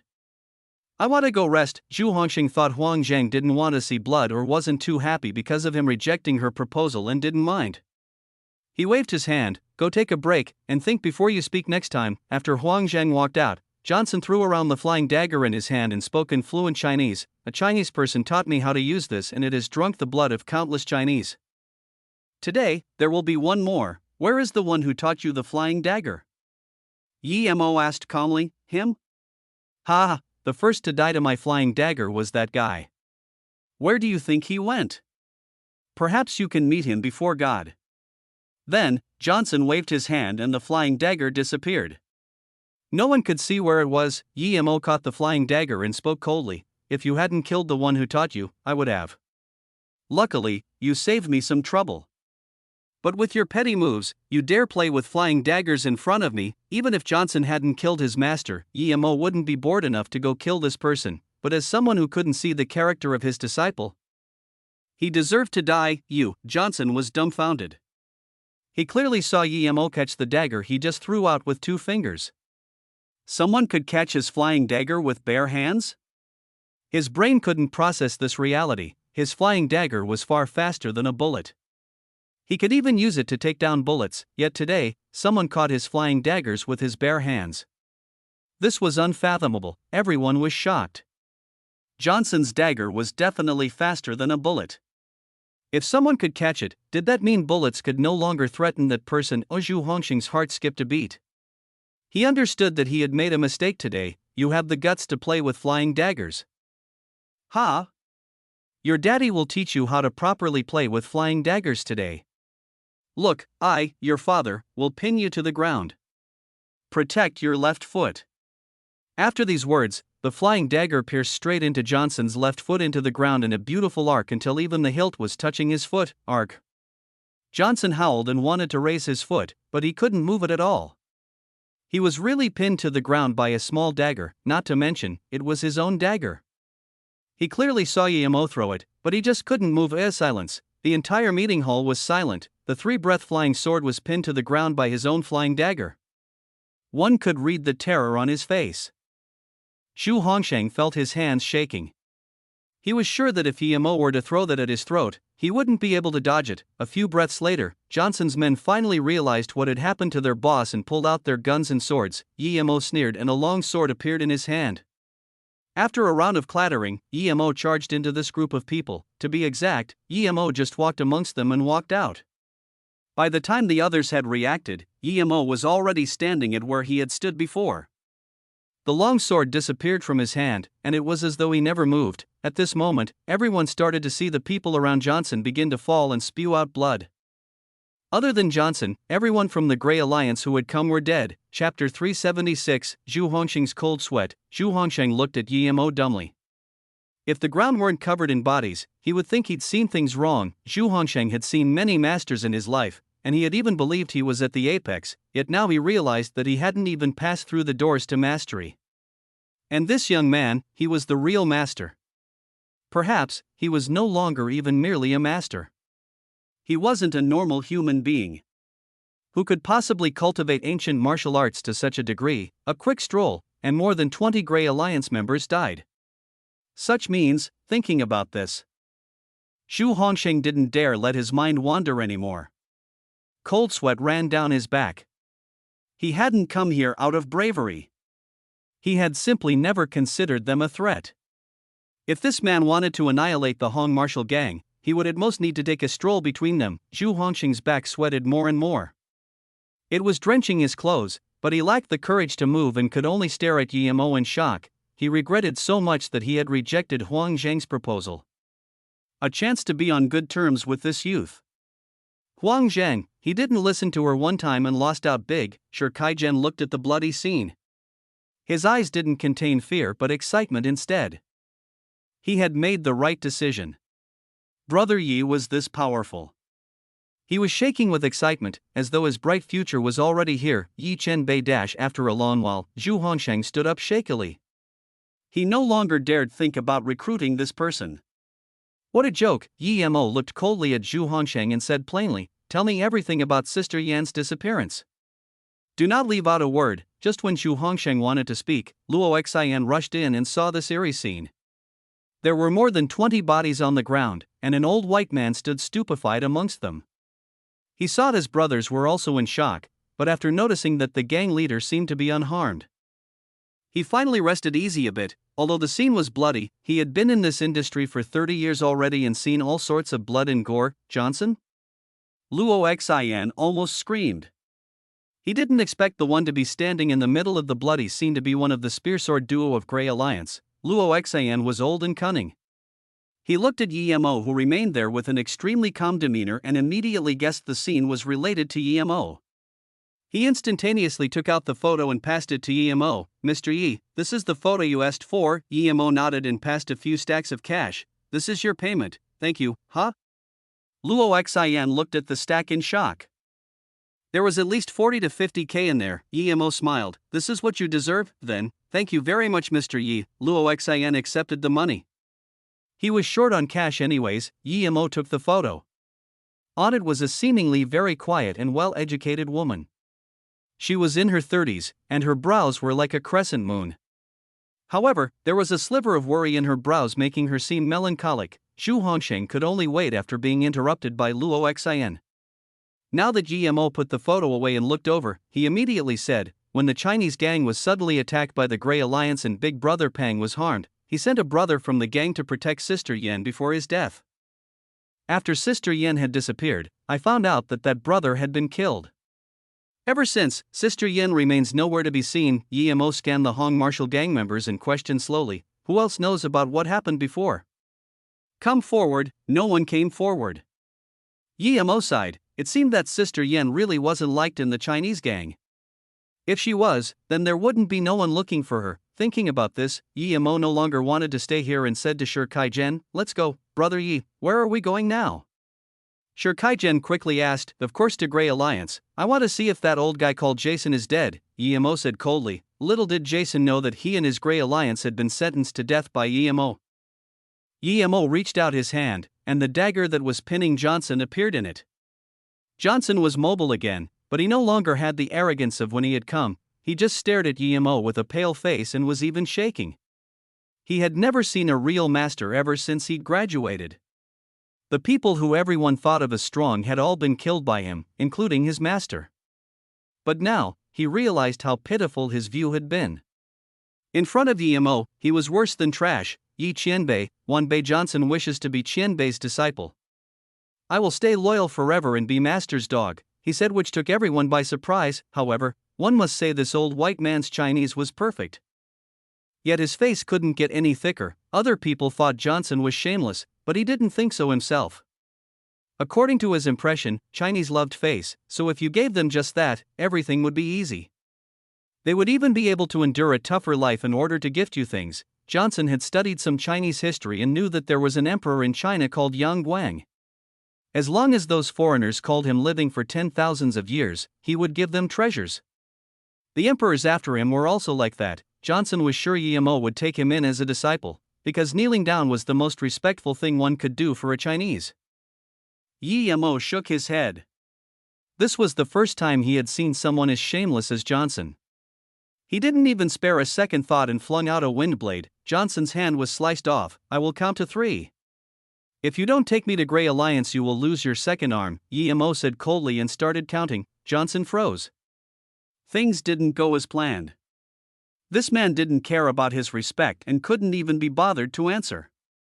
His arm was cut off, but there was little blood flowing out. Before the number 3 had been reached, Johnson crawled up. No, Qianbei, please stop counting. I will bring you over." In his desperation, Johnson used both English and Chinese and quickly went outside.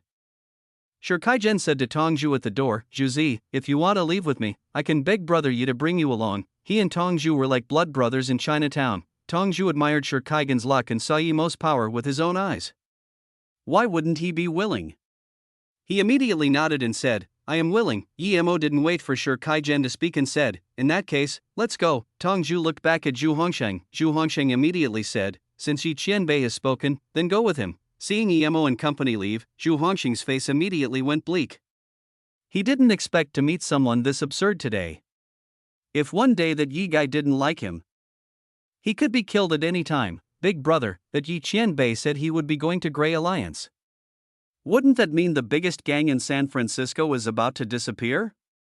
Does this mean the chance for other gangs has arrived? A henchman immediately saw the situation and grasped the focal point. Zhu Hongsheng became excited after hearing that. Yeah, that Yi guy is going to look for trouble at Grey Alliance. Thinking about this, Zhu Hongsheng immediately ordered, "Notify Huang Zhang, and tell her there are important things to discuss." Chapter 377, Who is it? A henchman quickly went to get Huang Zhang, but soon after, he ran back in and spoke worriedly to Zhu Hongsheng.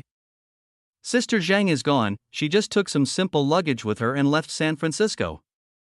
As for where she's headed, we don't know yet. What? Huang Zhan left? Zhu Hongsheng suddenly stood up and uttered in disbelief. After a long moment, he slunked back down into his chair. Brother Shang, Sister Zhang didn't leave that long ago. If we hurry to the airport, can't we stop her? Some underling asked. Zhu Hongsheng shook his head. I know her character, if she wants to leave, then we won't be able to stop her. Sigh, it was really my fault this time. I let a perfect opportunity slip through my fingers. There was one other point that Zhu Hongsheng didn't mention. The biggest thing he lost this time wasn't this chance but Huang Zhang's support. Never before this moment had he realized how important Huang Zhang was to him. This woman looked average, but she had a cunning heart. Now that he thought about it, the reason Hong Martial Gang had its current position today was greatly due to Huang Zhang's planning. At the same time, at the conference in Beijing, Ning Qingxue was hesitant faced with her cousin's request. She really didn't want the Ning Family Corporation to join as a subcontractor, but it was her cousin who was asking. Seeing Ning Qingxue's hesitation, Li Mumei said, Brother Yang, I honestly understand what Qingxue is feeling right now. This is really difficult for her. Even I don't want the Ning family business to join as a subcontractor under Feiyu Corporation. Ning Yang nodded and said, Okay, I will relay this to Big Brother. I don't blame Qingxue, they went over the line in the past. They didn't even think about Qingxue's happiness for the rest of her life. Sigh, Ning Qingxue nodded. Cousin, if you ever don't like staying in the Ning family, then come to our Feiyu Corporation. There will always be a spot for you here. Seeing Ning Yang leave, Li Mumei looked at the representatives for the Ning Family Corporation and sneered contemptuously. Qingxue, the Ning family shouldn't need to come beg you for a subsidiary position with their ability. They probably sent Ning Yang here to recover your relationship with the Ning family. Ning Qingxue nodded. She could guess that the Ning family had such intentions but didn't see it as clearly as Li Mumei. Mumei, I wanna go to Ning Hai. Can I leave things here to you and Dad? Ning Qingxue suddenly thought of Yi Mo, and she wanted to go after Mumei told her what had happened between her and Yi Mo. However, she got delayed due to the conference. She wanted to go to Ning Hai and ask Su Wei and Su Jingwen some questions. Qingxue, you can go. The rest of the procedure is very easy. I can do it with Mumei. Sometimes, it's good to not leave any regrets. Not everything your mom said is correct. Just do what you want to do. Ning Zhongfei walked over. He could feel the changes in his daughter and didn't feel supportive of Lan Yu's words anymore. Ning Qingxue nodded and said, Dad, CEO you said that you are close with Luo Yu's big boss, which is why we got the spot. Do you know their big boss? Ning Zhongfei shook his head with confusion. I don't. If I did, then we would never have been in such a predicament. Uncle, that CEO you of Luo Yu really said that we were chosen because their big boss ordered it so. How could you not know him? Li Mumei interrupted. Ning Zhongfei was dazed. There was something like that? I don't know their big boss. By the way, did you ask what their big boss's name was? I did, but CEO you just answered mysteriously that the big boss would come over to our company, so she didn't say. By the way, Qingxue, I feel that CEO you gives you special treatment. Not like business partners but more like a higher up. Li Mumei still mentioned the worry in her heart. Ning Zhongfei hummed for a moment and nodded. Mumei holds some reason to her words. Qingxue has such beauty, it's normal for people to like her, but since it's already done, why did the big boss use my name? Could it be him? No, he's too young. Dad, who are you talking about? Ning Qingxue immediately asked. Ning Zhongfei replied, It's the young man I met yesterday. I gave him a bracelet too. Mumei said he was a fraud, and I haven't seen him here indeed. I also thought he must have been a fraud, but other than him, I don't think there's anyone else to suspect. Uncle, did that person also say he had a pharmaceutical company? Li Mumei asked. Ning Zhongfei nodded. He said that the bracelet was related to him, hence I gave it to him. Then, he invited me to coffee and said he was going to the conference looking for partners. Hold on. Li Mumei interrupted. What's wrong? Ning Zhongfei asked in confusion. Uncle, repeat that last bit you just said, Li Mumei suddenly said. Ning Zhongfei repeated. He said that he was also coming for the conference looking for partners and was encouraging me to go as well, and he said he knew yes, that part. In the morning, I thought Uncle said it wrong or that the guy was bullshitting. But now, it seems that he is the big boss of Luo Yu. People came to the conference to become partnered, yet he came to the conference to look for partners. Doesn't this mean he represents Luo Yu? Li Mumei said, yeah, I had been wondering as well. Why would he make a wording error like that? So he was the big boss of Luo Yu. He's so young. Mumei said he was a fraud, and I was a bit doubtful. He didn't seem like a fraud. I'm really honored to have met him. Ning Zhongfei was full of happiness. Ning Qingxue shook her head and said, Dad, I don't feel this is right. You just met that young man and gave him a bracelet thanking him for the encouragement. But he's the big boss of a company. How can he give you the partnership over something like that? A successful big boss of an entrepreneurship shouldn't mix private with professional. Li Mumei nodded, this is also what I want to say.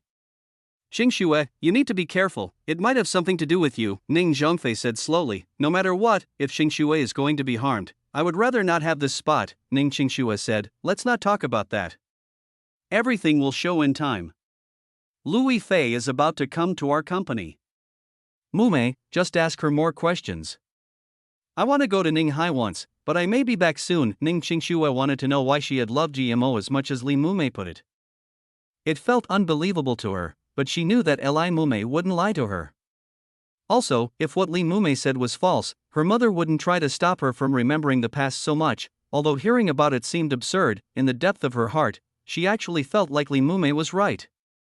Li Mumei said that GMO had changed from that waste of a human being. Ning Qingxue investigated a bit, and that house in Ninghai did indeed belong to her. Just as Li Mumei said, she had bought this house after marrying EMO. Coming back to the house in Ninghai, Ning Qingxue took out the keys Li Mumei gave her and opened the door. The backyard looked barren and not taken care of. All the flowers in the pot had died and only a small stalk of grass still stood in the middle with a bent stem as though clinging to life. When Ning Qingxue saw the grass, she felt her heart ache again. Qingxue felt lost. She went near the flower pot. She subconsciously wanted to pat the almost dead grass and suddenly felt some joy as though that grass was recounting past happenings to her. The middle of the grass was silver, but there appeared to be a small mark of blood on it. Chapter 378, Looking for Memories. Ning Qingxue's first impression of this grass was that it was surprisingly spiritual. She had been feeling true joy ever since seeing that grass. It sounded very absurd. But it was really happening. This was just a normal silver heart grass. Although it was a spirit herb, it shouldn't be able to create resonance. What Ning Qingxue didn't know was that it was different from the normal silver heart grass. It had been washed with her blood when absorbing spirit qi. Even now, there was still a red line visible in the middle of the grass. Ning Qingxue took the water she had been drinking and watered the grass. The grass seemed to have gotten some life force. Ning Qingxue stood up and went inside. The eastern room was half closed as though someone had been there before. Ning Qingxue walked into the room. It was very tidy, but there was some dust on the tea table. The most conspicuous thing was the small medical case on the bedstand. Ning Qingxue walked over and opened the medical case. There were some receipts inside, some bottles and a packet of silver needles, as well as some spare change. It also contained Jimo's identity and bank card. The things inside were very strange, making Ning Qingxue frown in confusion. Mumei said that this case had been very important to her. Was it because of these things? She closed the case and walked out of the room. It seemed that Su Wei had moved away already. This was the first time Ning Qingxue was actively trying to remember things. She cleaned the house and was prepared to stay here. From Mumei's words, it would seem the memories she lost were very important to her. Without anything concerning the company to worry about, Ning Qingxue seemed to have found tranquility living by herself in Ninghai. She suddenly felt like this was the life she wanted. Today was the second day Ning Qingxue was living here. At this moment, she was standing by the flower pot, watering the silver heart grass, when a knock was heard. Ning Qingxue opened the door, and a very clean and nice-looking woman stood by the door. She seemed to have seen this woman before but couldn't remember who she was. Qingxue, you're back. I thought it was GMO. Su Jingwen looked at Ning Qingxue with joy and surprise. She had to say, this Ning Qingxue was getting more and more beautiful. Her unique temperament wasn't something that could be learnt. You are? Ning Qingxue still couldn't remember who Su Jingwen was. Such an excellent girl, She should have some impression at least if she did know her. Was she part of her lost memories? Su Jingwen just remembered what Li Mumei had told her and couldn't help but feel bad. She knew Ning Qingxue had lost some memories, and she happened to be a part of them. Qingxue, I'm Su Jingwen. Su Jingwen was thinking of some way for Ning Qingxue to remember her. She came to see if Yemo had come back but didn't expect to see Ning Qingxue. Ning Qingxue smiled apologetically. Sorry, Jingwen. I lost some memories, but Mumei has mentioned you. Come in. On the stone table in the backyard, Ning Qingxue made some tea for Su Jingwen and said, Jingwen, you know about what happened to me, right? Mumei probably told you. I wanted to come see Su Wei, but she has left already. I was planning to go find you too, because I wish to retrieve those lost memories but have no way to do so. Ning Qingxue's tone seemed very bland, but Su Jingwen could make out something more, perhaps a little anxiety. Do you want to ask me about you and Yemo? Su Jingwen asked. Ning Qingxue nodded. Meshem, I heard Mumei say that you're friends with Yemo, so. Su Jingwen looked down and spoke slowly. Although I think of him as a friend, we don't actually see each other that much. Anyway, it was my birthday back then and Mumei and you were there.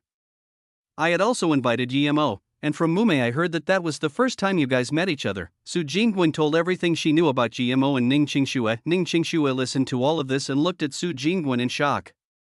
If it weren't because Su Jingwen looked like an honest person, she would have thought these words were all lies. According to her, not only had there been a necklace that could protect her but also charms that could shoot fireballs. She had even asked Su Jingwen how to use them once and gone out looking for Yemo by herself. Su Jingwen said that she had been putting her life on the line that time. You're saying that your bracelet was given to you by Yemo through me, and it also has defensive properties? This.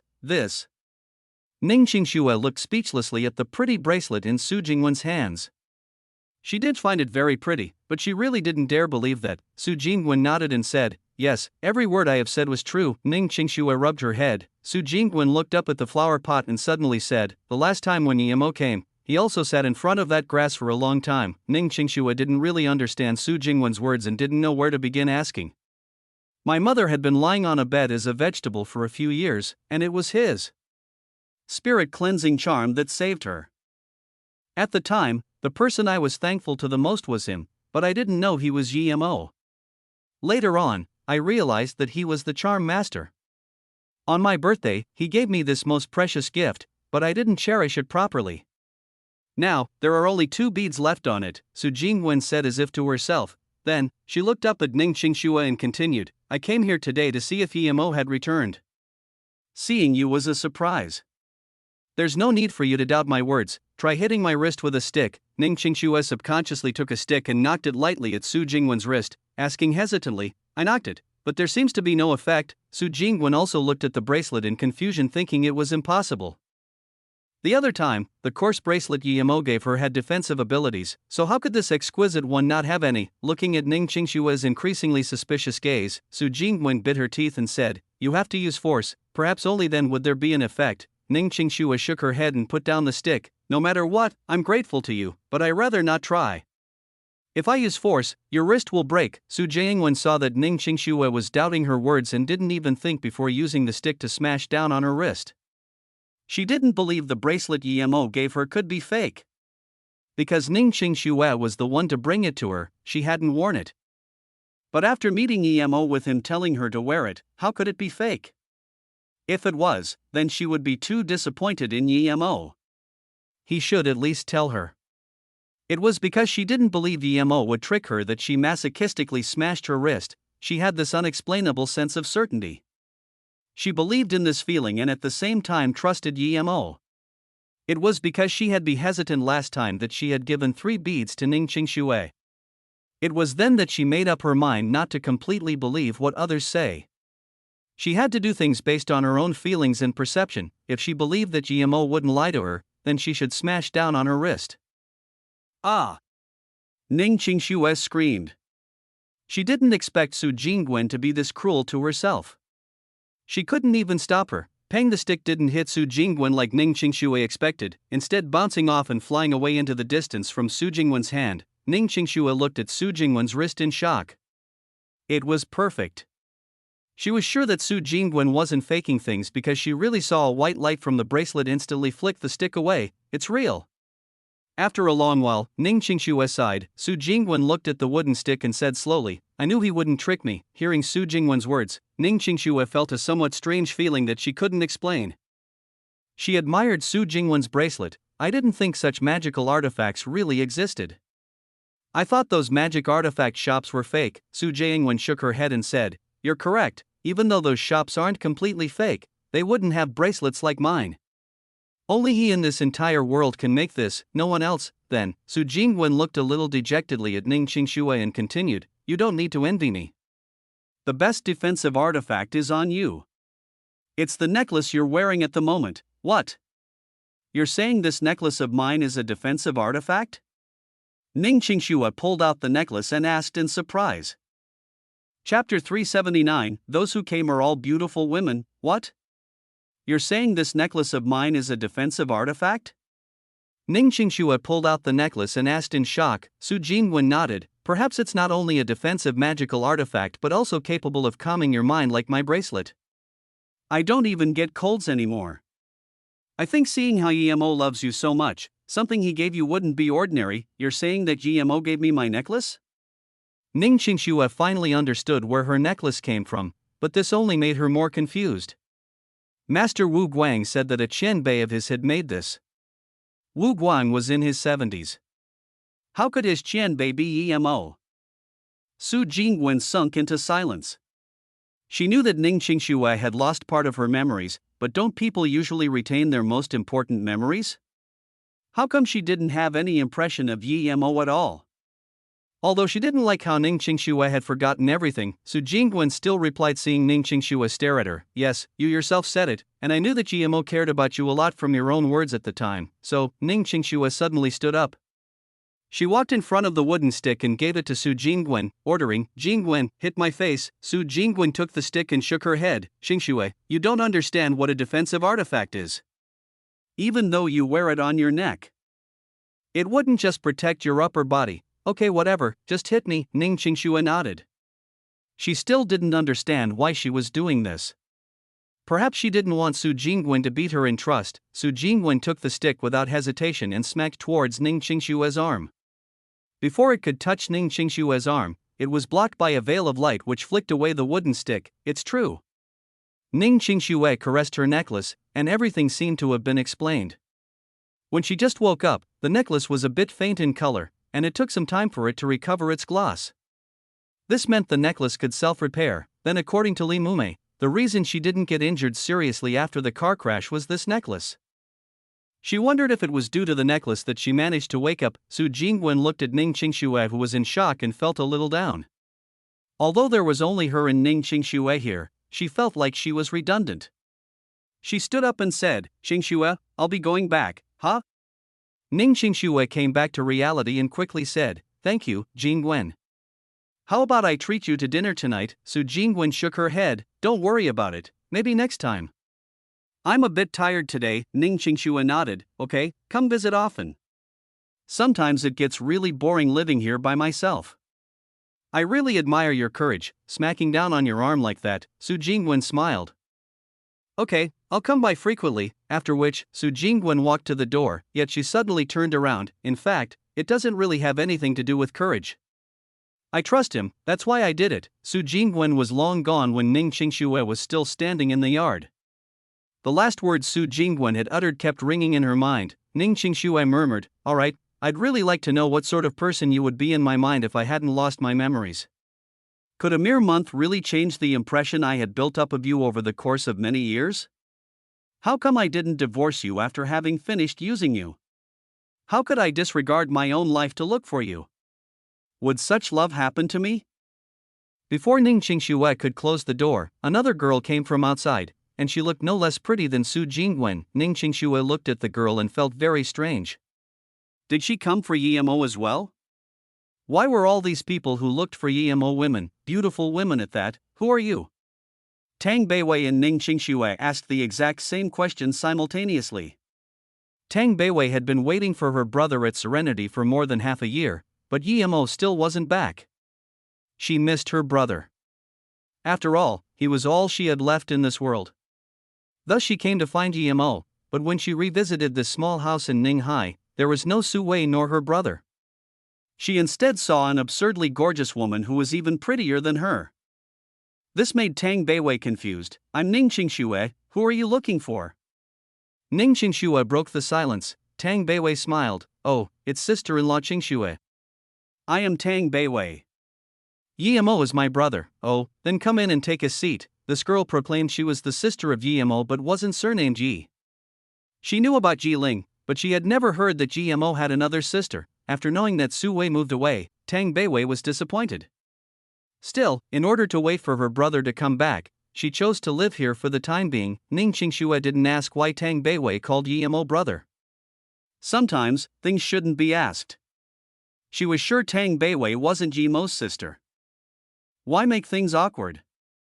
She didn't feel that to the bone love for Yimo, so no matter how many pretty women came looking for Yimo, she would only be surprised and not angry. The both of them didn't talk much and it became apparent that there was nothing to be said after a few sentences.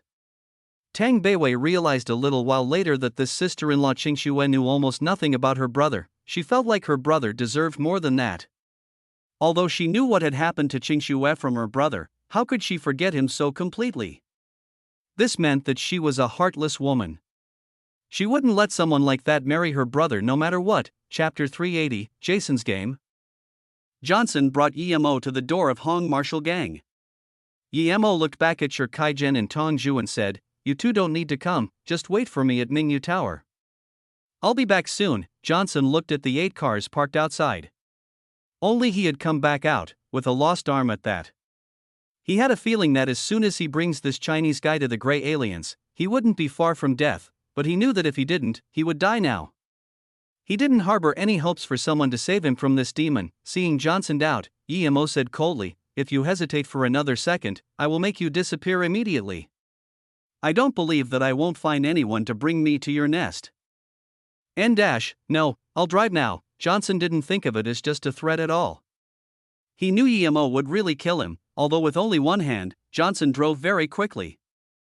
An hour later, the car was parked outside a private manor. Yimo didn't need to go in to notice that the HQ of Grey Alliance was much more pompous than Hong Martial Gang's. Even though his spirit sense had a radius of 200 meters, he could still only see but a corner of this manor. Yimo retrieved his spirit sense and noticed that the door was open. A small black waiter ran over and bowed to them speaking English. "Chen Bei, Jason is waiting for you. He will lead the way." Johnson knew that Yimo didn't understand. So he quickly translated. Yimo considered something and sneered. That Zhu Hongsheng had big dreams but little wisdom.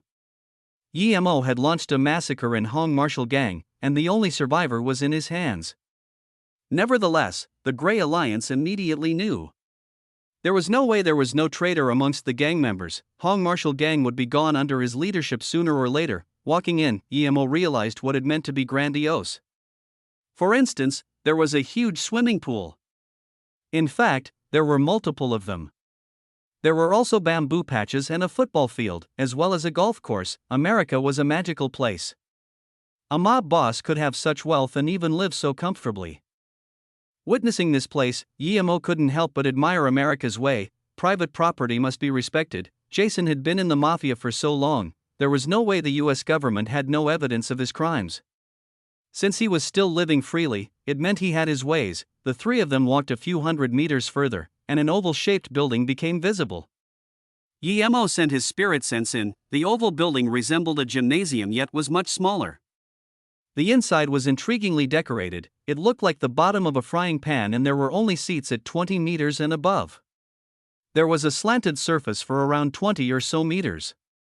This surface was made of smooth metal and even seemed to be flickering with electricity. Yimo could imagine it already. They wanted him to go in and be captured immediately. Such an evil method, even great heaven masters wouldn't be able to escape. Yimo suspected that it was completely metal and that as soon as you stood on it, they would electrocute you. Nearby, there were a few cages. Other than a lion, they also contained 2 leopards and a tiger. Yimo was sure that this building hadn't been built just for him. He didn't know why Jason had such a construct, but since he had come already, he wouldn't fear it now. Not to mention, he was chi gathering stage 4 now. He wouldn't be scared of a mere electric house. Emo scanned his spirit sense, and the flying sword appeared beneath his feet, carrying Emo into the house while he was followed by Johnson. As soon as they went inside, the big door leading to the outside rumbled as it fell down to the ground and shut the entrance. The thing was, Emo had already noticed that when Johnson first came in, he was nervous and seemed to be waiting for something. As expected, as soon as Johnson had entered, he rushed to one corner of the construct and started slamming his foot there. Emo watched on coldly. He figured there must be some sort of trap mechanism that could save Johnson. However, he stepped on it for a long time, yet there was no reaction. Johnson had portrayed a sliver of hope on his face before, but it immediately turned into fear as he yelled, "John, you bring our enemies to our door and even lost your throwing arm for the flying knives. Did you really think you'd still get to live?" A cold voice sounded from the top. Emo scanned this person right away. The voice's owner was in his 60s, but apparently he kept his look very well as he looked less than 50. Emo knew this person had to be Jason. Jason's Chinese was far less fluent than Johnson's. He looked expressionlessly at Emo and spoke. "They say you're very strong. I heard those 20 people couldn't even last a few minutes in your hands, so today, I'll dedicate my gladiator pan for you to have a taste." Jason's pronunciation was pretty inaccurate, but Emo could guess what he meant.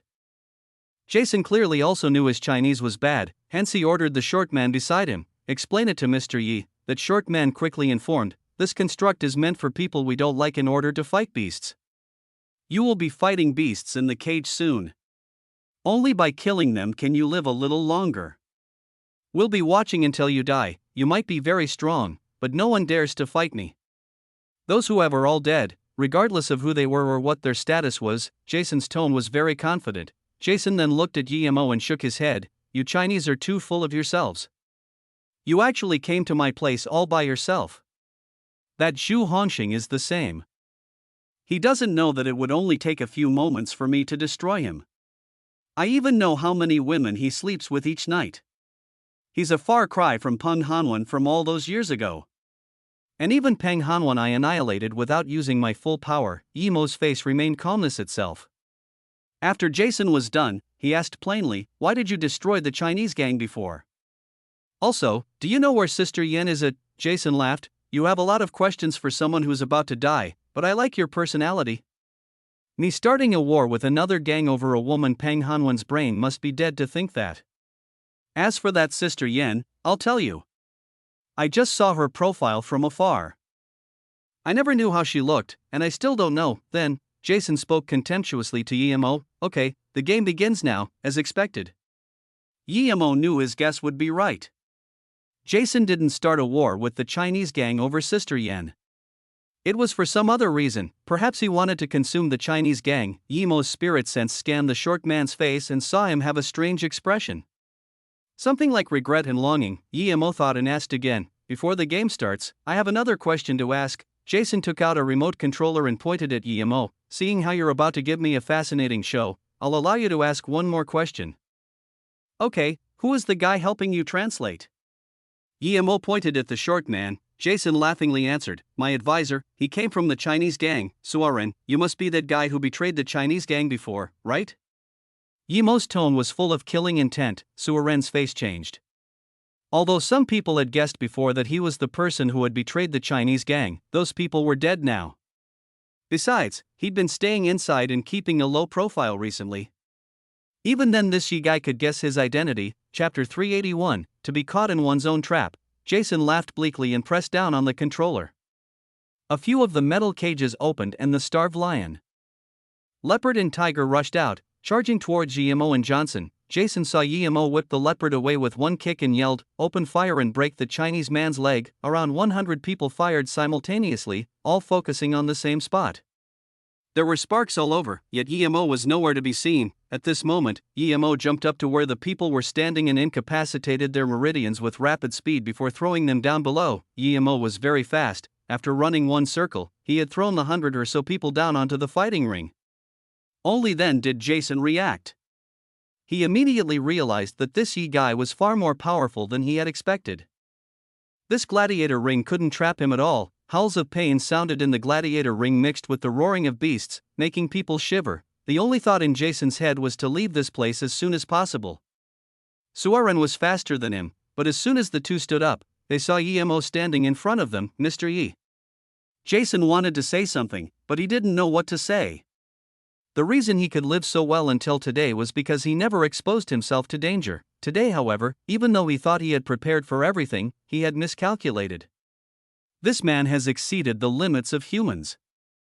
Who could jump 20 meters high and throw his men into the gladiator ring in such a short time? If he got another chance, he would rather abandon his beautiful manor and leave as far as he could, rather than face Emo. This person wasn't a human, he was the devil. You are Jason? Emo looked at this man who had reigned over San Francisco all these years. He didn't expect he would be so scared facing death head on. Yes, good sir. I have a lot of money, I'll give it all to you, as long as you have mercy on me. Oh, where is your money? Emo asked candidly. If there was a lot of cash, he didn't mind taking some. He was short on money anyway. Jason saw that Emo was interested in his money and immediately became excited. He ordered Suoren hurriedly, quickly explained to Mr. Yi. Suoren raised his pale face and said slowly, Jason's money is all in stocks. He owns 6 companies and 5 shopping malls. These things can't be turned into money straight away. They need to be sold. But if Jason suddenly sells these things, the FBI will investigate. This way, not only would you not get the money, but it will also cause you trouble. Suoren, why are you putting it like that?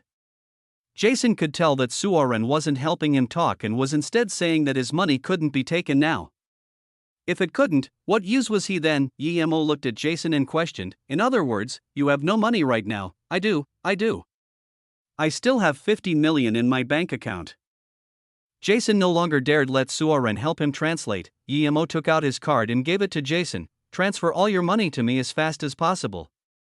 Otherwise, you'll see I don't have much patience. Okay, but after I do that? Jason asked hesitantly. As long as Emo agreed to let him go, he would do anything. Emo declared coldly, don't challenge my patience. I don't have so much time that I can wait for you. If you don't want to, fine by me. I'll just toss you down. I'll do it. Jason didn't dare say anything more. He took out his phone and started making transactions. Just looking at the bloodbath down there shook his mind. Those gang members couldn't crawl up and were being torn apart by the beasts. Suoren looked at Jason, who was rushing to make the transaction. There was ridicule on his pale face. He knew that even if Jason made the transaction, Emo wouldn't let him go. He could already see the sharp killing intent in Emo's eyes, but in the depth of his heart, he was also shocked. He had witnessed many masters, but it was the first time he met someone of Emo's caliber. He saw with his own eyes how Emo flew up. That moment, he at first thought he had seen wrongly. If it had been someone else, he would have thought of many ways to run, but in front of Emo, he felt helpless. This young man was too scary. He could tell he was the traitor of the Chinese gang from tens of meters away. It is done. Jason handed the card back to Emo in a fawning manner. Emo took the card and said to Jason, since it's done, you can go down now. No, how can you not dash? Jason was kicked down amidst the bloody bodies by Emo. He still couldn't understand even at the moment of his death. Johnson had told him about the character of Chinese, and being in contact with Chinese people all these years it had been confirmed indeed. Usually, as long as he appeared subdued and respectful to Chinese people, they would be soft. And when he gave them everything he could, they would let him go. But the reality now was exactly the opposite. He only had one thought of regret: why on earth did he build this gladiator ring? He never would have thought that he would be fighting the beasts in here one day. Being the owner of the ring, Suoren lacked the resolve to look at the bloody scene and tried his best to think of a way to live. Emo looked plainly at him and said, "You're a smart guy. Tell me how you betrayed the Chinese gang and where Sister Yen is." Suoren shuddered and hesitated for a long time. "I just want to live," Emo uttered frigidly. "You don't have the right to argue with me. I can make you talk even if you don't want to. You're worth less than an ant in my eyes. You are the Emo who annihilated Earth Fiend, aren't you?" Suoren suddenly asked something completely irrelevant. Emo said plainly, "I am." "You're indeed clever and even know about this. But even so? What of it? So it's you indeed." "I should have known earlier. I'm such an idiot, such an idiot." Suoren murmured for a long time and still didn't reply to Emo's question. Emo sneered, "Since you don't want to talk, then don't blame me. Hold up, Soren suddenly raised his hand calmly. Seeing Emo wait, Soren started talking. The moment I lay my eyes on Sister Yen, I realized that she was the woman of my dreams. So, I joined the Chinese gang without further thought. For more than 10 years, I did everything for the Chinese gang without hesitation, all for Sister Yen. If things had just continued like that, perhaps nothing would have happened. But one day, I really couldn't bear with the longing for her. I confessed to her. Soren stopped as though reminiscing on past memories, then he shook his head before continuing. What I hadn't expected, however, was that the gang leader Peng Hanwen would hear it. He used the 3 knives and 6 holes torture on me without hesitation, saying that I shouldn't have dared harass Sister Yen. I knew that Sister Yen was the gang leader's goddess. No one was allowed to get close to her. Having said that much, Soren pulled up his pants to show 6 scars on his leg. The torture made me lose all hope for the Chinese gang. I betrayed the gang and sided with the Grey Alliance, helping them scheme. My only demand was for Jason to give Sister Yen to me. There was longing and a sliver of madness in Soren's eyes, but, afterwards, I couldn't find Sister Yen. I don't know where she went. Although I suspect that Sister Yen was killed by Jason, I have no evidence at all. Ever since, I've been living my life in pain. Not because I betrayed the Chinese gang, but because I brought harm to Sister Yen. Then, he went silent. What reason could Jason have to kill Sister Yen? Emo asked. Soren answered dejectedly. I suspect Jason wanted me to settle and scheme for the Grey Alliance without any distraction. Of course, this is only my guess. Emo looked coldly at Soren. Since you can't provide better info, you can go down and accompany your boss. Thus, Emo grabbed Soren and was going to fling him down. Soren quickly screamed, Emo, you can't kill me. Chapter 382, Hanwen's Descendants. Emo looked coldly at Soren. Why can't I kill you? Soren quickly said. Your mother-in-law is in my hands now. If you kill me, your mother-in-law will be dead for sure. Emo frowned. Although he was sure that there couldn't be such a coincidence, Ning Zhongfei did indeed come to San Francisco a few days ago. What if this was true? He let Soren down and asked coldly, where is she? I can tell you right away, but you have to ensure my safety, Soren said without hesitation. He knew this was his only chance at staying alive. Then there's no need, Emo pointed at Soren's forehead. He wouldn't negotiate with someone like that. There were too many ways to make him tell the truth. Soren seemed as if he'd lost focus as Emo interrogated. Tell me everything you know about my mother-in-law. Soren answered expressionlessly. Ning Zhongfei and Lanyu represented Feiyu Corporation wanting to cooperate with CKG Corporation in the US. I have a friend at CKG and thus knew about it. Your name in China was just too big, so I started to investigate you, but before I could finish, you came. But I do know that Ning Qingxue is your wife and hence that Lanyu is your mother-in-law. Emo frowned. Where is Lanyu now? Soren replied, I don't know. I just heard that they already left CGK. I don't know anything about her, I just said that to save my life. Then in that case, get the fuck down there. Emo threw Soren down. He couldn't help but applaud this shorty for his quick thinking. Soren woke up in the middle of the air. Facing the bloody scene, there was a look of desperation in his eyes. Emo scanned with his spirit sense. All of the gang members here had been killed. The rest were some servants.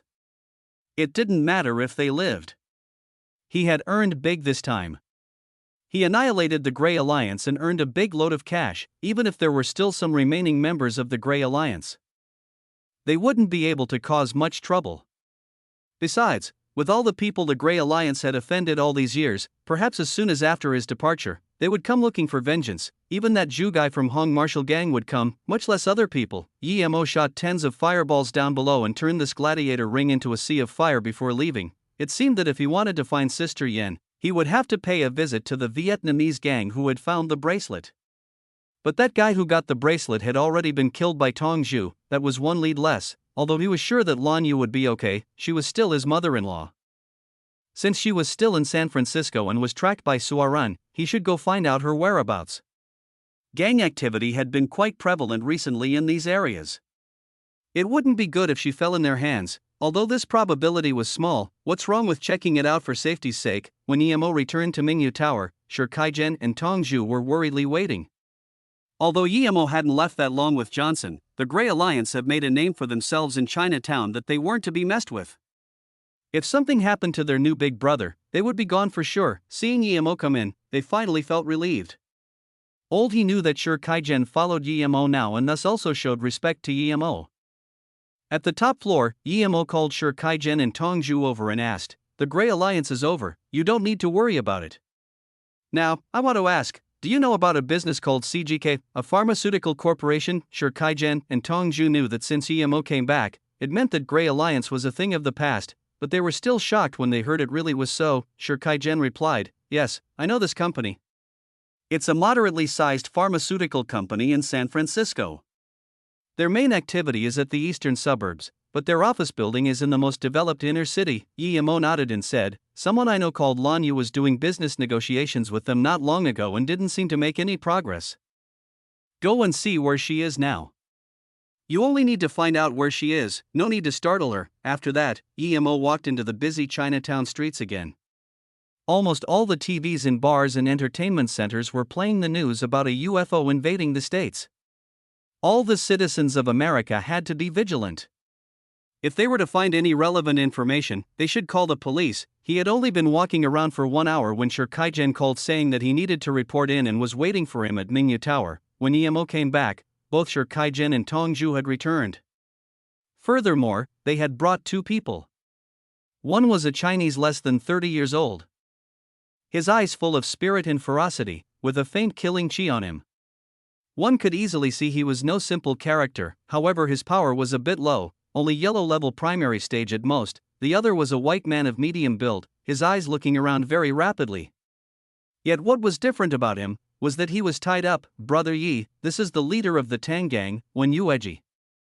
He heard that Big Brother was looking for Lan Yu and tied up Fred here, bringing him over," Sure Kaijen quickly explained. Emo looked at Wen Yueji in confusion. He was looking for news of Lan Yu. Why did this guy deliver a tied-up foreigner to him? When Yueji saw Emo look over and quickly bowed with his fist. "Yi Qianbei, I've heard of your big name but hadn't been fortunate enough to see you until today. Now that I got this chance to meet Qianbei, please allow me to follow you like Sure Kaijen." Emo frowned. "I won't be staying here. Why would you follow me?" When Yueji immediately said resolutely, "If Qianbei is going back to China, I'm willing to accompany Qianbei. If Qianbei wishes for me to stay and conquer turf here, I'm willing to stay too." Emo looked coldly at Wen Yueji and said, "You're quite calculating.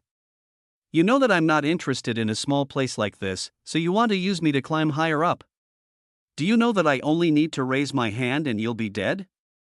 Wen Yueji's forehead started sweating. He immediately said, "Wan Bei's words are all truthful. It's because I've sworn that if someone could kill Jason, I would be willing to be that person's servant for life. Qianbei killed Jason, so I wish to be loyal to you. From now on, I am changing my name to Peng Yueji." Emo suddenly asked, "Who is Peng Wenhan to you?" Peng Yueji laughed bitterly, "I'm his only son. When my father formed the Chinese gang, I was only a few years old. Father was afraid that the gang would affect mother, my little sister and me, so he sent us to another city.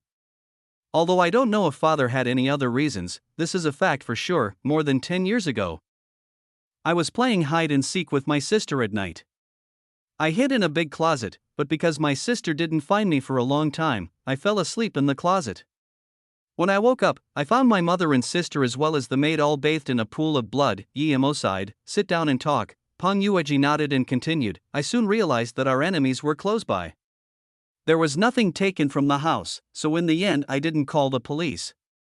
I knew that even if I did, my family wouldn't come back alive. I wanted revenge. I was aware that my dad was in Chinatown, so I rushed there. When I arrived, I immediately understood everything. My father's older brother from the gang saved me and helped me establish the Tang gang. The only cause of our gang was to kill Jason and destroy the Grey Alliance to get revenge." Peng Yueji took a long sigh after this and spoke slowly with his eyes on Emo. "A lot of the brothers at the Hong Martial gang originate from the Chinese gang. So I quickly found out what Qianbei did. When Qianbei went to the Grey Alliance, I was very excited and kept sending people to watch out for news. Soon, I got the news that the Grey Alliance was annihilated. I wanted to find Qianbei and give my thanks. Without Qianbei, I would never have been able to get revenge in my entire life." Afterwards, Peng Yueji was going to kneel, but Emo stopped him. He pointed at the white man and asked, "What about him?" Chapter 383, The person enduring the most hardship. Pang Yueji immediately explained, Qianbei, Fred is CGK's main representative in their negotiation with Feiyu Corporation. If something happened to Lanyu, it must be due to him, so I tied him up. Yimo was almost speechless. Who said something happened to Lanyu?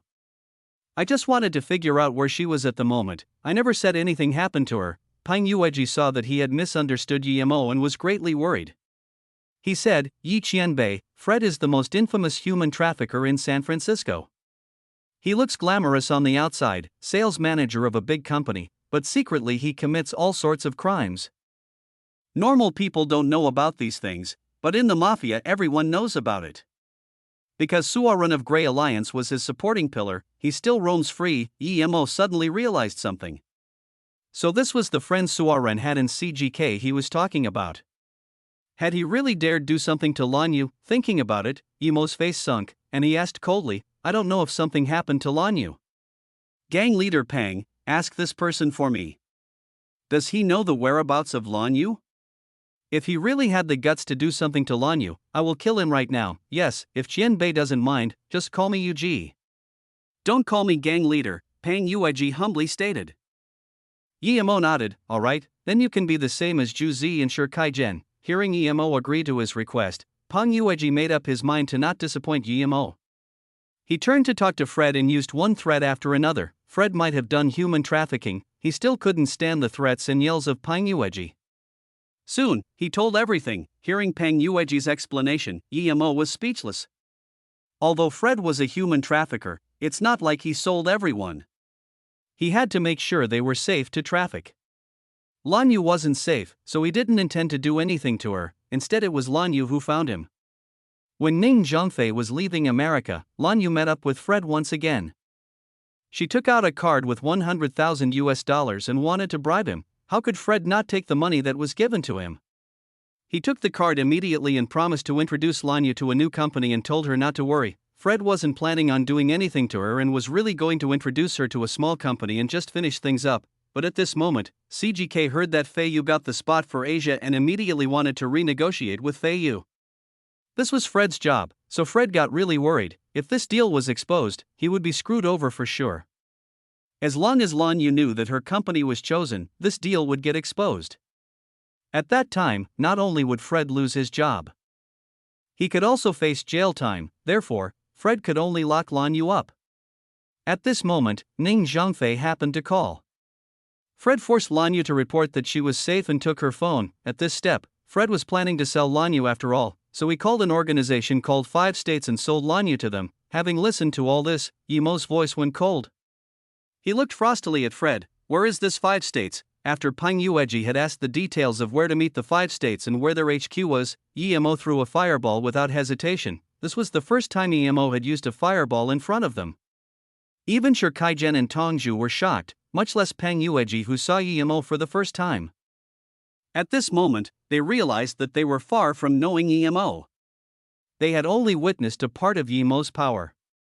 No one had been able to force him to show his true power yet. I'm going to 5 States immediately. Kaijian and Zhu, stay with Yueji first. Yemo was very uncomfortable thinking that a human trafficking organization had taken Lanyu. Lanyu hadn't been through much hardship up until now.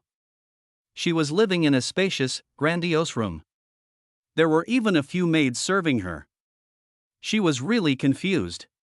She understood, of course, that she had been tricked by Fred, although she didn't comprehend why she was being served like this as someone who had been sold. Lanyu knew her situation wasn't good. She regretted her naivety. It had always been her husband doing the business trips, and only when her daughter got old did she also help. It was only after moving to U State that she learned how hard it was doing business. Seeing their company gradually decline under the will of Yuan Bei, she was also very desperate. This time she had come to America to seek cooperation with CGK but was rejected without hesitation. She didn't expect the person whom she bribed to be so greedy and even sell her. If it wasn't that when some black person was about to violate her, she told them she was the CEO of Feiyu, she would have been raped already. Lanyu felt something was very odd. After she said that, someone kicked that black man away and even killed the man. Lanyu hadn't witnessed the bloody scene, but she still felt gratitude to that person who helped her. That person was a low-level leader here, so her treatment changed for the better soon. Not only was she moved away from the people being sold, all her belongings were returned to her too. More than that, they also brought her to this luxurious place to live and eat well. But no matter how good the conditions here were, it couldn't stop her desperate longing to go home. If she had known that Feiyu was going to get the spot, why would she have stayed so shamelessly to negotiate with CGK? Lan Yu wondered though, was Feiyu's reputation that good nowadays? The person enduring the greatest hardship now wasn't Lan Yu, but the big boss who had just bought this human trafficking organization. Although 5 states was a human trafficking organization, they didn't operate just in the field of human trafficking. The big boss of 5 states was a Chinese man called Sha-Wan. He only has one arm. Even if Feiyu had gotten the only spot in the world, they wouldn't care. But this Feiyu's CEO had another identity, mother-in-law of that slaughter god Yimo. Sha-Wan knew clearly how strong Rinsha was. He could make anyone die by his will. He had seen many powerful ancient martial artists try to challenge Rinsha, yet all of them had died. Aside from that, Sha-Wan also knew Rinsha's cultivation method, using other people's lives to increase his own power. When Rinsha had wanted to kill Yimo, he had sent killers everywhere. But this pissed Yimo off, and he came to Hong Kong from Chunnan in an extremely short amount of time. Even now, Sha-Wan still didn't know how Yimo came to Hong Kong, and exactly this kind of tough guy like Rinsha was not only killed by Yimo, but even the entire Earth Fiend organization, other than him who had escaped with one arm, was completely massacred. Even Rinsha's base seemed to have been searched by Yimo. Afterwards, Sha-Wan also went to Hong Kong to investigate secretly. Rinsha couldn't be more dead. Compared to Rinsha, Nanchang and Metal River was nothing. They had all offended Yimo, and all of them disappeared or went into decline. If there was one person in this world that Sha-Wan didn't dare offend, then it was Yimo. He didn't think that Yimo wouldn't be able to find him here. He was sure that if Yimo wanted to kill him, then even if he hid on the edges of the earth, he would still die. Sha-Wan fled to the USA, wanting to use this human trafficking business to store up wealth and start another hitman organization. But this business earned just a little bit of name for itself, and he offended someone like Yimo. This made Sha-Wan very annoyed and worried. That's why when he knew that the person he had captured was Lan Yu, he immediately decided to let her eat well and live well and send someone to get Fred, but the people he sent reported that Fred was gone. This got Sha-Wan even more worried. If he couldn't think of a way, he would be gone for sure. Once Yimo came here, he would be done for. Chapter 384, He Feng Yuan family, quickly get CEO Lan over here. After finding out that Fred was missing, Sha-Wan immediately began to worry. His original plan was to capture Fred and ask for forgiveness in front of Lan Yu, but now Fred was missing. Wait, Sha-Wan stopped his men and tidied his clothes. I'll go myself. Lan Yu was anxiously waiting in the luxurious room when Sha-Wan walked in nervously. CEO Lan, I'm Sha-Wan of 5 states. My men are stupid and actually believed Fred's words, so they were disrespectful to CEO Lan. Please forgive me, CEO Lan. Sha-Wan apologized and made a 90-degree bow. Lan Yu looked at Sha-Wan in confusion. Since when did human traffickers become so polite to the people they kidnap? Seeing Lan Yu not talk, Sha-Wan quickly said, CEO Lan, in fact, I tried to capture Fred, but he has gone missing currently. Hence, we haven't been able to find him yet. Although Lan Yu was still confused, she said, I don't need you to say you're wrong, I just want to leave. All I want now is for you to let me go. Sha-Wan wiped the sweat off his head. No problem, of course you can leave. There's a card here, the password is all ones. Although I know CEO Lan isn't short on money, this is my compensation for all my mistakes. Lan Yu didn't understand what was going on, but this was what she wanted. As for the reason, if she couldn't think of it, she might as well not think about it. When he brought her back onto the streets, Sha-Wan wiped the sweat off his forehead and ordered, send 2 people to secretly protect her. If anyone dares offend her, don't blame me for being rude. The Luoyu conference was over. Out of all the companies present, the unhappiest had to be the Yuan Bei Corporation. It was the largest pharmaceutical company in China with its power spread all over the globe. More than that, in the Hefeng area, the Yuan family was the local overlord. Even the vice mayor had to consider his words, but today, the young CEO of Yuan Bei Corporation was slapped in the face by Luoyu's CEO Yu in front of a few hundred corporations from all over the world and had been escorted out of the place. This was a complete insult to Yuan Bei Corporation. Yu Miaodong, I don't care how popular your Luoyu Corporation is, nor who is behind Luoyu Corporation.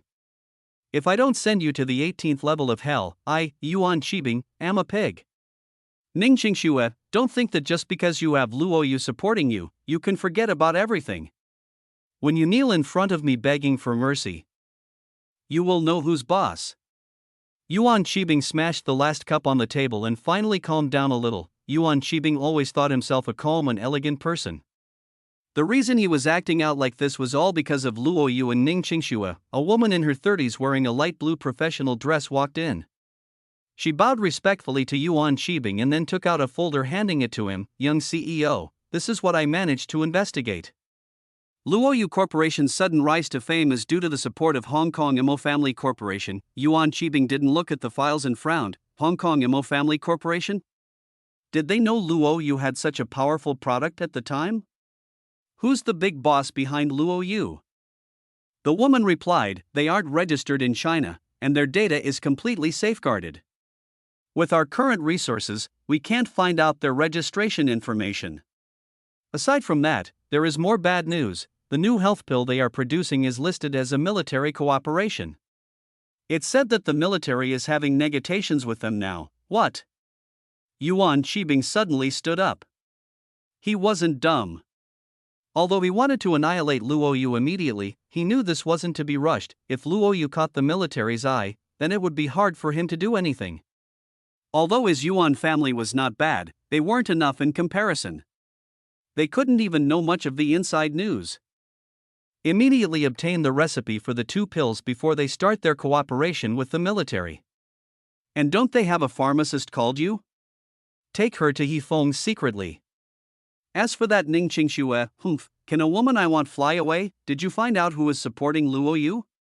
After his moment of anger, Yuan Shibing had returned to his cool countenance. Those who knew him would know this was when he was at his angriest and scariest. The woman replied, we can't tell for now. Yu Miaodan prepared a lot of things herself. She's very capable? Ha, the more capable the better. I like capable women. Hope she's as capable in bed too. Though this woman is a bit old.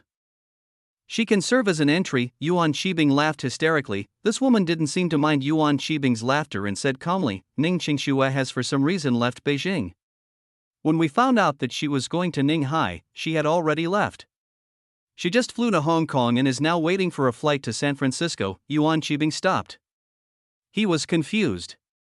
This was the glorious moment of all for Fei Yu. How could she, being the big boss, leave?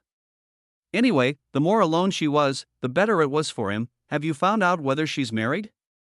Yuan Shibing asked. Yes, she is. Her husband is the former young master of the Yi family, but because he wasn't welcomed and was found out to be of bastard blood, he was kicked out of the Yi family. After he married Ning Qingxue, he soon disappeared. The woman replied. Yuan Shibing walked to her and grabbed her ass, squeezing and rubbing. All right, not bad. It was unknown whether he was referring to her work or her ass. However, she remained calm and didn't look harassed at all. Just when he was about to reach his hand into her chest, the phone sounded. Yuan Shibing picked up the phone and just spoke a few words before putting the phone down. He said to the woman, go out first. Yes. She walked out of his office calmly and without even tidying up her clothes. Seeing this woman walk out, Yuan Shibing called again, yet this time, his voice became cold and calculated. If someone heard him now, they wouldn't connect him to the Yuan Shibing who sounded infuriated and threw things around. Uncle Ping, what did my dad say? There were no more emotions in his voice. A clear and deep voice sounded, young CEO, the CEO is here. I'll hand the phone to him. Soon afterwards, a voice that sounded a little old could be heard. Binger, I know about what has happened. Those Luo Yu guys are indeed very cocky, but before we act we need to investigate things clearly. Our number one rule of the family is to do things carefully, and take revenge swiftly. We try not to offend people, but once we do, we need to beat them to death. We can't give them any chances of survival. Yes, Dad. I've already investigated them. They don't have that big of a support. I just received news that Ning Qingxue is preparing to go to San Francisco in 2 hours. Not only did he sound slower and more respectful, his tone itself was full of reason. But don't underestimate that husband of Ning Qingxue's. Although he has gone missing, from what the Song family members said, this EMO doesn't seem to be simple. The leader of the Song family, Song Qiming, has ordered the Song family members not to offend EMO. I don't know if this is related to the Yi family, but since there was such an order, you need to be careful of that EMO. Yuan Shibing replied, I know, however the Song family and Yi family were never as strong as they claimed to be. Their opponents didn't even do anything, yet they started to decline. The Song family was even kicked out of Beijing. Chapter 385, Shaowen's Horror. There was silence on the phone. Afterwards, the old voice sounded again, Binger, although Yuan family started as a business family and is now the largest pharmaceutical company in China, our power is far less than that of those great families of China. There are many things that we don't know.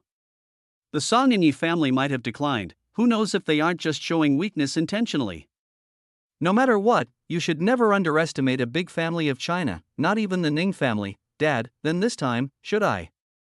Yuan Qibing's tone went a little despondent but still respectful. Although our Yuan family can't compare with those big families, we can't be bullied by any small fishes either. If that Yimo hadn't disappeared, perhaps we would have to be concerned of the Yi family. But now, there's only a Ning Zhengfei who left the Ning family and a recent startup company. That's not enough to write on our heads. Finally, some joy could be noticed in Yuan Qibing's tone. Dad, you mean, I've already arranged people to handle things in Flowing Snake? You just stay in Beijing for now and make some friends with those big family's members. As for that Ning Qingxue, don't worry, I will send people to board the same plane as her. Lan Yu walked onto the streets, sure that she was free indeed. She could even go to the police right away, but, of course she wouldn't do that, because this was America and not China. The first thing she did was to find a public phone to call her husband. Hearing that Lan Yu was fine, Ning Zhengfei was very excited. He told Lan Yu to come back and at the same time cancelled his plans to go to America. Lan Yu was scared that her husband would be worried, thus she didn't tell him that she had been kidnapped and just said she'd lost her phone. Ning Zhengfei then wanted to call his daughter, but her phone was turned off. Ning Zhengfei guessed that she might have gone to the US, she was probably still on the plane. After his men told him that Lan Yu had called home to say she was safe, Shaowen finally calmed down a little. If Yimo knew that Lan Yu was safe, he wouldn't come to the US.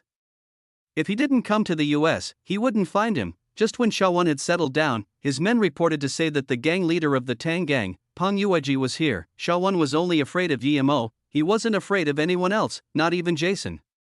Although he was far from as strong as Jason, Jason couldn't kill him. If Jason pissed him off, he just might be the one to kill Jason first. However, Peng Yueji was still the leader of a gang. He couldn't just not see him. Compared to the gangs in Chinatown, his organization was more obscure. Invite him in. Although Peng Yueji was a gang leader, he didn't have enough importance for him to go out and greet him. When Earth Fiend was renowned throughout the world, who had the right to look down on him? No need, I'm in already. A clear voice sounded and two people walked in. Shaowen knew Peng Yueji, of course. He was also in San Francisco after all, but he noticed that the person who was talking wasn't Peng Yueji. Instead, it was the young man in front of him. As a gang leader, Peng Yueji was actually 3 steps behind this young man. Just when Shaowen wanted to ask who this young man was, he saw his face and quickly got up as if his ass were on fire. 5 states. Shaowen greets Yimo Qianbei. Shaowen kneeled down on one knee. He knew Yimo was very capable, but he didn't expect him to come to the state this quick, having the gang leader of Tang Gang showing him the way. At this moment, it had only been a few hours since Lan Yu left. Shaowen's back sweated uncontrollably. Yimo had come too quickly. Not only was Peng Yueji in a daze, Yimo as well looked confusedly at Shaowen. Peng Yueji knew his reputation wasn't as grand as that of the big boss of 5 states. Although these guys hadn't been here for that long yet, their name was already pretty big. A few small gangs had wanted to chase them away, but they all disappeared in one night. It was unknown whether because Jason didn't care about the small interests here, or because he too was concerned about the 5 states that he didn't do anything about them. Yet today, their big boss was actually kneeling down. You know me? Yimo looked at Shaowen, who only had one arm, and asked plainly. Shaowen quickly nodded. Yes, I was once the leader of Earth Fiend. Qianbei killed that bastard Ren Sha, and I managed to escape with my life.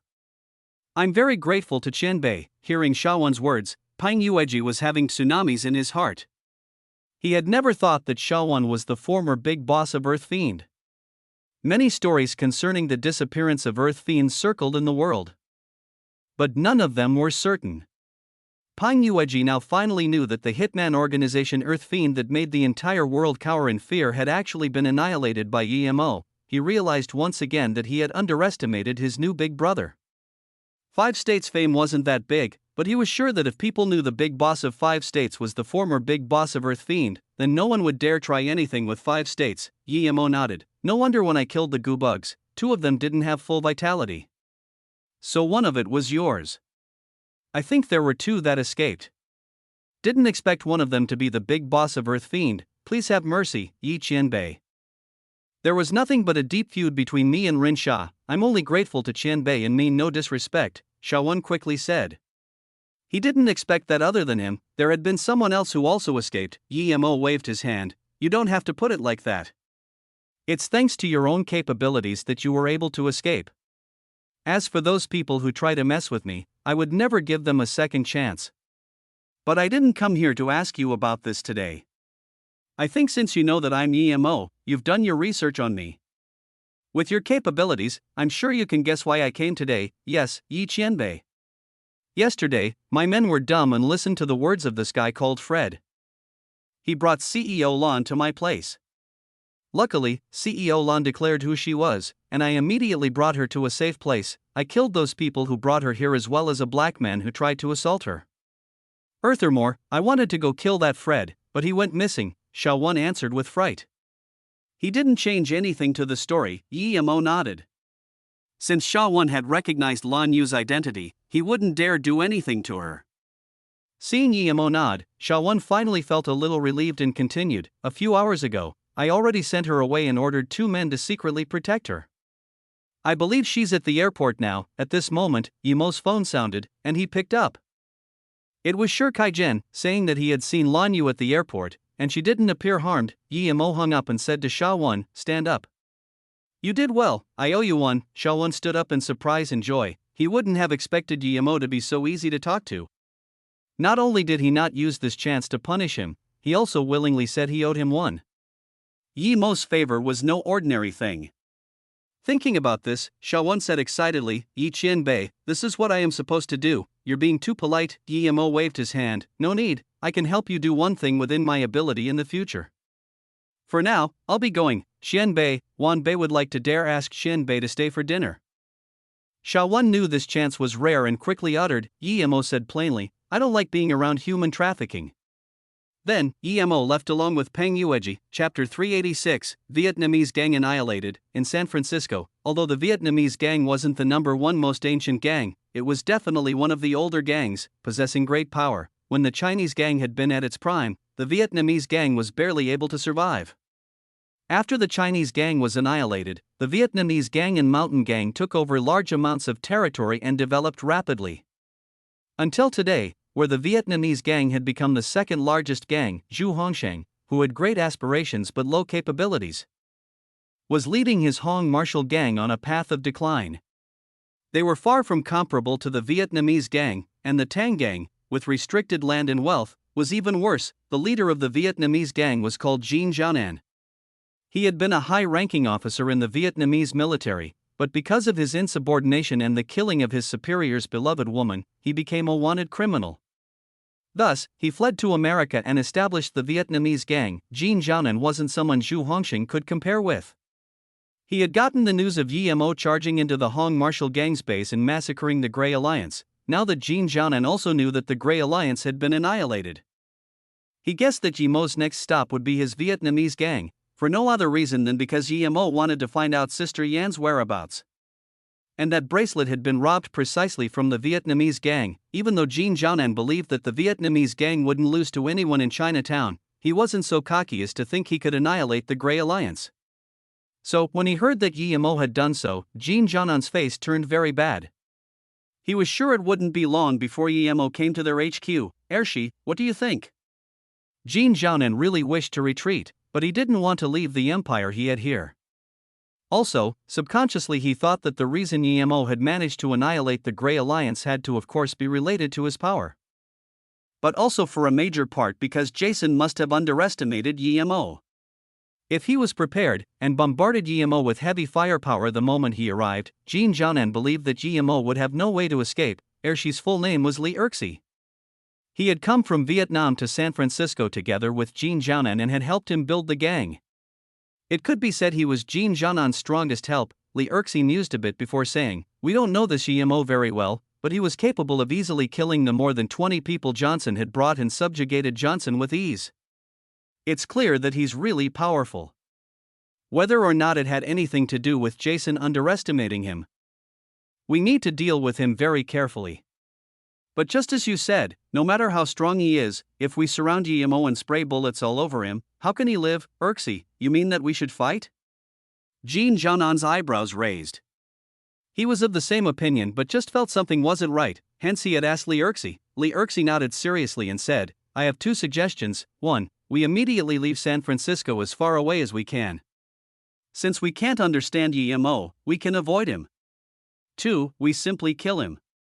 Once he enters our trap, we concentrate our fire and just kill him. No matter how strong he is, he can't avoid that much firepower unless he can fly. Jean Jianan heard Li Urxi's words and clenched his fists. Punched in the air, let's do it. I refuse to believe that he can fly. We've been building what we have in San Francisco for decades. I really can't just let it go like that. Urxi, gather up all the brothers in the gang and let's do this. At this moment, in a simple room in the HQ of Tang Gang, Yemo sat at the top with Pang Yueji, Shi Kaijian, and Tong Zhu on the side. Brother Yi, do we go to Jean Jianan's base now? Shi Kaijian had known Yemo for the longest, so he just asked. Yemo shook his head. If after this we all left, then it would be fine to go up to their door right now. However, after this you guys will be staying for the moment, so it wouldn't be good to charge up to their doors immediately. Yueji, what do you think? Pang Yueji bowed before replying. Brother Yi, I think we should attack at night. Tonight, there's a clash between Mountain Gang and Hong Martial Gang. If we wait until night to annihilate the Vietnamese gang, then it'll be unlikely for anyone to intervene. And after the two gangs clash and we eradicate the Vietnamese gang, then our Tang Gang will be able to grow rapidly here. Yemo nodded. This Pang Yueji had some brains and thought the same as him. Although it was very easy for him to annihilate Mountain Gang, for the Tang Gang to grow afterwards, they would have to get rid of Hong Martial Gang. But the two originated from the same gang, it wouldn't be good to just kill them off like that. Let's do this then. Tonight, I will go to the Vietnamese gang. After Mountain Gang and Hong Martial Gang clash, Yueji will bring people to take over the turf. Take the Vietnamese gang's land too, and Grey alliances as well. This expansion was nothing to Yemo, but as for Pang Yueji and company, they were all too excited.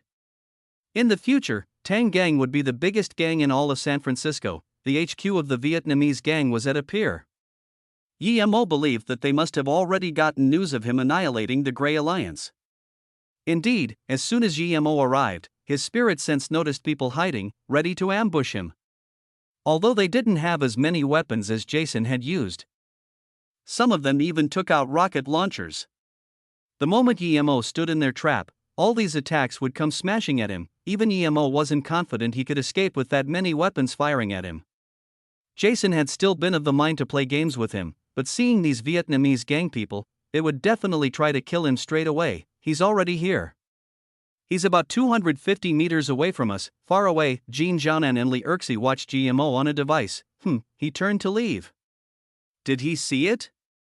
Should we attack?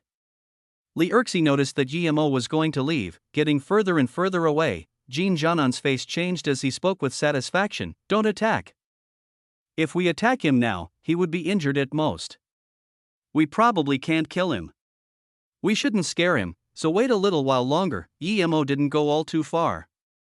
He knew that as soon as he had gotten near, his actions had been under surveillance. He turned back to the pier and turned invisible. Then, with his fastest speed, he started killing his way to those gang members ambushing him. A few minutes later, Yemo appeared in Jean Jianan and Li Urxi's view again. He's back. And he's entered attacking range, Li Urxi said with excitement. Jean Jianan also became very thrilled. He thought that as long as he killed Yemo tonight, no one else would be able to pose a threat anymore. Open fire, Jean Jianan ordered and also raised his own gun. However, there weren't the loud bangs of guns he had imagined, nor were there any explosions. Jean Jianan was just about to start shooting, when he found that the gun in his hands had disappeared. Standing in front of him and Li Urxi was a young man with a sneer on his face. You are Yemo? Li Urxi's heart sunk to the bottom. He knew that it wouldn't be easy to kill Yemo, but he had still underestimated him. Yemo grabbed a rifle and bent it. The gun barrel turned into a U shape. I am Emo. Emo dumped the gun and kicked Li Erxi away as he sat down. Jin Jiaonan suddenly noticed blood flowing from where his men had been hiding before. He pointed at Emo in terror. Emo, what did you do to my men? How dare you kill all of my men, you? Emo looked at Jin Jiaonan as though he was an idiot. You're saying that I went too far? So I shouldn't kill your men and should just bring over my head to you? Li Erxi stopped Jin Jiaonan. He knew that Jin Jiaonan was different from Jason. These people Emo killed were all his brothers he had brought along from the army. Every one of them was precious to him. And now, Emo had killed them all. No wonder he was extremely furious, but Jin Jiaonan was obviously dumbed by his fury. No matter how angry he was, the person standing before them could take their lives at any time. Emo, I realize that we underestimated you, and now that you killed all of our brothers in the gang, what do you want? Under what conditions can you let the two of us go? Name your pièce, Li Erxi said calmly. Hearing Li Erxi's words, Jin Jiaonan also gradually calmed down. He took note of the situation he was in. Emo could kill him like a chicken at any moment. He regretted not taking Li Erxi's first suggestion. He should have abandoned everything here and taken his brothers away from San Francisco. How could someone who could effortlessly annihilate the Grey Alliance be taken out so easily? Chapter 387, Hijack Plane. It was already too late by now. Only when Jin Jiaonan had calmed down, did he finally realize Emo's terror. Tell me any news you have about Sister Yen. I will decide whether or not you live based on that, Emo said plainly. I can hand over the entire wealth our gang has accumulated all these years, Jin Jiaonan offered. Emo sneered. You think I care about that little money of yours? To me, it's much too simple to earn money. I will give you 1 minute. If you don't speak up now, there will be no second chance. Before Emo said anything else, Li Erxi recounted. More than 10 years ago, the Grey Alliance fought the Chinese gang and ordered us to come along. At that time, our power was too weak, so we didn't dare disobey. We could only send out 10 of our brothers to help. 2 of them indeed met Sister Yen. A guy from the Chinese gang who was protecting Sister Yen killed one of our brothers, while the other brother escaped, and then recently, I heard that you got that bracelet from one of our men. It turned out that that bracelet had been taken from Sister Yen by the brother who escaped. He had reported that although he had seen Sister Yen, she had escaped. Aside from that, he never mentioned anything about getting a bracelet. Jin Jiaonan quickly nodded. Yes, that is what happened. Sister Yen wasn't anyone important anyways, so even though she disappeared, no one cared to investigate. Emo could tell the two weren't lying and that they knew very little. He had come to the US to investigate the bracelet, but the lead died off here. Thinking about this, Emo got annoyed. He raised his hand and gave the two of them a fireball each. The next day, the biggest news in San Francisco was the clash between mobs with the police attacking suddenly. In one night, many gangs had disappeared, returning peace to the citizens. Of course, this was just the official story. The actual situation was that Grey Alliance and the Vietnamese gang had been annihilated by Emo, and the Mountain Gang and Hong Marshall Gang had both been heavily wounded. Hence they were all scooped up by the police. Now, the Tang Gang was the biggest gang. Although there were a lot of small gangs, no one dared fight for interests with the Tang Gang. At this moment, Ning Qingxue sat on the plane towards San Francisco with her brows tightly locked together. Their Feiyu Corporation could finally rest easy, yet now, she couldn't contact her mother. To her, her parents' safety was the most important, and the company's prosperity came after that. If something happened to her mother, then no matter how well things were with Feiyu Corporation, it wouldn't be what she wanted. So, knowing that her mother had gotten lost in the US, the first thing Ning Qingxue did was to go to San Francisco from Hong Kong. The plane flight was more than 10 hours. Ning Qingxue rubbed her head and tried to relax. She took out a fireball charm and looked at it carefully. It looked like an exquisitely decorated piece of paper. She had told Tang Beiwei that she was going out for a few days and Tang Beiwei persuaded her to take this. Tang Beiwei gave her more than 10, she couldn't reject it, so she took them and put them in her bag. Without what had happened with Su Jingwen, Ning Qingxue would think there was something wrong with Tang Beiwei, but now, she didn't dare think of the charm as something useless. Just when Ning Qingxue was studying the charm, 2 ordinary men walked past her seeming like they were going to use the toilet.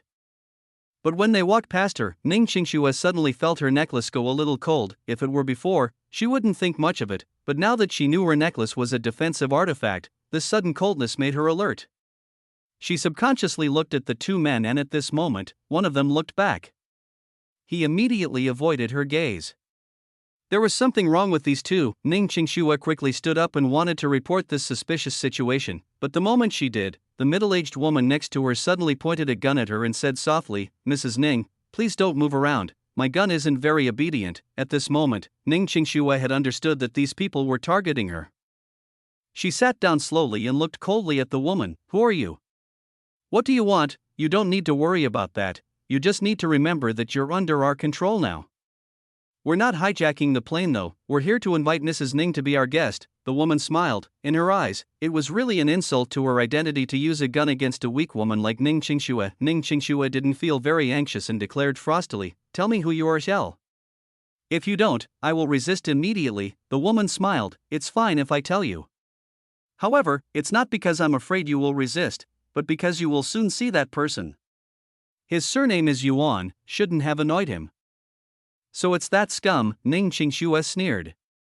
She didn't think that Yuan Qibing would be this bold to abduct her on the plane. The two men didn't come back, but Ning Qingxue was sure that they were watching her from close by. Seeing Ning Qingxue quieten down, the woman didn't say anything further. Their mission was to watch Ning Qingxue until Yuan Qibing came over. "Nobody move. We are simply hijacking the plane, not killing anyone. But if someone doesn't do as told, then don't blame us." The two men suddenly took out their guns and pointed at the passengers. Ning Qingxue was stunned. Was Yuan Qibing crazy? No matter how much power he had, can he really hijack a plane? Is he not afraid of dragging the Yuan family into a bottomless pit? Ning Qingxue subconsciously looked at the woman beside her and noticed that she was very shocked too. Ning Qingxue immediately realized that the thugs and the woman weren't from the same group. They just happened to be on the same plane. Although Ning Qingxue was calm, not everyone was as calm as her. A fat man immediately screamed and ran off from his seat. Bang, blood spilled and he crashed onto the ground. The plane was silent, even the cries of children were stopped by adults, there was only suppressed sniffing. At this moment, the plane suddenly started shaking. Some people's faces were already getting pale. Bang bang, there was the feeling of losing balance. Everyone feared that it was the end. The plane was crashing. The plane became boisterous again. Two white men who just got up were immediately shot. As they fell, the two thugs yelled again, "Everyone sit down. Anyone who disobeys will be executed immediately." Chapter 388, Abduction. At this moment, the plane finally stabilized and seemed to be gradually ascending. Ning Qingxue took a small breath of relief. She wasn't afraid of death, but she didn't want to die here for no reason. Everyone started to calm down as the plane stabilized.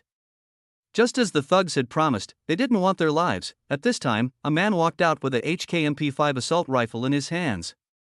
He waved to the two men pointing guns at the passengers and walked along the aisle. Every time he saw a young and beautiful woman, he nodded and appeared to be delighted. Ning Qingxue's heart sunk. Just when she wanted to find something to cover her face with, that man stood in front of her. For a long time she didn't hear him say anything. Ning Qingxue looked up to see this man staring dazedly at her. He had even started to drool. "Yash, Chinese woman, you are so beautiful. You, come out." This man pointed the gun at Ning Qingxue. Ning Qingxue shook. She knew she was done for. This person wasn't going to let her go. She desperately tried to think of a way to get away from this person, but couldn't think of any. Then, the other two started muttering in Japanese.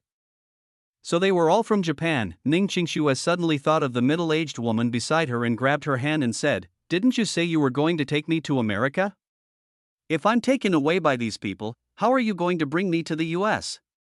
If you don't protect me, young Master Yuan will be very angry." Ning Qingxue was prepared to die, but if she did, she was going to bring Yuan Qibing's person down with her. As expected, the middle-aged woman's face went pale, and she quickly said, "This has nothing to do with me, I don't know you, let me go." But no matter what she said, that man only got more impatient, so he grabbed the woman and tossed her to the side, starting to spray her with bullets.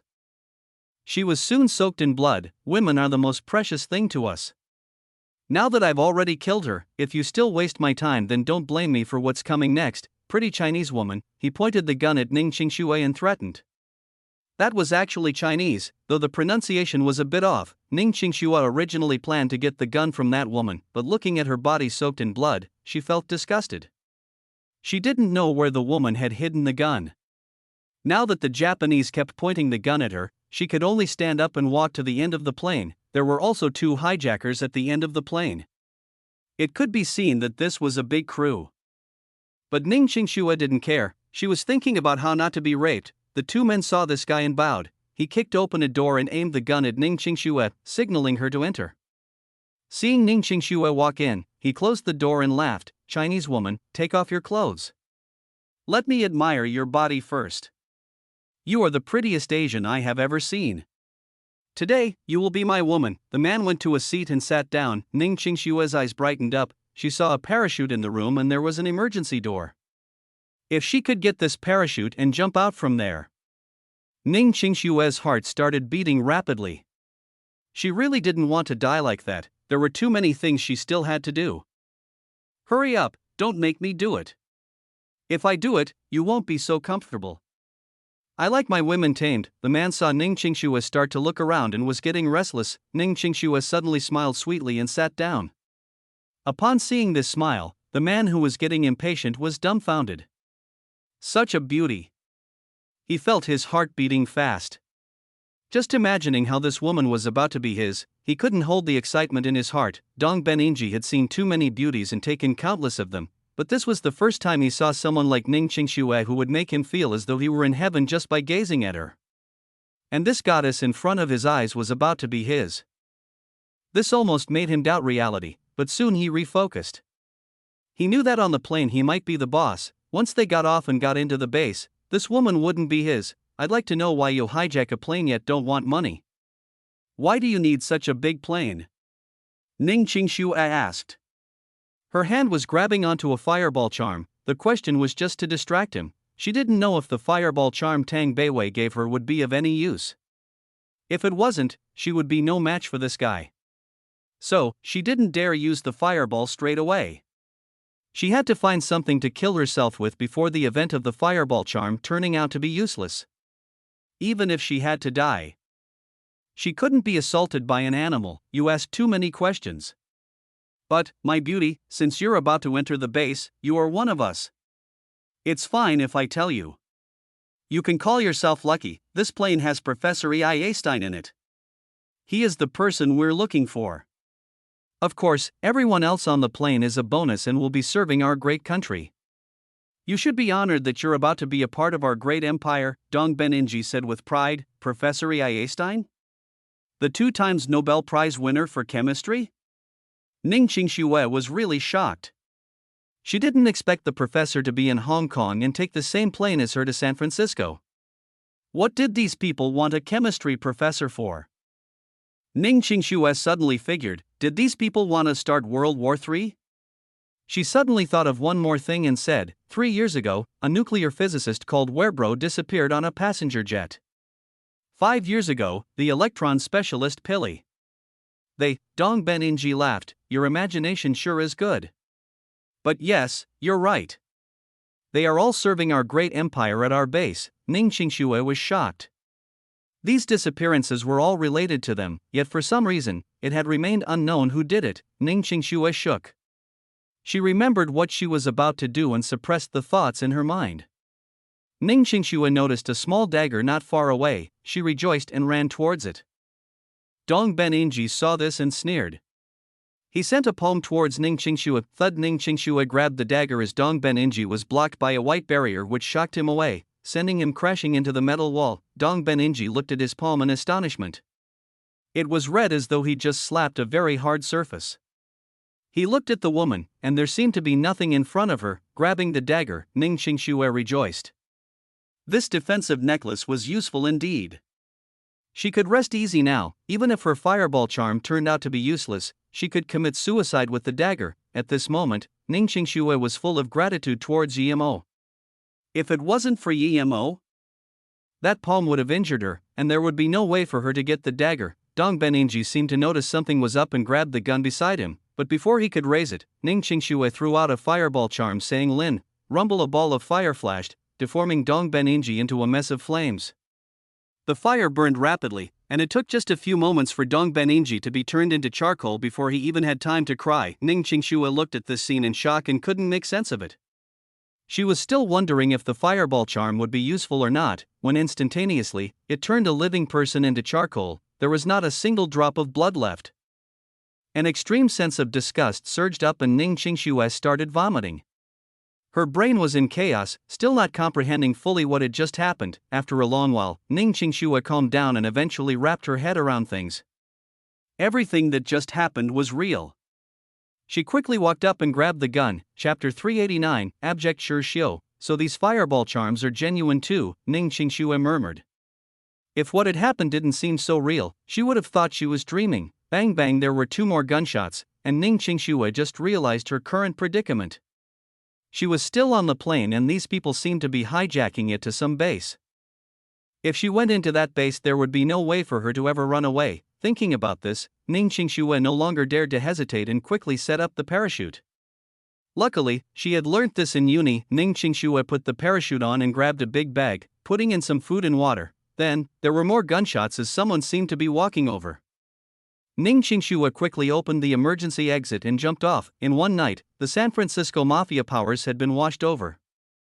However, the government was busy investigating the alien invasion and didn't have time to care. With another plane from Hong Kong to San Francisco suddenly disappearing, this increased the government's efforts in the alien investigation. Yemo left Shi Kaijian in Tongzhou here to help Ping Yueji develop Tangang while he went back to Beijing. Since he couldn't find out where Sister Yen was, there was no point in staying in the US. He had too many things to do, the main thing being to gather herbs and go to the small world to get revenge from Tai Yi. Returning to Beijing, Yemo already knew that the Luoyu conference was long since over and that Feiyu had been chosen. Yemo was very happy with this. It didn't matter if other companies gave Luoyu more benefits than Feiyu, he felt it was right to help his father-in-law out. Moreover, Yemo believed that even though Ning Qingshuo lost her memories for the moment, one day, she would remember everything again. Ning Qingshuo was someone he loved, and she was his wife. He wouldn't let their family's company be dominated by the will of another company. Yu Miaodan and company had already gone back to Flowing Snake. Yemo decided to go see Yiling too before returning to Flowing Snake. Xiu, please let me go. Can't you give me a chance to pursue happiness? If you really like me, let me go. Stop pestering me, a crisp woman's voice sounded, but what caught Yemo's attention was the name Xiu. Yemo looked up and saw Xiu standing not too far away. There was a young girl standing in front of him. She looked not bad, but because of the way she dressed, Yemo didn't like her. Yemo was surprised to meet Xiu here. Ever since he left Ninghai Uni, he had never seen him again. And due to all sorts of things later, he didn't have the time to go looking for him. Now that he saw Xiu, Yemo was very happy and walked to him. Tan, you know my heart for you. Why are you still leaving? Those people are lying to you. Tan, don't leave, we can start again. Believe me, we can start again. Xiu was about to cry. Yemo frowned and stopped his steps. Start again? The girl sneered. Start again with what? You don't even have a job now, and you're about to go to jail. Are you going to drag me with you? If you really want the best for me, then please let me go. You gave me this necklace, now, you can have it back. The girl dumped a platinum necklace in Xiu's hands. Please don't come looking for me again. Then, Tan turned to leave. Xiu suddenly called, Tan, if you don't come back, you will never see me again. Tan turned around and looked coldly at Xiu, declaring, Sure, threatening me with death? Then go die. I will be happy if I don't see you. Afterwards, a red sports car came over and parked not too far from Tan. Tan, get on. The windows of the car opened, revealing a fat, coarse face. Tan smiled and ran over. She opened the door and kissed that coarse face. Xiu looked on the side in shock. There was no more blood running through his face. Yemo sighed. He felt this world was becoming more and more like his world. In Luoyu continent, power was everything. Here, money was everything, there was no difference. Yemo walked in front of Xiu and patted him on the shoulder. Brother, you're a man, why worry about not having some woman? Although this woman looks not bad, it's better to stay away from her. Xiu turned his head over numbly, but soon his face was colored in surprise. Yemo, it's actually you? I went to look for you a few times but never found you. As though the trauma from the girl had disappeared, there was only joy in his eyes. Yemo was his true friend. After graduation, he realized that although many students were polite and nice to him, once something happened, they all stayed away from him in fear of being dragged down with him. Emo studied Shirshio. His hair was messy, and he was dressed very casually. He seemed miserable. Shirshio, what happened to you? Why are you like this? Didn't you say you had a place to go after graduation, a government department or something? Emo asked strangely. Shirshio's eyes went dull, and the joy of seeing Emo faded a lot. Emo noticed and knew something big must have happened to Shirshio, so he said, let's find a place to talk. Shirshio nodded and after a while asked, Emo, how have you been after graduating? I had some things going on before graduation, so I wasn't able to connect to you. And then, when I went to find you, you had already left Ninghai. Emo smiled. I've been quite well recently, I even earned some money. Shirshio looked at Emo's clothes. Although they were clean and tidy, they didn't seem to be very good brands. He knew Emo's character, he loved face, so Shirshio didn't point it out. However, he didn't know that the Emo in his impression was completely different to the current Emo. Emo was really grateful to Shirshio. If it wasn't for him, he might never have woken up and may have disappeared forever. And Shirshio had been truly nice to him, he was genuine. Let's go drink. Emo pointed at a bar not far away. Shirshio looked at the name and shook his head. Wutong Bar, you need a gold card for that and it's very expensive. Let's go to a different place. You need a gold card. Emo hesitated. He didn't care about money, but he didn't have the gold card. He couldn't just steal one again like last time. Emo didn't want to do that just for finding a place to talk. Then let's go to a different place. Just after Emo finished, he saw a woman carrying a child standing in front of him. Aren't you my savior? Dr. Emo, this woman walked in front of Emo and bowed while calling out in joy, it's you. Emo also recognized the person. It was that girl he met on the train. He remembered her name to be Wang Yan and that she had been infertile. Then, he gave her 3 herbs and now, she was carrying a child. It seemed she was cured. Wang Yan pulled the man beside her excitedly and said, Dewey, this is the Dr. Emo I told you about. Who would have thought I'd see him here today? The man heard Wang Yan's words and quickly bowed to Emo. He was really grateful to Emo. These past couple of years, although they had saved quite some money, they hadn't been able to get a child, which troubled them greatly. Hence, they thanked Emo from the bottom of their heart. Mr. Savior, I was stingy before and didn't even give you a card. You must take this card now no matter what. Before, Wang Yan had suspected Emo was a fraud and didn't give her card to Emo. She regretted it so many times afterwards, so the moment she saw him, she took out a card. Emo waved his hand. No need that, I still have some money and don't really need it. But, I don't have a gold card for this bar. If possible, can you two bring us in? Yes, of course. The man pulled out his gold card and gave it to Emo. Although Emo wore ordinary clothes, he had experienced far too many things doing business. Emo didn't take it. Although he wanted the card, he couldn't just take someone else's. I still have another here. Wang Yan saw Emo's hesitation and quickly took out her card and said, in that case, I won't be polite. Emo took the card. Seeing Emo and Shirshio go in, Wang Yan pulled her husband and said, Dewey, let's prepare a card in a bit and then go to their spot to drink with them. We mustn't miss this chance to thank him. Chapter 390, Looking for Trouble. Sorry, there are no more free rooms. Emo looked around casually. The place looked like a bar but was of a much higher standard than that. Emo scanned with his spirit sense and knew that there were still a lot of rooms available, especially the high-class ones. However, since they didn't give him a room, it meant the gold card level was too low. Thus, Emo didn't mind, and he just spoke a few words. Since there are no more free rooms, just give us 2 cups of coffee to take outside. Looking at Emo and Shirshio walk towards a corner of the main hall, the waitress finally felt relieved. She was most scared of meeting those who had low-level cards but thought they were number 1. The coffee was delivered quickly. Emo waved the waiter away and then asked Shirshio, tell me, what happened? I've looked for you a few times before graduation but couldn't find you. What happened in your family for it to take so long? Shirshio stayed silent for a long while before sighing. Emo, if you were still in the Yi family perhaps you could help me out. But now, what's the point of talking about it? Sigh, it's all in the past. Emo drank the coffee and urged, Shirshio, if we're friends then tell me what happened. If you don't, how do I know if I can help you or not? Shirshio's eyes went red. Ever since he left uni and things happened, no one had ever said they were his friend. But today, he heard the word friend again. Yemo, looking at you, I know you're a whole lot better than me. At least, you're no longer affected by yin-yin. Shursho drank all of the coffee as his eyes seemed lost. He quickly continued talking though. My dad used to be the governor of the town of Chasiai. The reason I said I had a place to go to after graduation was due to my dad. After graduation, I was able to become a government official at the office in the local government. And due to my achievements and my dad's connections, half a year later, I rose to the position of vice manager. Emo frowned. Although he didn't understand politics in China, half a year after graduation and he became a vice manager, this was too fast. If there was someone to support you then it was fine, if not however, it would be a double-edged sword, and Shursho's dad was only a town governor. If that town belonged to a small city, then this governor would be even lower ranked in power.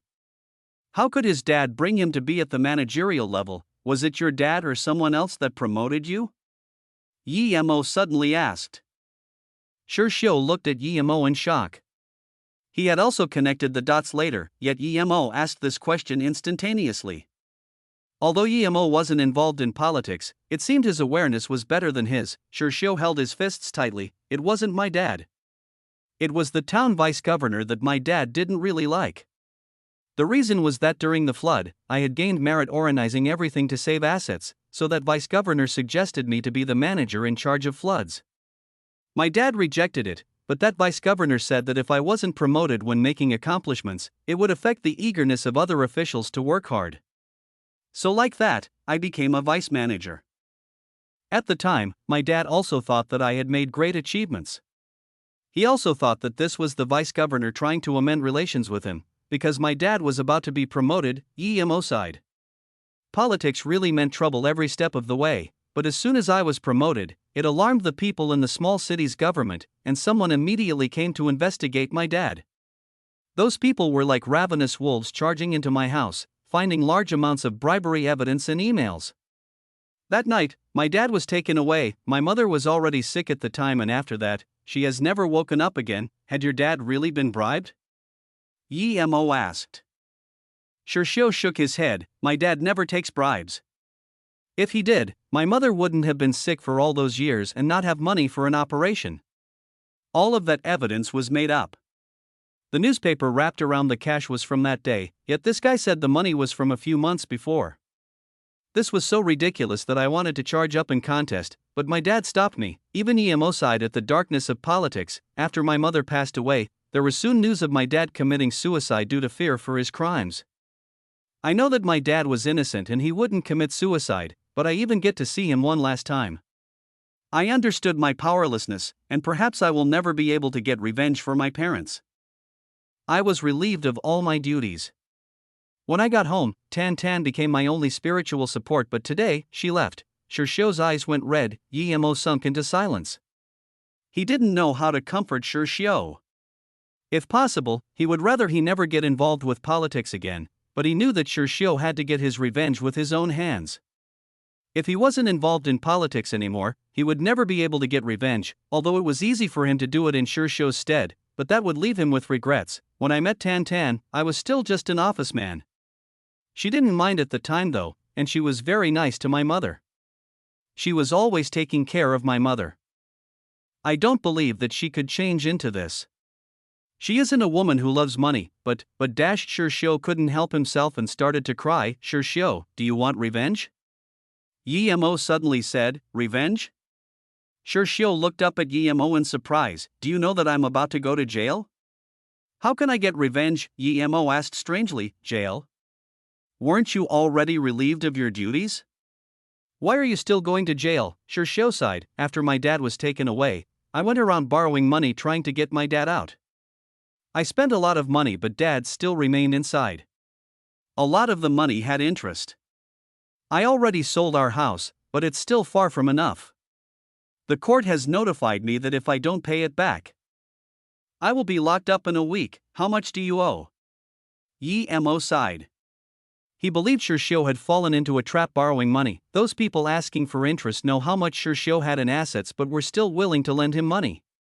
No way, there was nothing dodgy about this. The loan is 200k. but including the interest, it's now 500,000. Shirshio said sadly. Even Yemo slammed the table in anger. How can the interest be that high, Boss Huang? Why are there so many flies in your bar? A strange voice sounded. Two young men walked into the bar just now with a middle-aged man carefully accompanying them.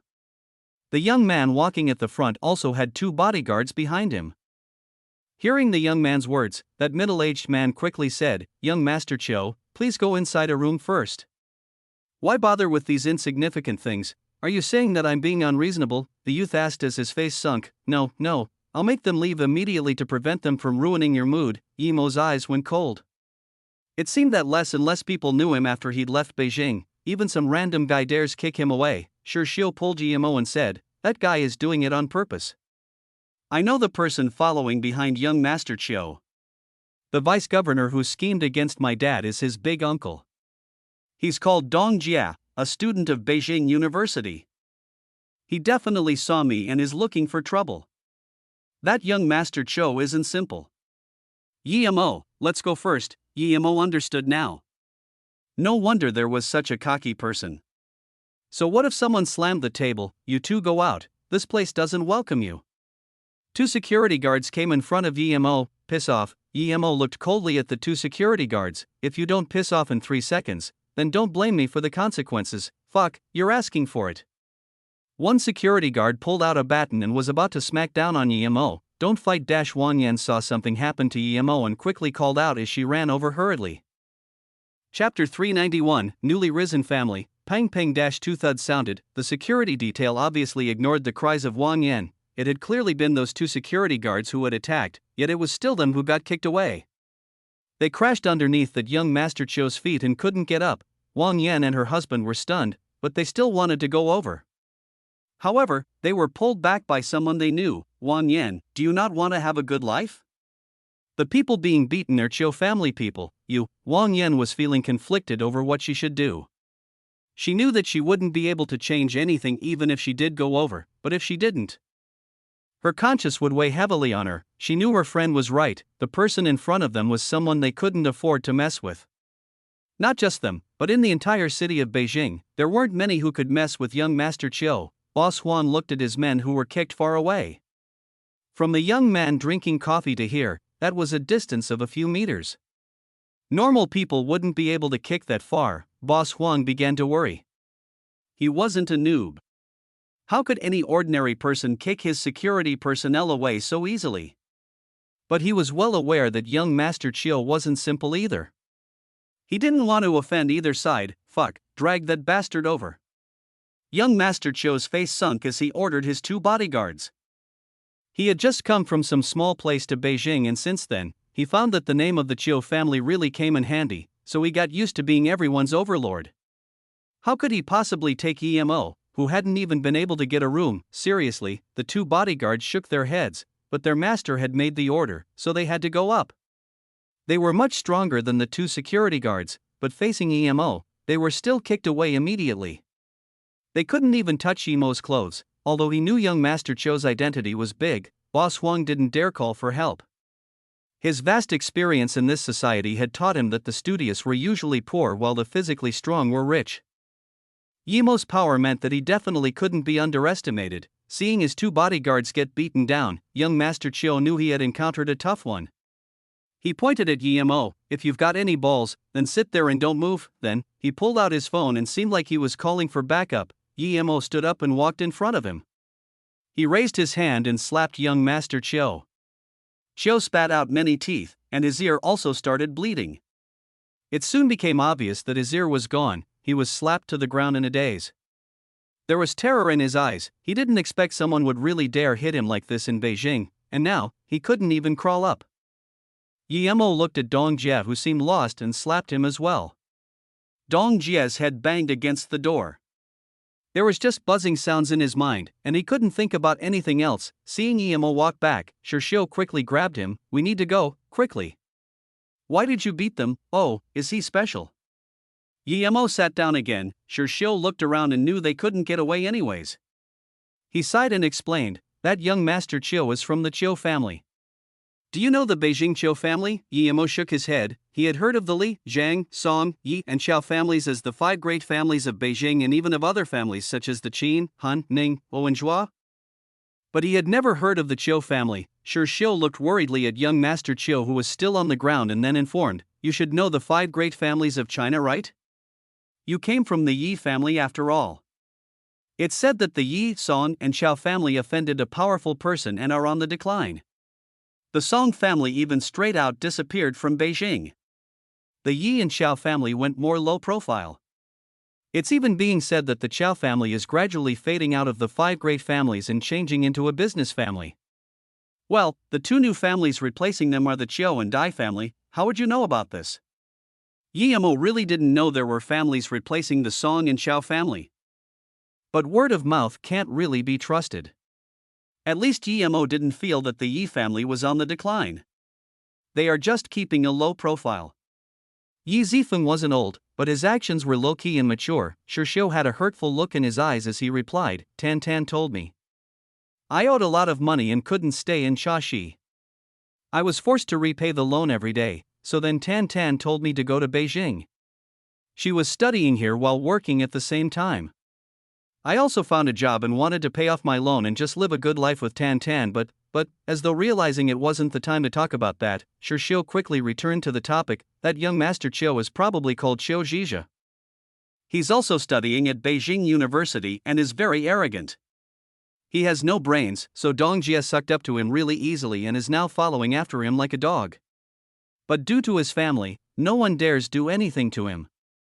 I heard he has a brother called Qiu Zhishue who is very powerful." Suddenly, the police siren sounded outside and a few policemen charged in, quickly surrounding Yi Mo and Shi Xiu. "You beat these people?" A middle-aged policeman walked in front of Yi Mo and asked seriously. Yi Mo nodded, "Yes, but it was rightful self-defense. I was sitting here with my friend and they attacked me, so I defended myself." A young policeman saw young Master Qiu, who was still in critical condition, and took out his cuffs. He walked in front of Yi Mo and wanted to say something, but someone behind him spoke up, "Move aside, I'm taking this person away." As soon as this voice sounded, the two policemen quickly moved away, after which, a man in his 30s walked out. "You're very bold, beating people in Beijing, actually beating Qiu Zhizhi to such a critical condition. I can only say you've got balls. Do you know who Qiu Zhizhi's brother is?" the man questioned plainly. Yi Mo just smiled as Shi Xiu said, "There are too many dogs here, let's go." Then, Yi Mo looked at the man and uttered, "Whether he's a cow or a horse, does it concern me? I'll warn you now, if you don't move away, I will beat you all the same. Aren't you very cocky? I'll take you away today and see how cocky you can still be afterwards." Then, the man was going to attack. "Hu Peng, stop!" a voice sounded suddenly. A half-bald, middle-aged man rushed over and stopped the guy. He walked very politely in front of Yi Mo and greeted, "Young Master Mo, I didn't expect to see you here." Yi Mo studied the man and asked strangely, "Who are you? I don't seem to know you." The man didn't feel awkward at all and continued with a smile, "I'm Wu Zhe. I saw young Master Mo once in Beijing, at Ji Beichen's charity auction." Wu Zhe was very shocked when he saw Yi Mo. Who was Yi Mo? No one here knew better than him. He was supported by the Li family, and that night he had come to the auction with Li Qiuyang. He didn't have a chance to speak to Yi Mo, but that time, Yi Mo taught the direct lineage Song family member Song Yi a lesson, slapping him in the face. And the Song family hadn't dared say anything. Then, when the Song family wanted revenge on Yi Mo, they were pulled out by their roots by Yi Mo. He was very clear on that. Yi Mo may appear innocent, but it would be a very easy thing for him to kick the newly risen Qiu family away from Beijing. He stopped Hu Peng, saving him while also making a good connection with Yi Mo. Yi Mo remembered now, he had gone with Zhang Ju to that night auction but hadn't stayed until the actual auction, because he went to save his sister Yi Ling. "Wu Zhe, what do you mean?" Hu Peng saw that Wu Zhe, who came from the same place as him, didn't stand on his side yet, instead helped this random young man. Still, he didn't act out immediately. Hu Peng knew that since Wu Zhe was helping this young man, it meant that he was no ordinary person. Even though he was of the Qiu family, he wouldn't do things before he knew what was going on. "Nothing. It's just that young Master Mo is someone I respect, so if you want to do something to him, then don't blame me," Wu Zhe warned. He understood Ji Mo's character, he hated fake people. He could have also put things in a more euphemistic way, but that wouldn't leave as deep of an impression as the blunt way. He had already hinted to Hu Peng once. If Hu Peng didn't pick it up, then he couldn't be blamed. Wu Zhe, what are you saying? I want to see what you're going to do. Hu Peng, who had calmed down a little, was triggered again by Wu Zhe's blunt words. This wasn't his face, but the Chiu family's face that was wiped on the floor. But he still didn't try to do anything to Yemo. Witnessing Wu Zhe's attitude to Yemo, he wouldn't do anything until he figured out who Yemo was. Wu Zhe sneered and wanted to keep speaking when two other guys came and pulled them apart. Hence, Wu Zhe glanced at Hu Peng once and then ignored him. He turned to Yemo and invited carefully, "Young Master Mo, I was sent down to Shitong suburb for an investigation and was having a gathering with a few friends. If you don't mind, you can come to our room." Yemo just wanted to reject when Shishio suddenly said, "Shitong suburb, chapter 392, Shishio's destination, what's up?" Yemo looked at Shishio and asked. Shishio seemed to have remembered what happened to his family and explained sadly, Chasiai town is under the jurisdiction of the Shitong suburb. My dad was locked up in Shitong town. Yemo suddenly said to Wu Zhe, "In that case, let's go take a sit in your room. There are some things I'd like to ask about." Hearing Yemo mention some asking, Wu Zhe quickly and respectfully brought them to their room on the second floor. Hu Peng's face changed many times seeing Wu Zhe and Yemo leave. Yet he didn't dare stop them. He was in the same room as Wu Zhe, but he wasn't going back with him now. He desperately wanted to investigate who Yemo was. Seeing Secretary Hu not stop Yemo, the two policemen didn't have the guts to say anything and left.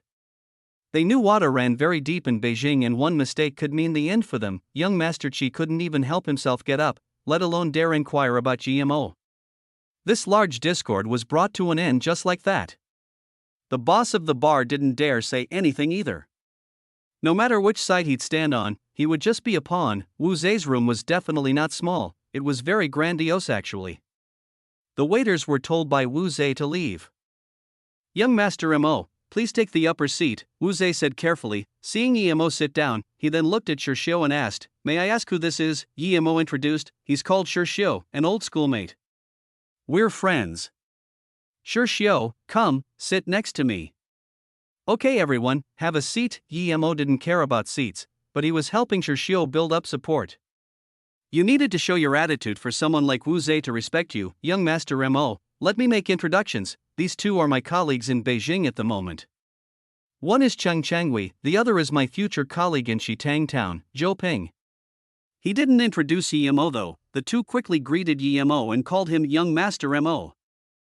They had been in politics for a long time. How could they not know that someone whom old fox Wu Zhe respected wasn't simple? They drank a cup and Yemo went straight to the point.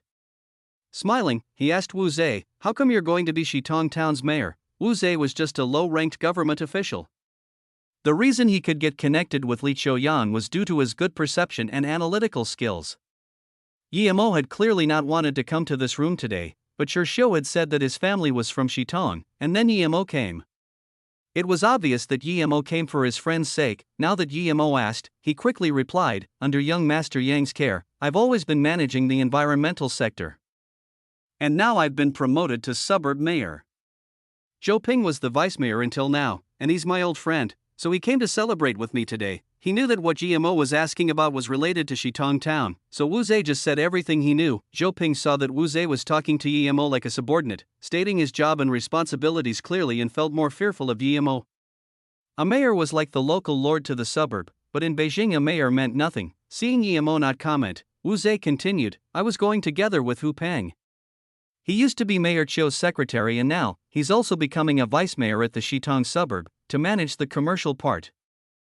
Yemo heard this and hummed. Then, he said, "In that case, Hu Peng doesn't need to go.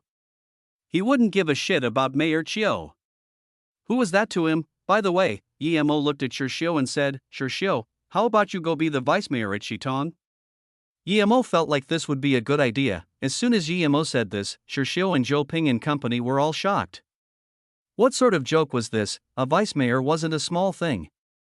Even the position of vice mayor of a small suburb was obtained only after many calculations and schemes. This wasn't the main thing.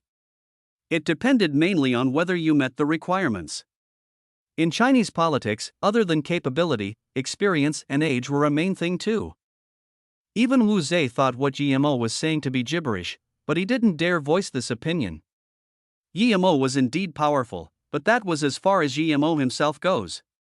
If he could arrange anyone to be a vice mayor, then the government system would turn to chaos. GMO had never been in politics and thought that it didn't mean much to be a vice mayor of a small suburb. This. Wu Zhe interjected carefully, usually, this isn't allowed. He wasn't clear about Shirshio's identity, so he couldn't say for sure and just told him the situation. Yimo waved his hand. Shirshio has already been a deputy level. If he goes to Shitong now and makes some achievements, he should be fine becoming vice mayor, right? Wu Zhe heard this and thought for a moment before saying, actually, if Brother Shir has already been on the deputy level, then he can be level after making some achievements. After some time, he can be promoted to that level. Wu Zhe really wanted to form a good relationship with Yimo, so although there was some pressure in saying this, he still tried his very best to help Yimo. Yimo looked at Wu Zhe with approval and commanded, make that Hu Pang leave and give his vice mayor of commerce position to Shirshio. Shirshio can then invite a few big businesses to Shitong town and, although Wu Zhe wanted to get on Yimo's good side, hearing this he couldn't help but think of Yimo contemptuously.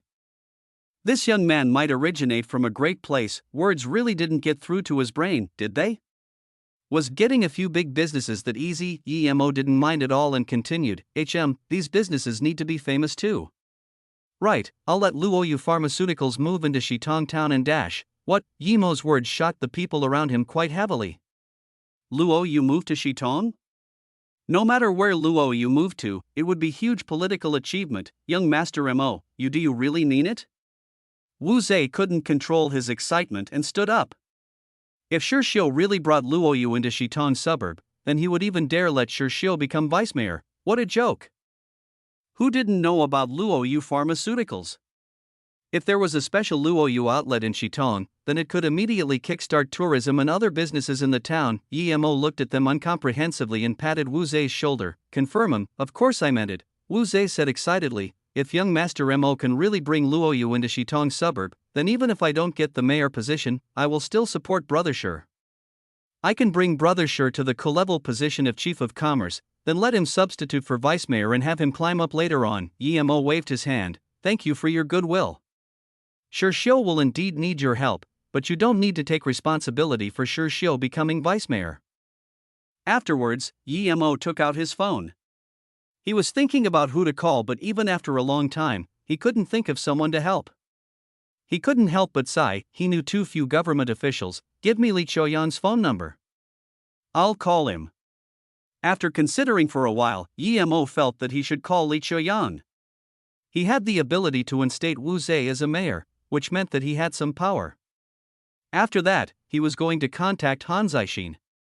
Although he knew that Elder Han didn't have any contact with these low-level officials, Elder Han did know the higher-ups. Okay, Wu Zhe enthusiastically gave Li Choyan's phone number.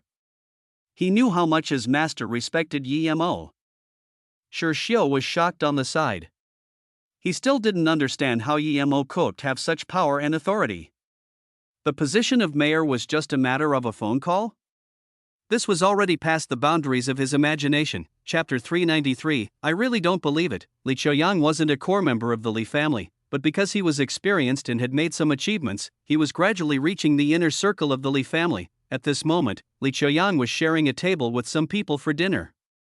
Those who could eat with Li Choyan had quite a decent status. However, the core of today's dinner wasn't Li Choyan but someone called Li Chunsheng.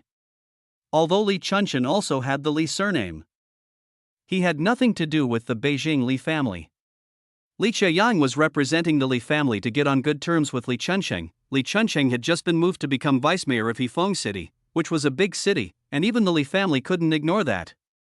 His new position was one reason, yet the main reason the Li family was trying to connect with Li Chunsheng was due to his capabilities. Li Chunsheng hadn't relied on any power faction and had reached his current position all by himself. Everyone knew how hard that was. Putting Wu Zhe under Li Chunsheng had been a signal of support. The reason why Li Choyan had invited Li Chunsheng and a few other Beijing officials was mainly to get closer to Li Chunsheng, hoping that he would join the Li family side, but at this moment, someone actually called him. This got Li Choyan very annoyed. What was even more annoying was that this was an anonymous caller. Li Choyan knew he never gave his number to strangers, yet a stranger was calling him. This must have meant that someone had given his number away. He immediately became furious. Who was brave enough to give his number away without asking him? Li Choyan wanted to hang up in his fury. but when he read the number he suddenly felt that there was something strange about it. It seemed to have one less digit than other numbers. Things didn't seem that simple, so Li Qiuyang picked up. "May I ask who you are?" The phone number might have had one digit less. Li Qiuyang had seen many things, and he wouldn't think that this person was someone significant just from that. He was also an important figure in the Li family now. "Young Master Li, we've met once before, so I'd like to ask for your help today. Do you have time to join me for a chat at this place I'm at?" Yi Mo's plain voice sounded. Li Qiuyang's fury was surging uncontrollably. Who was this guy? Who did he think was? Just because he had met him once, he wanted him to help him. This wasn't even the main point. The main point was that he wanted him to go over when he was the one who needed help. How arrogant was this guy, no matter who he was, even if he was the young master of one of the 5 great families? He couldn't be like that. And from the tone of his voice, he didn't seem to be very old. Just when Li Qiuyang wanted to spout the words, "Who do you think you are?" Yi Mo's voice sounded again. "It's Yi Mo. I'm at Wutong Bar." What dash Li Qiuyang gulped back the words he was about to say as waves billowed in his heart. It was Yi Mo? Then, he asked hesitantly, "You are young Master Mo?" "Beijing's Yi Mo? Yes, that's me." Yi Mo's phone suddenly hung up. Li Qiuyang stared at his phone for a long time and wasn't angry at all that Yi Mo hung up on him. There was only disbelief in his eyes, and even some joy. It was actually Yi Mo who had called him. He felt a certain huge feeling of honor, yet at the same time also pressure. Yi Mo looked at his phone and said helplessly, "It's out of battery again. I have to charge this thing every few months." So troublesome. Wu Zhe and others looked at each other. Charging the battery once every few months, and that was troublesome? They needed to charge their phone every day. Half a beat later, Li Qiuyang came to terms with reality. He knew this was his chance, so he stood up excitedly. He apologized to Li Chunsheng. "Mayor Li, I'm really sorry, a friend is waiting for me at Wutong Bar, and I need to go over immediately." Everyone had seen Li Qiuyang's annoyed look when his phone sounded, but his rapid change of expression from anger to joy, surprise, and even a little anxiety was also caught. Everyone at the scene were astute people and guessed that it was a significant person who had called Li Qiuyang. Moreover, if Li Qiuyang could leave the people at the scene all for a hung-up call, this meant something. "Qiuyang, who can it be if even you have to go immediately?" a pot-bellied middle-aged man asked doubtfully. Li Qiuyang didn't seem to hear his words at all and just stood up. "Young Master Li, may I go and see as well?" Li Chunsheng suddenly asked with a smile. Li Qiuyang hesitated and said, "Since Mayor Li wishes to go, then come with me." Seeing Li Chunsheng being approved to join, 2 others wanted to come as well, but Li Qiuyang said troubledly, "That person only told me to go. I'm afraid if I bring too many people he won't be happy." After which he left the restaurant with Li Chunsheng quickly. That pot-bellied man seemed to have realized his mistake and felt awkward. The busy scene at the table cooled down and everyone left, while no one seemed to want to say anything to the pot-bellied man. "Young Master Li, was it that Yi Mo from the Yi family who called you?" Li Chunsheng had been in Beijing for many years and had astounding political and social instincts. He could guess from Li Qiuyang's expression and his words that this just might be the Yi Mo fabled amongst the higher-ups in Beijing. If it wasn't that Yi Mo, Li Qiuyang wouldn't be this anxious and excited. Li Qiuyang nodded seriously. "Yes, Mayor Li, it's him. And what he likes is people who are real, so just talk normally when you get there." Li Chunsheng also had excitement in his eyes. "I understand. Thanks for giving me this chance. If you don't mind, just call me Chunsheng." "Okay, then I'll call you Brother Shang. Just call me Qiuyang from now on. Perhaps I'll need your help in the future with where I plan on going," Li Qiuyang immediately said. He believed his mission of connecting with Li Chunsheng had been accomplished today, but in his heart, the biggest achievement today wasn't connecting with Li Chunsheng but getting Yi Mo's invite. This invite would allow him to stand on his own in the Li family. Li Chunsheng was also very excited. He had been in Beijing for many years, and although he didn't know the precise details, he had an idea about how much power Yi Mo held. If he really did have to join political factions, he would rather join Yi Mo than go to some big families.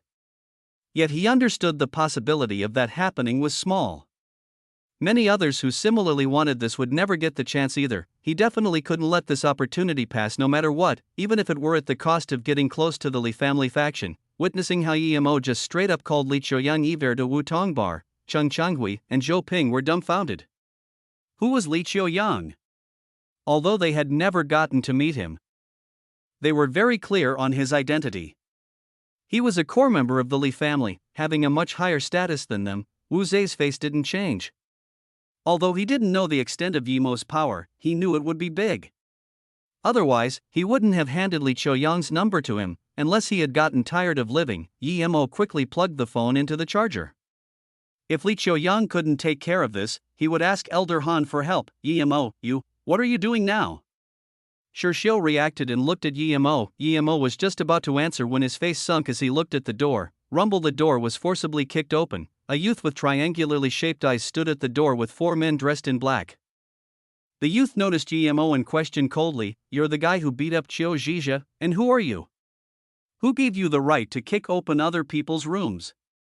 Wu Zei stood up and yelled, pointing at the youth.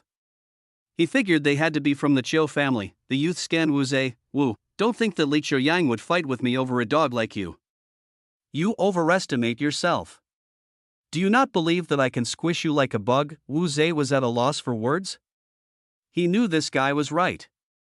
Li Qiuyang really wouldn't start a fight with the Qiu family over him.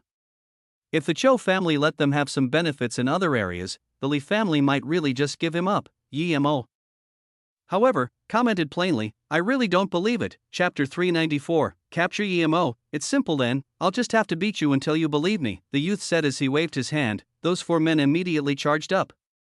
There was some killing intent coming from them, so Yimo could tell they weren't simple. He felt the same chi on them as he had on Guoqi. Thinking about Guoqi, Yimo couldn't help but remember Qi Wanqing. He wondered how they were now. The 4 men were very ferocious and gave it their all as soon as they attacked. Perhaps it was because of their habitual life, but against these people, Yimo didn't feel any mercy. No matter where they came from, Yimo wouldn't be merciful to those who wanted to kill him. The 4 charged up to Yimo, but without even seeing Yimo's shadow, they were kicked by him. The spooky sound of bones shattering was heard, and in just one clash these 4 men all had their kneecaps broken by Yimo. Still, they endured the anguish. They were sweating with pain, but no one yelled out. Seeing the 4 men fall on the floor, the youth was shocked. He had thought that it would be a walk in the park for those 4 to beat Yimo into a disabled man. He didn't expect Yimo to be this strong and this cruel. At the same time, in a private mansion in Beijing, a youth in his 30s had a serious look on his face as he knocked the table. Being the youngest and most prominent member of the Qiu family, he was 31 this year and already a high-ranking official. His future was bright. Qiu Zhixue had just received word that his brother had been beaten into a disabled man in a bar and that he was still in the hospital. The doctors had judged that he had forever lost his hearing on one side. This made him extremely furious. In the whole of Beijing, even the other few families didn't dare beat up his brother like that. Qiu Zhixue was someone who grew calmer the angrier he was. When he attacked, he went for the kill, so after hearing this news, Qiu Zhixue wasn't going to bring people to capture Yimo or anything of the sort. First, he sent Hu Peng to investigate this young Master Mo's identity. Why had he never heard of some young Master Mo from the Li family? Even if this young Master Mo was indeed from the Li family, he'd have to pay a price for beating his brother. It wasn't due to luck that their Qiu family had become the new big family in Beijing. So what if it was the Li family? The phone rang, and Qiu Zhixue immediately picked it up. The person calling wasn't Hu Peng but a henchman of Qiu Dongchen's. He reported that something had happened to Qiu Dongchen. Hearing that Qiu Dongchen had brought men over to Wutong Bar only to get beaten into a disabled man all the same, Qiu Zhixue almost smashed his phone. Since when did the Qiu family get bullied like this? Qiu Zhizhe was just a rich second generation, but Qiu Dongchen was an elite of the Qiu family. He was also in his 30s, but he was already colonel ranked. He had returned to Beijing this time for some other matter. Qiu Zhixue smashed his fist on the table and the sturdy table was smashed into pieces. Qiu Zhixue couldn't wait anymore. He grabbed the phone and called, "Captain Zhu, I need you to bring your men to Wutong Bar immediately." "Yes, I'll come over right away, and I'll contact the special police in Beijing." After hanging up, Qiu Zhixue called another number. Second uncle, Zhizhe and Dongchen were injured in Wutong Bar. "I've mobilized Flying Leopard and the special police force." "Yes, I'm going there immediately." "I don't know his origin yet, but he seems to be related to the Li family." Outside the room in Wutong Bar, the young man had had his legs broken and had received a few slaps in the face too. "You sure got balls. If I, Qiu Dongchen, don't annihilate your entire family, then I've been raised by a dog." The young man cursed still. Yimo's eyes went cold. He hated people who threatened him. Ning Qingxue had been hurt many times because he hadn't annihilated the Song family. Yemo took a step forward and kicked Xiu Dongchen in the chest, sending him right next to the stairs, to other people. This seemed like just a normal kick, but Yemo knew that it had shattered Xiu Dongchen's cardiac meridian. He wouldn't be able to last more than 3 months no matter what. Stop. Xiu Zhixue just arrived when he saw Yemo kick Xiu Dongchen unconscious. He could no longer control his anger, but he stopped himself from going forward. The military truck was already arriving. He was waiting for the special police force to come up and take Yemo away. No matter who of the Li family Yemo was, he wasn't going to let him go. Xiu Zhixue wasn't dumb. He was clear on Xiu Dongchen's power. A few bulky men together wouldn't even be able to get close to him. Moreover, he had brought along 4 teammates. It would be suicide for him to go up. The truck stopped as multiple police squads carrying rifles took up position and quickly surrounded the bar. An officer walked in front of Xiu Zhixue and bowed. Xiu Zhixue didn't order to capture Yemo yet. He still wanted to wait for Flying Leopard. At this moment, a car halted in front of Wu Tong Bar with 2 men hurriedly getting out of it. Here I was, wondering who could be this cocky, hurting our Chiu family people. So it's young Master Chiu Yang. Your Li family sure is powerful, too powerful. Xiu Zhixue saw Li Qiuyang and Li Chunsheng appear and immediately sneered. Li Qiuyang felt strange. He came to see Yemo. He didn't expect so many special force agents to be surrounding the place. Xiu Zhixue was here as well, and judging from his tone, someone seemed to have seriously beaten up their people. I was the one who did it. This has nothing to do with young Master Li. If you're looking for trouble, come up and join me. I'm right here, Yemo's plain voice sounded. Xiu Zhixue was dazed. Seeing Li Qiuyang arrive, he was sure the Li family had to be responsible, but why did this young man then suddenly say it had nothing to do with Li Qiuyang? Li Qiuyang was stunned for a second and quickly reacted. He looked contemptuously at Xiu Zhixue. If the Li family people had been responsible, then it would be okay for him to be like that. But acting up the same way in front of Yemo. Sadly, he was wrong. In the past, Yemo had killed Song Qiming's son and the Song family still hadn't done anything to him. Some Chiu family that was far lesser than the Song family didn't even have to be mentioned. He really felt pity for this Xiu Zhixue. Xiu Zhixue was no simple person. He would rather torture Yemo to death slowly in a dark room than show of how powerful he was in front of everyone. He saw the contemptuous look in Li Qiuyang's eyes and also took Yemo's words to heart. There seemed to be something he didn't know and this made him annoyed. Li Qiuyang walked in front of Yemo and bowed before saying, "It's my honor for Brother Yi to remember to come to me for help." Yemo smiled and said, "Let's go inside and talk." Then, Yemo kicked the 4 men at the door away one more time. Xiu Zhixue was dazed. He didn't expect Li Qiuyang to be this polite to Yemo. He was sure that this person wasn't from the Li family. If Yemo were from the Li family, even if he were the most core member, Li Qiuyang still wouldn't be this polite to him. At this moment, a Range Rover pulled over, and 7 Flying Leopard members got off and ran in front of Xiu Zhixue. "Brother Qiu, I brought my men of dash." Before the fierce man finished his words, he noticed Yemo who stood there talking to Li Qiuyang and immediately showed surprise. He was sure that that young man was their instructor. Yemo. The guy ran over and bowed to Yemo. "Flying Leopard Commanding Officer Zhu Hongsheng is honored to see you." "Instructor," Yemo frowned and asked plainly, "your special forces are that worthless, coming out due to some random trash call, reporting in, this is my fault, instructor." "Because I'm acquainted with Xiu Zhixue, I brought out some members out of my own volition. I'm willing to receive punishment." Zhu Hongsheng's face went red. One reason he had come was because he knew Xiu Zhixue, another was because Xiu Zhixue was next in line to become the family leader of the Chiu family. He hadn't dared reject him. Yemo sneered, "Do I have the time to punish you? Go back to where you came from. Otherwise, don't blame me for what happens." "Yes, sir." Zhu Hongsheng didn't even look at Xiu Zhixue and bowed before taking his squad members on the Range Rover and leaving. Chapter 395, Yemo's Power. Xiu Zhixue looked dumbly at the Flying Leopard squad that came and left. Witnessing Zhu Hongsheng's respect for Yemo, even an idiot would know that Yemo was no ordinary person. At this moment, he was actually getting scared. Li Qiuyang gave Xiu Zhixue a cold look. There weren't a lot of people in Beijing that he considered significant, but Xiu Zhixue was definitely one of them.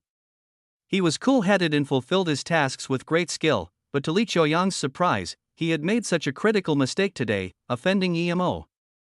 This made him very happy. Xiao Zhixue could see the ridicule at his adversity in Li Qiuyang's eyes, just when Xiao Zhixue was at a loss of what to do. A ringtone broke the tense atmosphere at the scene. Second uncle? Yes, I'm already at Wutong Bar. Xiao Zhishue's voice stopped there, the reason being his second uncle's desperate voice. Zhixue, you mustn't do anything. Quickly tell the people you've mobilized to get back ASAP. I'll be there in a moment. That person isn't someone our Qiu family can afford to offend. Do not touch him, he's Emo. Xiao Zhishue's mind buzzed. There weren't many people the Qiu family couldn't offend in the Beijing area, but the number one person not to touch was Emo. He was dumbfounded. Who would have thought this person would be that Emo? Xiao Zhixue was a prideful man. Ever since coming to Beijing, he had been hearing about some Emo but had never minded it much. After all, no matter how strong Emo was, he was just a single person, although according to the rumors Emo had taken out the Song family all by himself. Xiao Zhixue had investigated the Song family's situation. It was because the Song family itself was so scared that they disbanded most of the members, causing the family's power to decline, that they got eaten up by their political enemies. Although Emo had some impact, he wasn't the main cause. Afterwards, Emo faded from the Beijing upper society and disappeared for a long time. This also made Xiao Zhixue not take Emo very seriously, which led to him not connecting this young master Mo to the Emo. Today, he had witnessed firsthand Emo's power.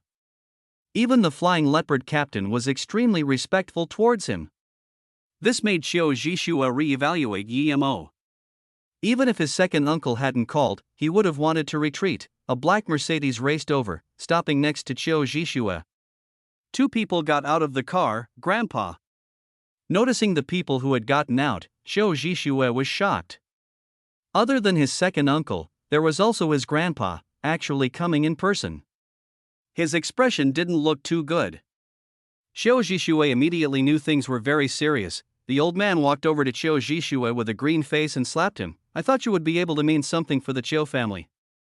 But it turns out you're still hopeless. After slapping Xiao Zhixue, he didn't even look at Qiu Dongchen, who was on the floor, and just walked up to Emo's room. Are you still not going to tell the police to retreat? Do you want the entire Qiu family to be wiped out? The man following the old man yelled. I understand, second uncle. Xiao Zhixue knew that things weren't as simple as he had imagined.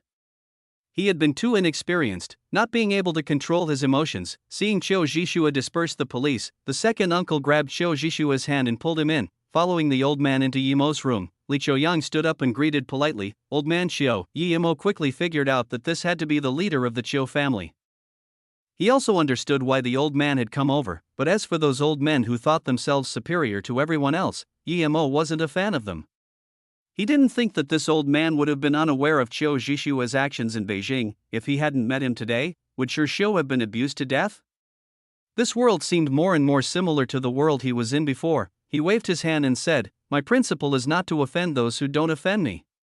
If someone else offends me in the future, the result will be the same as today. Young Master Mo, don't worry, there won't be a second Xiao Zhixue from the Qiu family. Zhixue, hurry up and apologize to young Master Mo. Xiao Zhongxin looked at Xiao Zhixue and yelled. Mo scanned Xiao Zhixue. He really didn't like this guy, but he couldn't just do something to him for no reason either. If it wasn't because he was a cultivator, he wouldn't let him live no matter what. This guy was scary. Receiving Xiao Zhishue's apology, Mo said plainly, No need for apologies, your Qiu family just wasn't careful when making friends. Someone tricked an idiot like Xiao Zhixue to attack my friend. As for that Hu Ping, there's no need for him to go to Shitong town anymore. Someone else will take care of it, thank you. Although Mo didn't say it very conspicuously, Xiao Zhongxin could comprehend that the guy their family had arranged to go to Shitong town would be replaced by Mo. He didn't comment anything anymore and just brought the other two with him, leaving Wutong Bar. From the start to the end of this whole situation, Cheng Changhui and Zhou Ping couldn't believe their eyes. Although they didn't understand why Mo could act like a god, they knew that Mo was someone they had to look up to in awe and stood on the side not daring to talk. Everyone who had appeared today was someone they could usually only gaze at from a distance, yet these people all had to behave in front Mo. This made Zhou Ping make up his mind to get on Xiu's good side. But Xiu was also completely dumbfounded at this moment. after all of the Cho family people had left and the scene was cleaned up. Li Qiuyang stood up and asked, "Brother Yi, what is it you need from this little brother?" Wu Zhe carefully sat beside them, and from Li Qiuyang's approving glance at him, he knew he had hit the jackpot today. He had made the right decision. As long as he didn't make any mistakes in the future, his path would be a bright one. Yi Mo smiled. "I indeed need young Master Li to help me with something." "Mayor Wu, explain my idea to young Master Li." Wu Zhe quickly told Li Qiuyang what Yi Mo wanted. Even if Yi Mo wouldn't let Luo Yu enter Shitong, he would still do his job nicely for Yi Mo. Not to mention, with Yi Mo's reminder, the Chiu family absolutely wouldn't send Hu Ping to Shitong town. This way, the arrangements for Shirxiu would be much easier to make. Shirxiu looked at Yi Mo in joy and disbelief. He didn't expect Yi Mo's words to become true. Yi Mo had really just made him a vice mayor with merely a few words. Although as a deputy for now, it was only a matter of time before the deputy part would be gone. Today, he had come to feel distant from Yi Mo instead. Yi Mo didn't have such temperament before. He had been like him, the most unwelcome person in class. Things had gone unexpectedly well. Yi Mo promised, "Young Master Li, I owe you one for today." "I will definitely remember this." Li Qiuyang quickly raised his wine glass and said, "Just a small matter. Whenever you need me, just ask. And if I have your approval, just call me by my name." Yi Mo nodded and turned around to Zhou Ping. "Mayor Zhou, you will be staying in Shitong the longest. My friend here was maltreated and even forced to take a loan at a very high interest. I suspect this concerns a local underground power. What is your opinion?" Hearing Yi Mo ask him, Zhou Ping quickly stood up and replied, "Such underground powers are a main target for the government to attack. Mayor Shi is about to become my colleague. We will need his cooperation to pull this organization from its roots in order to ensure a brighter tomorrow for Shitong town." This was exactly what Yi Mo wanted to hear. Wu Zhe would be new to Shitong town and he would be unfamiliar with a lot of things. Shirxiu would be even worse. Now with Zhou Ping's help, Yi Mo believed punishing those people who harmed Shirxiu would be a piece of cake now. Li Chunqing stood up at this moment and raised a cup in front of Yi Mo. "Young Master Mo, I didn't think Shirxiu would be going to Shitong town this quick. I happen to be stationed in Hefeng City, so perhaps we will be working together in the future. I propose this toast to young Master Mo. Then, I will propose a toast to Mayor Shi too." Li Chunsheng, as the mayor of a big city, said that he will be in contact with Shirxiu a lot mainly due to Yi Mo. He was glad to have come today. Who didn't know who Qiu Zhongxin was? Yet even someone like him had to lower his head in front of Yi Mo. Yi Mo's power was far greater than he'd anticipated. Yi Mo had come to help pave the road for Shirxiu, so since Li Chunsheng was the mayor of Hefeng City, he couldn't neglect him and also raised his cup. No matter how dumb Shirxiu were, he wouldn't let a mayor propose a toast to him. He quickly raised his cup and walked in front of Li Chunsheng. "There are still many things I don't understand. I hope Mayor Li will help me in the future." Chapter 396, Song Xiaoten. After leaving Wutong Bar, the person who felt like this day couldn't possibly have been real the most was Shirxiu. He would have never thought that in a few hours' time, he could go from that person with nowhere to go to a deputy vice mayor. This was something he didn't even dare dream of before, yet it had happened to him. Yi Mo, Shirxiu was so excited that he didn't even know how to express himself. He knew that with the power Yi Mo had shown today, it would be very easy for him to help him get revenge. However, Yi Mo didn't say anything about it and just arranged for him to be a vice mayor. This meant that he had to get his own revenge. Shirxiu was truly grateful. Even though all his friends had left him, there was still one friend who could help him. Getting revenge for his parents personally was the best result for him anyway. What surprised him even more was that he wouldn't even have to manage it himself. Because of one sentence from Yi Mo, Qiu Zhongxin had already sent that Tong Jie and his family to hell. Yi Mo patted Shirxiu's shoulder. "Don't worry, when we were in Ninghai University before, you were the only one to help me. Now, it's only right that I help you take care of something. I don't understand politics, so you need to rely on yourself, but if you get mistreated in any way, just tell me." Shirxiu clenched his fist. "Yi Mo, I really didn't help you that much in the past. If you have some time, I'd like to invite you to eat in Zhu Weilu again. Although I don't have the free pass anymore. I can pay for us." The shadow in Shirxiu's heart slowly went away. Remembering the time when the two of them were at Ninghai University, eating with a free coupon, he brightened up even more. Of course. As for politics, Wu Zhe is experienced in them. It's good if he helps you, but if he tries to give you a hard time, don't be soft on him, Emo advised Shirshio. He felt like this guy's political instincts weren't good sometimes. Shirshio nodded. He knew what GMO meant. He had been in a daze at Wutong Bar.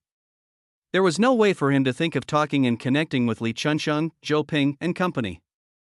That wasn't what mattered. He could take care of that later on. By the way, Emo, how will you manage to bring Luoyu into Shitong town? Shirshio finally got to ask this question. Emo smiled, because Luoyu is my company. If you don't wish to be in politics, you can always join my company, you know, what? Shirshio was once again shocked by Emo's words. How could he not know about Luoyu Corporation? It was even better than a money printing machine. After a long while, Shirshio sighed. Emo, I didn't think you could make so big an achievement in such a short time. I really am proud of you. Emo touched his chin speechlessly. If it wasn't for collecting herbs, he really wouldn't have created such a company. That company meant nothing to him. Emo, I'd like to go to Beijing and have a look, Shirshio said with a sliver of struggle in his eyes. Emo knew what Shirshio was thinking about. His Tan, she was studying in Beijing. Even when the tables turned for him, he couldn't dump the girl he liked, even though she had betrayed him. Need me to go with you? If it had been before, Emo would have tried to persuade Shirshio to give up. What's the point of having such a woman?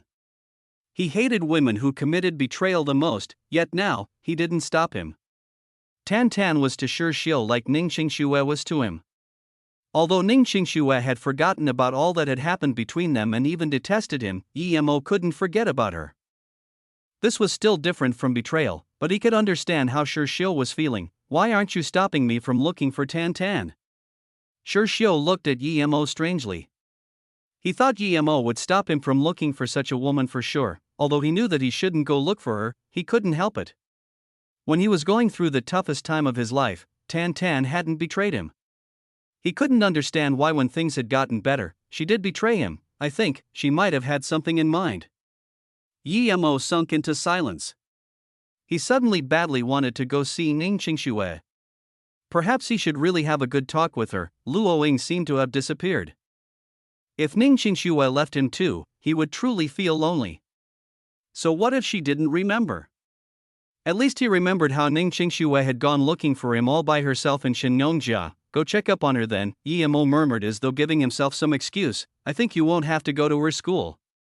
Tan is in that sports car from before. Emo pointed at a red sports car not far away. Shirshio exclaimed and immediately recognized that was the one Tan had gotten on. He didn't even think before stopping a taxi and following. Emo was afraid something would happen to Shirshio, so he followed behind as well. The red sports car drove for a bit longer, stopping outside a bar. Emo somehow felt this bar to be familiar, and he soon remembered. This was the bar he had come to with Yun Bing. Yun Bing had rushed into this bar and then later on he had seen Nie Xuangshuang and Zhui Yangqing. After the red car pulled over, that fat guy pulled Tan into the bar. Emo saw Shirshio clench his fists and walk in. He sighed and followed. Before the door even closed, the fat man's voice sounded. Song Xiaodan, how can you believe you're worth that much? You're just a worn shoe. Bang. The door was shut and there seemed to be the scream of a girl. Shirshio couldn't resist it anymore and kicked the door open. The girl called Tan already had a red palm mark on her face. And her clothes were also ripped, but the fat man didn't have it easy either. He had had an ashtray smashed to his head. The two seemed to be arguing over money. Why are you here? Piss off, leave. Song Xiaodan saw Shirshio with a green face and yelled hysterically. She didn't want Shirshio to see her like that. Shirshio didn't say anything and just smashed down on the fat man's head with the trash can next to him. The fat man tossed Song Xiaodan to the floor and charged at Shirshio. Seeing that the fat guy was about to hit Shirshio, Song Xiaodan went crazy and started smacking the fat man's head with the ashtray. Emo witnessed the scene and was speechless. The security at the bar soon came. Pulling them apart. Emo, you're here too?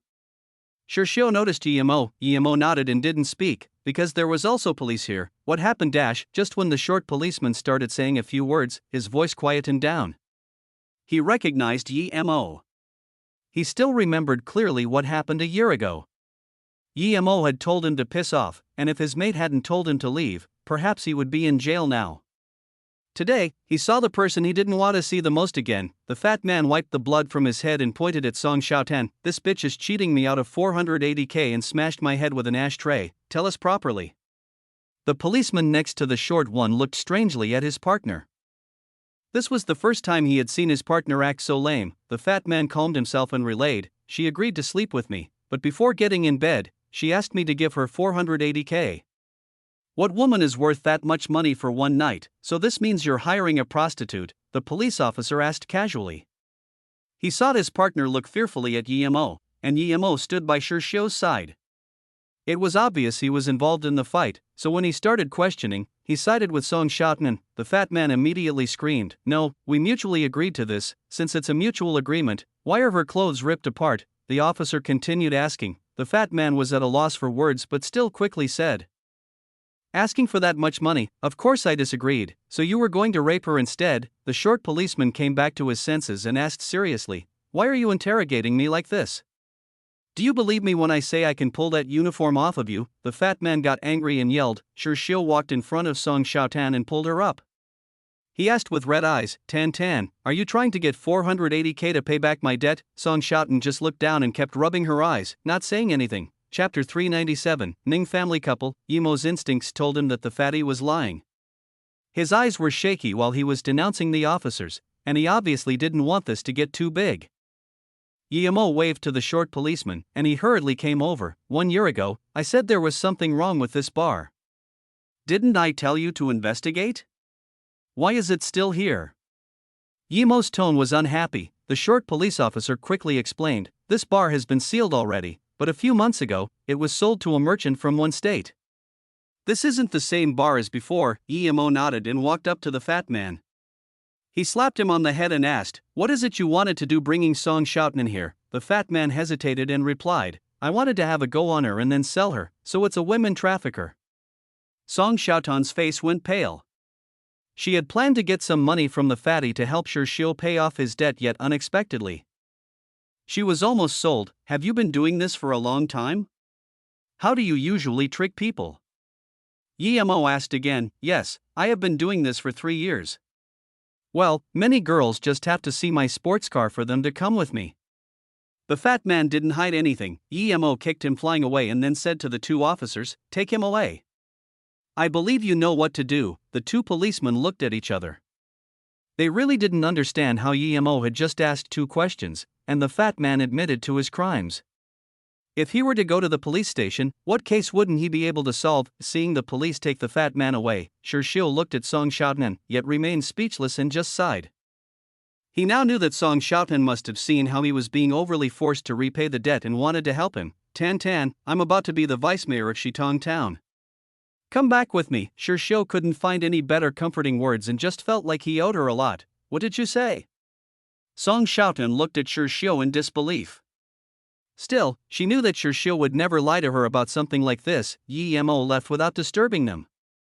He believed that Shirshio would be able to deal with the follow-up. Although he didn't like how Song Xiaotan had done things, he could tell she was genuine in her feelings for Shirshio.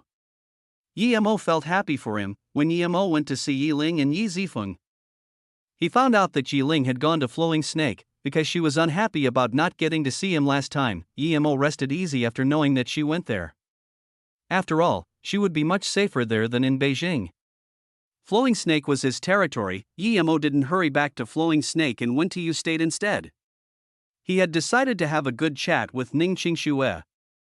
If Lan Yu was still going to stop him, he would go back to Flowing Snake and then go check out the small world. U State was a big place originally, and now with the partner of Luoyu, Fei Yu being there, it was getting even more populous. At this moment, Ning Zhengfei, who was supposed to be happy, was not happy at all.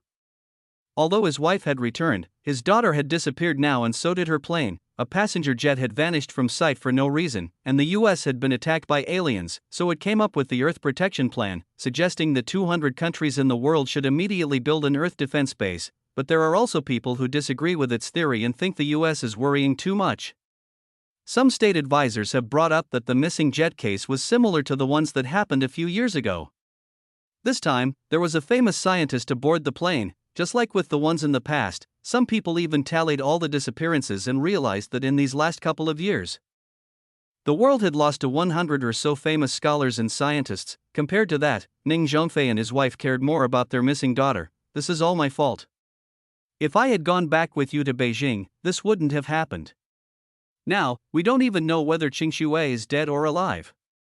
Sigh, I thought she would be fine as long as GMO left her, but now, these things are still happening. Lan Yu was very annoyed. Not only did she not get any business for the company by staying in the US, she had almost lost her life because of it.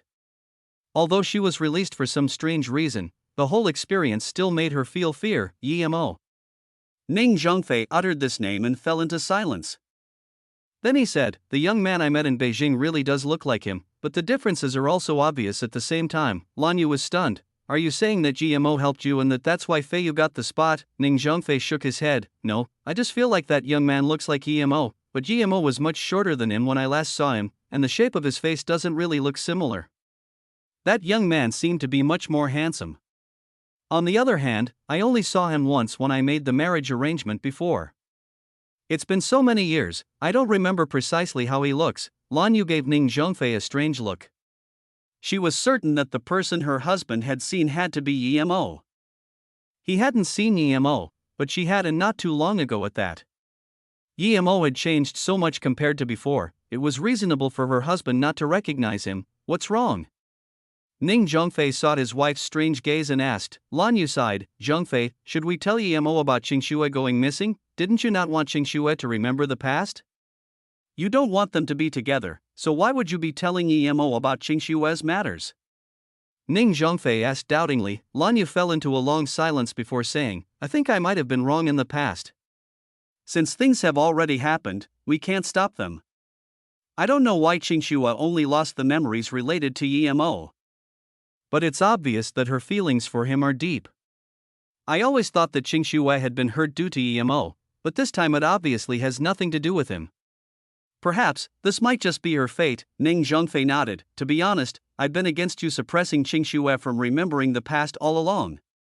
She has the right to get it back. But now that she's gone missing, what's the point of telling EMO? It will just make him worry. Besides, you disagreed with their relationship when she was fine, and now, you want them be together when something has happened to her? That doesn't seem good. Lan Yu shook her head. Zhongfei, you don't understand EMO. Although I don't understand him either. I wonder, why did the Song family stop pestering Qingxue? I suspect this has something to do with EMO. It's just that because we left Beijing, there are a lot of things we don't know, so you want to tell EMO so that he can think of a way? Think about this though, if even the US government couldn't find anything, what can EMO achieve by himself? Ning Zhongfei commented. Lan Yu waved her hand, however, and said, first of all, EMO is Qingxue's legal husband. It's not really okay to not tell him when she goes missing. Secondly, I suspect that the young man you saw in Beijing was EMO otherwise, who would help our family for no reason, that was EMO? Even if he was. What gives him the right to hand us the spot? Ning Zhongfei wondered in disbelief. Lan Yu said slowly, it's very easy to confirm whether or not that was GMO. We just need to ask Li Mumei, she knows him. Or, we can find a picture of GMO and then we'll know. Just when Ning Zhongfei was about to agree, Li Mumei came over. Her eyes were swollen red after finding out that Ning Qingxue had disappeared. She couldn't even sleep well. If it weren't for the fact that she didn't know where Yimo was, she would have told him already. Yet who would have thought that he'd come to you state today? She didn't dare tell him that Ning Qingxue had gone missing. She made him wait and was going to tell Lan Yu that Yimo had come. Yimo saw Li Mumei leave and felt strange. She seemed to have something on her mind, her eyes were even a bit red. Feiyu had gotten the spot, so did she still seem unhappy? What? Mumei, you said that Yimo was here? Quick, tell him to come in. Lan Yu suddenly stood up. The loss of her daughter had made her hopeful about Yimo. Ning Zhongfei also stood up. Was that person who had called him brother really Yimo? Chapter 398, Gathering the Hong Kong Mafia, so it really was you? Ning Zhongfei looked at Yimo in shock. He didn't expect that the youth he met that day would actually be Yimo. Lan Yu saw her husband's tone and expression and immediately knew that this was the young man he had met. By the looks of it, it's quite possible that Feiyu had been chosen thanks to him. I'm sorry, father, and thank you for the bracelet. At this moment, Yimo couldn't call Ning Zhongfei brother anymore. He was his father-in-law, so you were Yimo all along.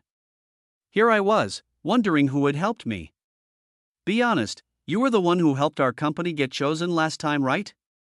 This young man was very excellent. Why would his wife stop him from being with Qingxue? Thinking about Qingxue, Ning Zhongfei turned sad again. This should be a great moment, yet because their daughter had gone missing, it couldn't be good anymore. What happened?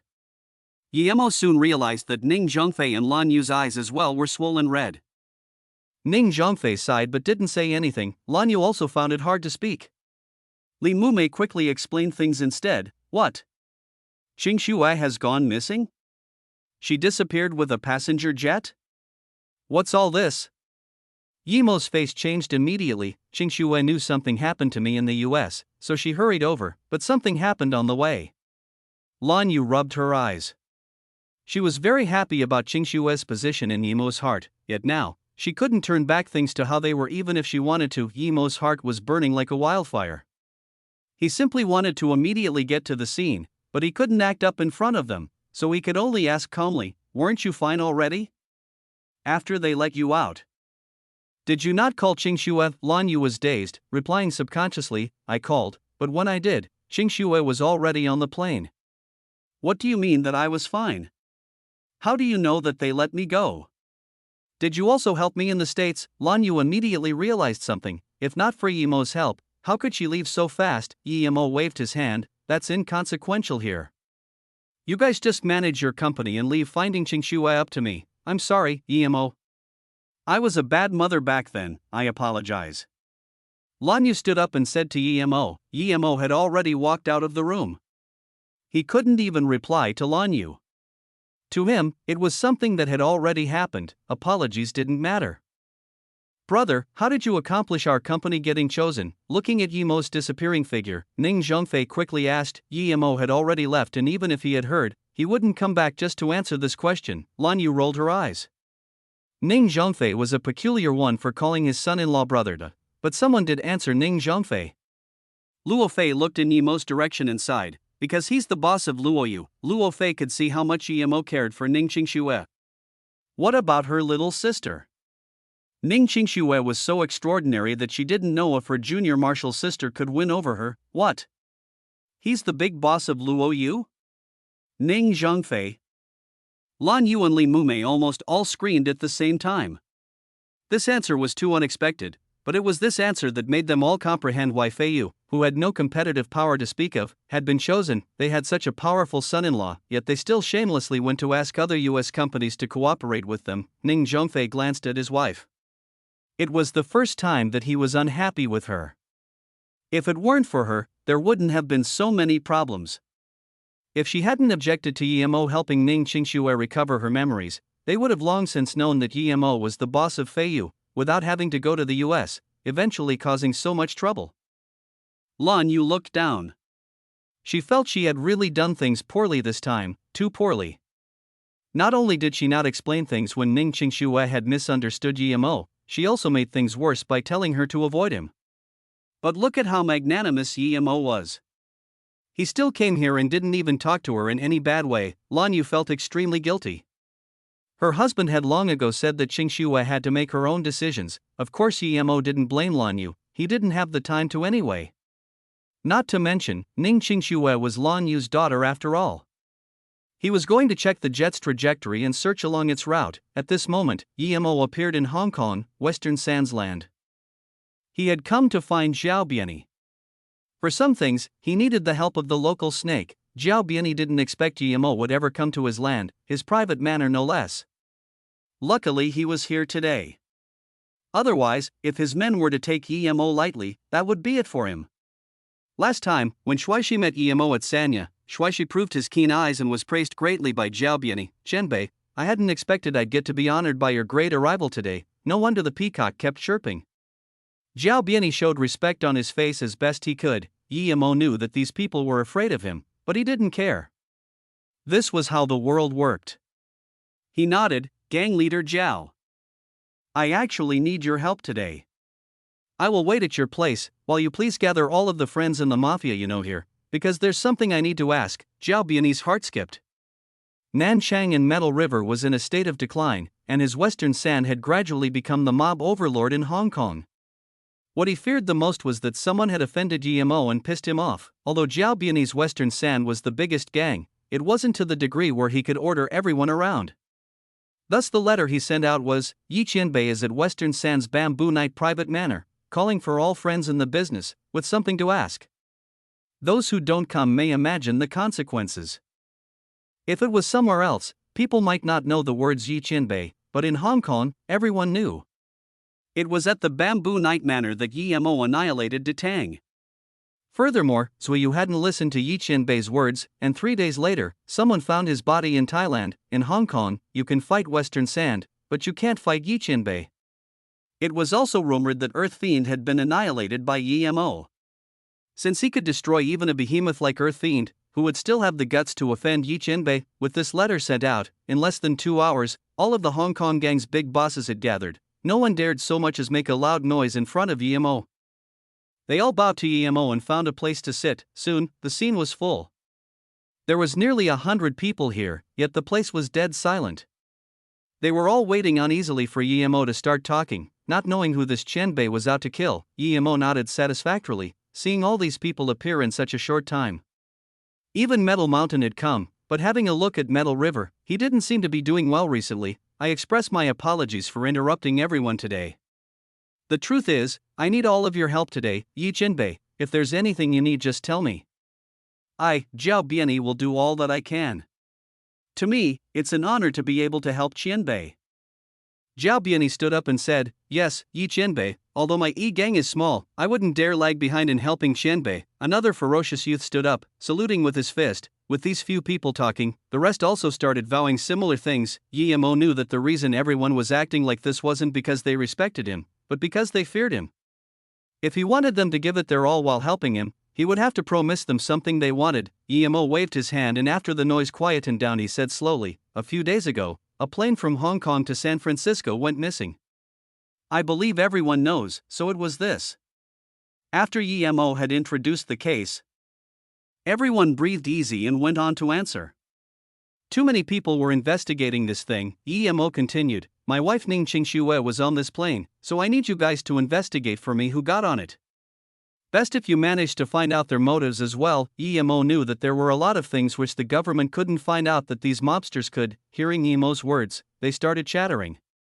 No wonder Yi Qianbei called all of them out. His wife had been on the plane. After they quieted down, Yimo spoke further, Of course, I am not asking for your help for free. I will also be giving some rewards. Chapter 399, Exerting Dominance. Hearing about a possible reward, everyone at the scene fell into silence. Who was Yimo? His reward wouldn't be anything to scoff at. Would it be money or something else? Yimo scanned everyone at the scene and said plainly, Although everyone here has learned some martial arts already, I believe all of you also understand that there's no ending to martial arts. Yellow level is only the beginning, yet I see that out of everyone here, there are still only 3 people at that level. Most of you must know that one can reach yellow level only by cultivating ancient martial arts. These ancient martial arts, however, are not passed on easily, as Yimo spoke until there. The scene started rustling. Yimo was becoming more and more mysterious in everyone's heart. He could even see through everyone's level of power. This was too scary. They wondered who those people that had reached yellow level were. But, since Yimo didn't tell, no one dared ask either. Although those ancient martial arts were nothing but a legend, most people at the scene knew that those reaching yellow level could still be considered true martial artists. But it wasn't an easy thing to reach yellow level. Those who did pretty much all belonged to big sections. Yimo scanned everyone and took out a pill, placing it on the table. This pill is called a chi increasing pill. Regardless of whether or not you have learned ancient martial arts, 1 pill is enough for you to reach yellow level. If you are already at the yellow level, it can allow you to ascend at least 1 stage and even help you reach black level. Rumble, the scene erupted. A pill that could let you reach yellow level instantaneously. This was too enticing, too absurd. As for some black level, that was ignored. People rarely knew that it existed and had no concept of it, but Metal Mountain did know, so he was even more shocked. Daoist Xian had been black level. And even Nanqing hadn't dared mess with him. He understood how terrifying the notion of a black level warrior was. If you reached yellow level, then even without a gang, you could roam anywhere you liked. If EMO wasn't the person the pill was in front of, people would have already started robbing. Nonetheless, some people couldn't control the desire in their heart any longer. Some big brother of a small gang charged out of his seat, grabbing at the bottle. He thought that no matter how strong EMO was, he would surely manage to snatch it. He did it unexpectedly. Afterwards, he would charge out and run away even if it meant leaving Hong Kong immediately. Someone had the guts to rob Yi Qianbei's belongings? Those who knew how strong EMO was were dazed. Was there such a person that didn't want to live? EMO sneered. He didn't expect there to really be someone who wished to die. He waved his hand and the guy was smacked to the corner. Before he could react, a fireball flew out on top of it. The man was covered by the fireball in an instant yet didn't die immediately. Everyone looked at this scene in horror. If they weren't seeing this with their own eyes, they'd think this was a movie. The man kept howling in the fireball, but everyone could only see his face without being able to hear his cries. The scene was so quiet that even the drop of a needle could be heard. After a while, the fireball disappeared, and only a few flicks of ashes fell from it. With nothing else remaining, EMO scanned everyone else and said coldly, "This was the first time, so I'll let it go like this. If there's a second time, I won't be so kind." He was exerting his dominance. These people were scattered and unorganized. Although a lot of people had shown up, those who really understood his power and obeyed him were not many. Everyone started sweating. At this moment, they realized this Yi Qianbei wasn't that easy to talk to at all. He had just turned a person into dust, and that was called his kind punishment? What would the hard punishment be like? Moreover, look at how absurdly strong he was. Can you really achieve this if you cultivate ancient martial arts to a very high extent? Moving on, EMO said plainly, to anyone who can provide me with the answer to my questions?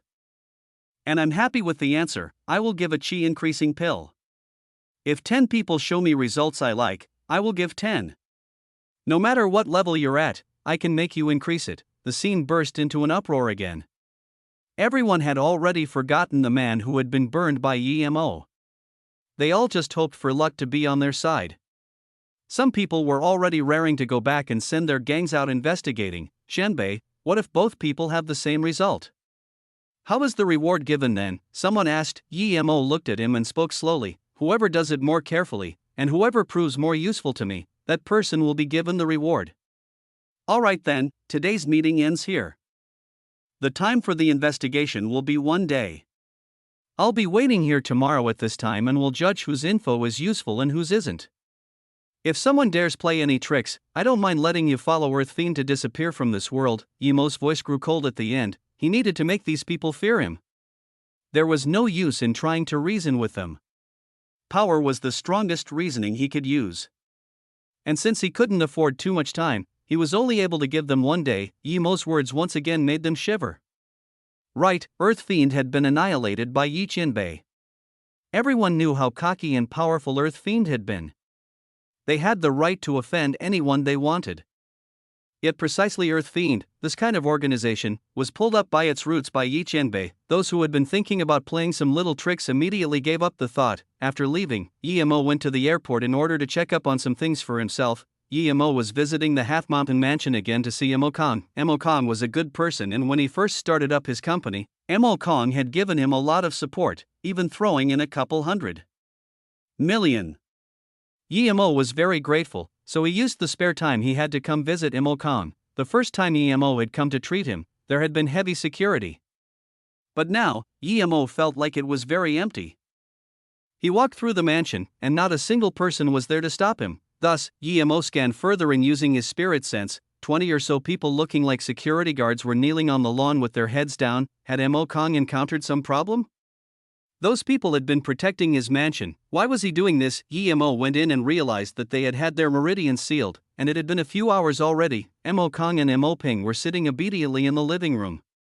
The maids and servants were standing shakily in the backyard. No one dared to move. A man and woman were sitting in front of Emo Kong and Emo Ping. EMO knew who that woman was. Her name was Xia Ziwei, and she had been here last time when he came to treat Emo Kong. Xia Ziwei was the sister of the girl Emo Kong liked, Xiao Ro. He had told Mo Kong not to show that he was healthy in front of Xia Ziwei, so why was she here today? Mo didn't know the other man but could tell that the guy was at yellow level tertiary stage.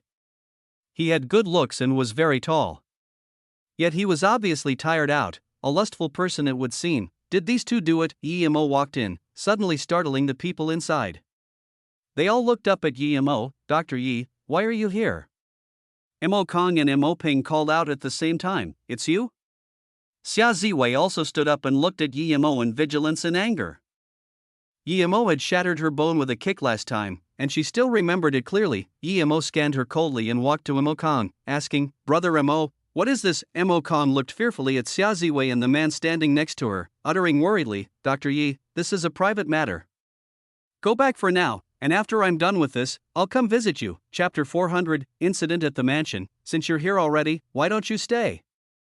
Ziwei, this is the trash doctor that kicked you last time, the tall man said, scanning Mo. Humph, it's him. He ran quite fast last time, so I didn't notice him. Zhang Ke, this is my private matter. You don't need to intervene. Ziwei said coldly. Mo looked at the two.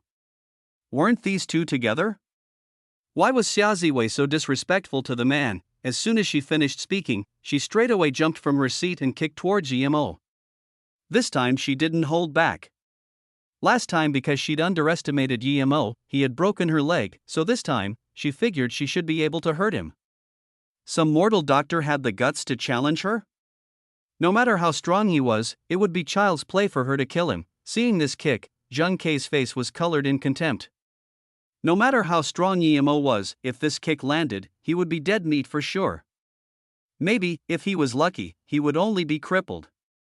This woman sure was cruel, going for the kill so easily. Mo didn't hold back, kicking just like her. A hideous scream was heard, and Xia Ziwei was kicked far away, landing on the grass outside. She slumped to the ground, and it was unknown whether she was dead or alive. Zhang Ju suddenly stood up. He understood Xia Ziwei's power quite well. It was worse than his, but only by a bit. He didn't expect her to be flung away just like that. He was definitely no match for this guy. Zhang Ju didn't dare to go up to Mo or even to say anything anymore, but that didn't mean Mo was going to let him go. He went up to him and threw out a kick as Zhang Ju's terrified expression could clearly be seen. Dr. Yi? Mo Kong looked at this scene in shock. He knew that Mo had probably learned ancient martial arts, but didn't expect him to be this strong. Xia Ziwei and Zhang Ju's power was strong. He understood this clearly. Brother Mo, just call me Mo. What happened? Mo waved his hand and said, Mo Kong sighed, let me tell you everything then. Brother Yi, after you'd cured me, I listened to you and never went out other than going to your company. I always stayed in this mansion. Yet this morning, Xia Ziwei and Zhang Ju suddenly came here and realized that I'd been cured. Zhang Ju beat up all of my security guards and was going to take me away but was stopped by Xia Ziwei. Then, they sat inside waiting for something. Hold on, let me save your bodyguards first. No matter who they are, even if they're the number one hidden sect, I can still tell them to fuck off if I want. Saying this, Mo went to save Mo Kang's bodyguards. However, two people had died due to being sealed for too long. Mo Ping's face showed his anger. Uncle, how can they kill people so easily like that? Mo Kong smiled bitterly. Our lives are worth nothing more than that of insects to these people. He remembered his life at the Xia family inside. Then, Mo Kong asked Mo, Brother Yi, why would you suddenly come here? What about them now? I feel like this thing won't end too well. Mo waved his hand. Don't worry about those two, since I don't mind beating them up. It means that I'm not scared of the power behind them. I said I will help you, so don't worry. I came to Hong Kong mainly to investigate that missing passenger jet, and so, Mo told him what happened. Your wife was also on the plane? Mo Kong was shocked. He knew that the plane had gone missing for quite long already. No one was entertaining the hope that the people on it would still be alive. But since Mo had saved him many times, he had the responsibility to help him investigate the matter. Ping Er, immediately go investigate this case, including the people working aboard, Mo Kong ordered. Mo Ping nodded. Soon, he left with people from the mansion. Although Mo didn't come to Mo Kong for help, one extra person helping meant one extra reason to hope. Let me ask these two what they're doing here first. Yemo walked out onto the grass and dragged them inside. Yemo patted Xia Ziwei awake. She looked up at Yemo in terror. Tell me why you came here. What is it you wanted to do? Mo Kong was the first man your sister met. She has hurt him for more than 20 years, and you still come to harm him in the mortal world. Where is your conscience? Yemo's voice was very cold. My sister harmed him? Bullshit. There was irony in Xia Ziwei's eyes and she wouldn't talk anymore. Yemo didn't dare use his usual means to interrogate, because as to these strong-willed people, they may make them become idiots straight away. Seeing Xia Ziwei was unwilling to talk, Yemo patted Zhang Ju awake. He couldn't use harsh means on Xia Ziwei, but he could on Zhang Ju. Tell me your motives. If you don't speak within 3 seconds, I'll be killing. Yemo's voice went cold. Although Zhang Ju had good talent for ancient martial arts, for someone who couldn't even control his lust, his will wouldn't be very strong. Keep dreaming. I'm from the Hong martial sect. Zhang Feng is my uncle. What do you dare do to me? Our sect will demolish your entire hometown arg. Before Zhang Ju could finish, Yemo stood on his kneecap, the frightening cracking of bone sounded, and Zhang Ju howled out in pain. Xia Ziwei looked on from the side in fear. This doctor sure was cruel. There would be no cure for Zhang Ju's knee like that. You're heartless. Zhang Ju cried. That bone-carving pain made him want to die, Yemo commented bleakly. I'm cruel? Look at those 2 bodyguards that are already dead. Why don't you call yourself cruel? I haven't even killed you yet. How am I cruel? They're normal people. How can they compare to us? They're just some insects. Zhang Ju truly believed he was right. Them ancient martial artists were obviously vastly superior to those mortal world insects. Yemo couldn't be bothered to speak anymore and just stood on his other kneecap. I was asking you something. Why are you changing the topic? Don't step. I'll speak.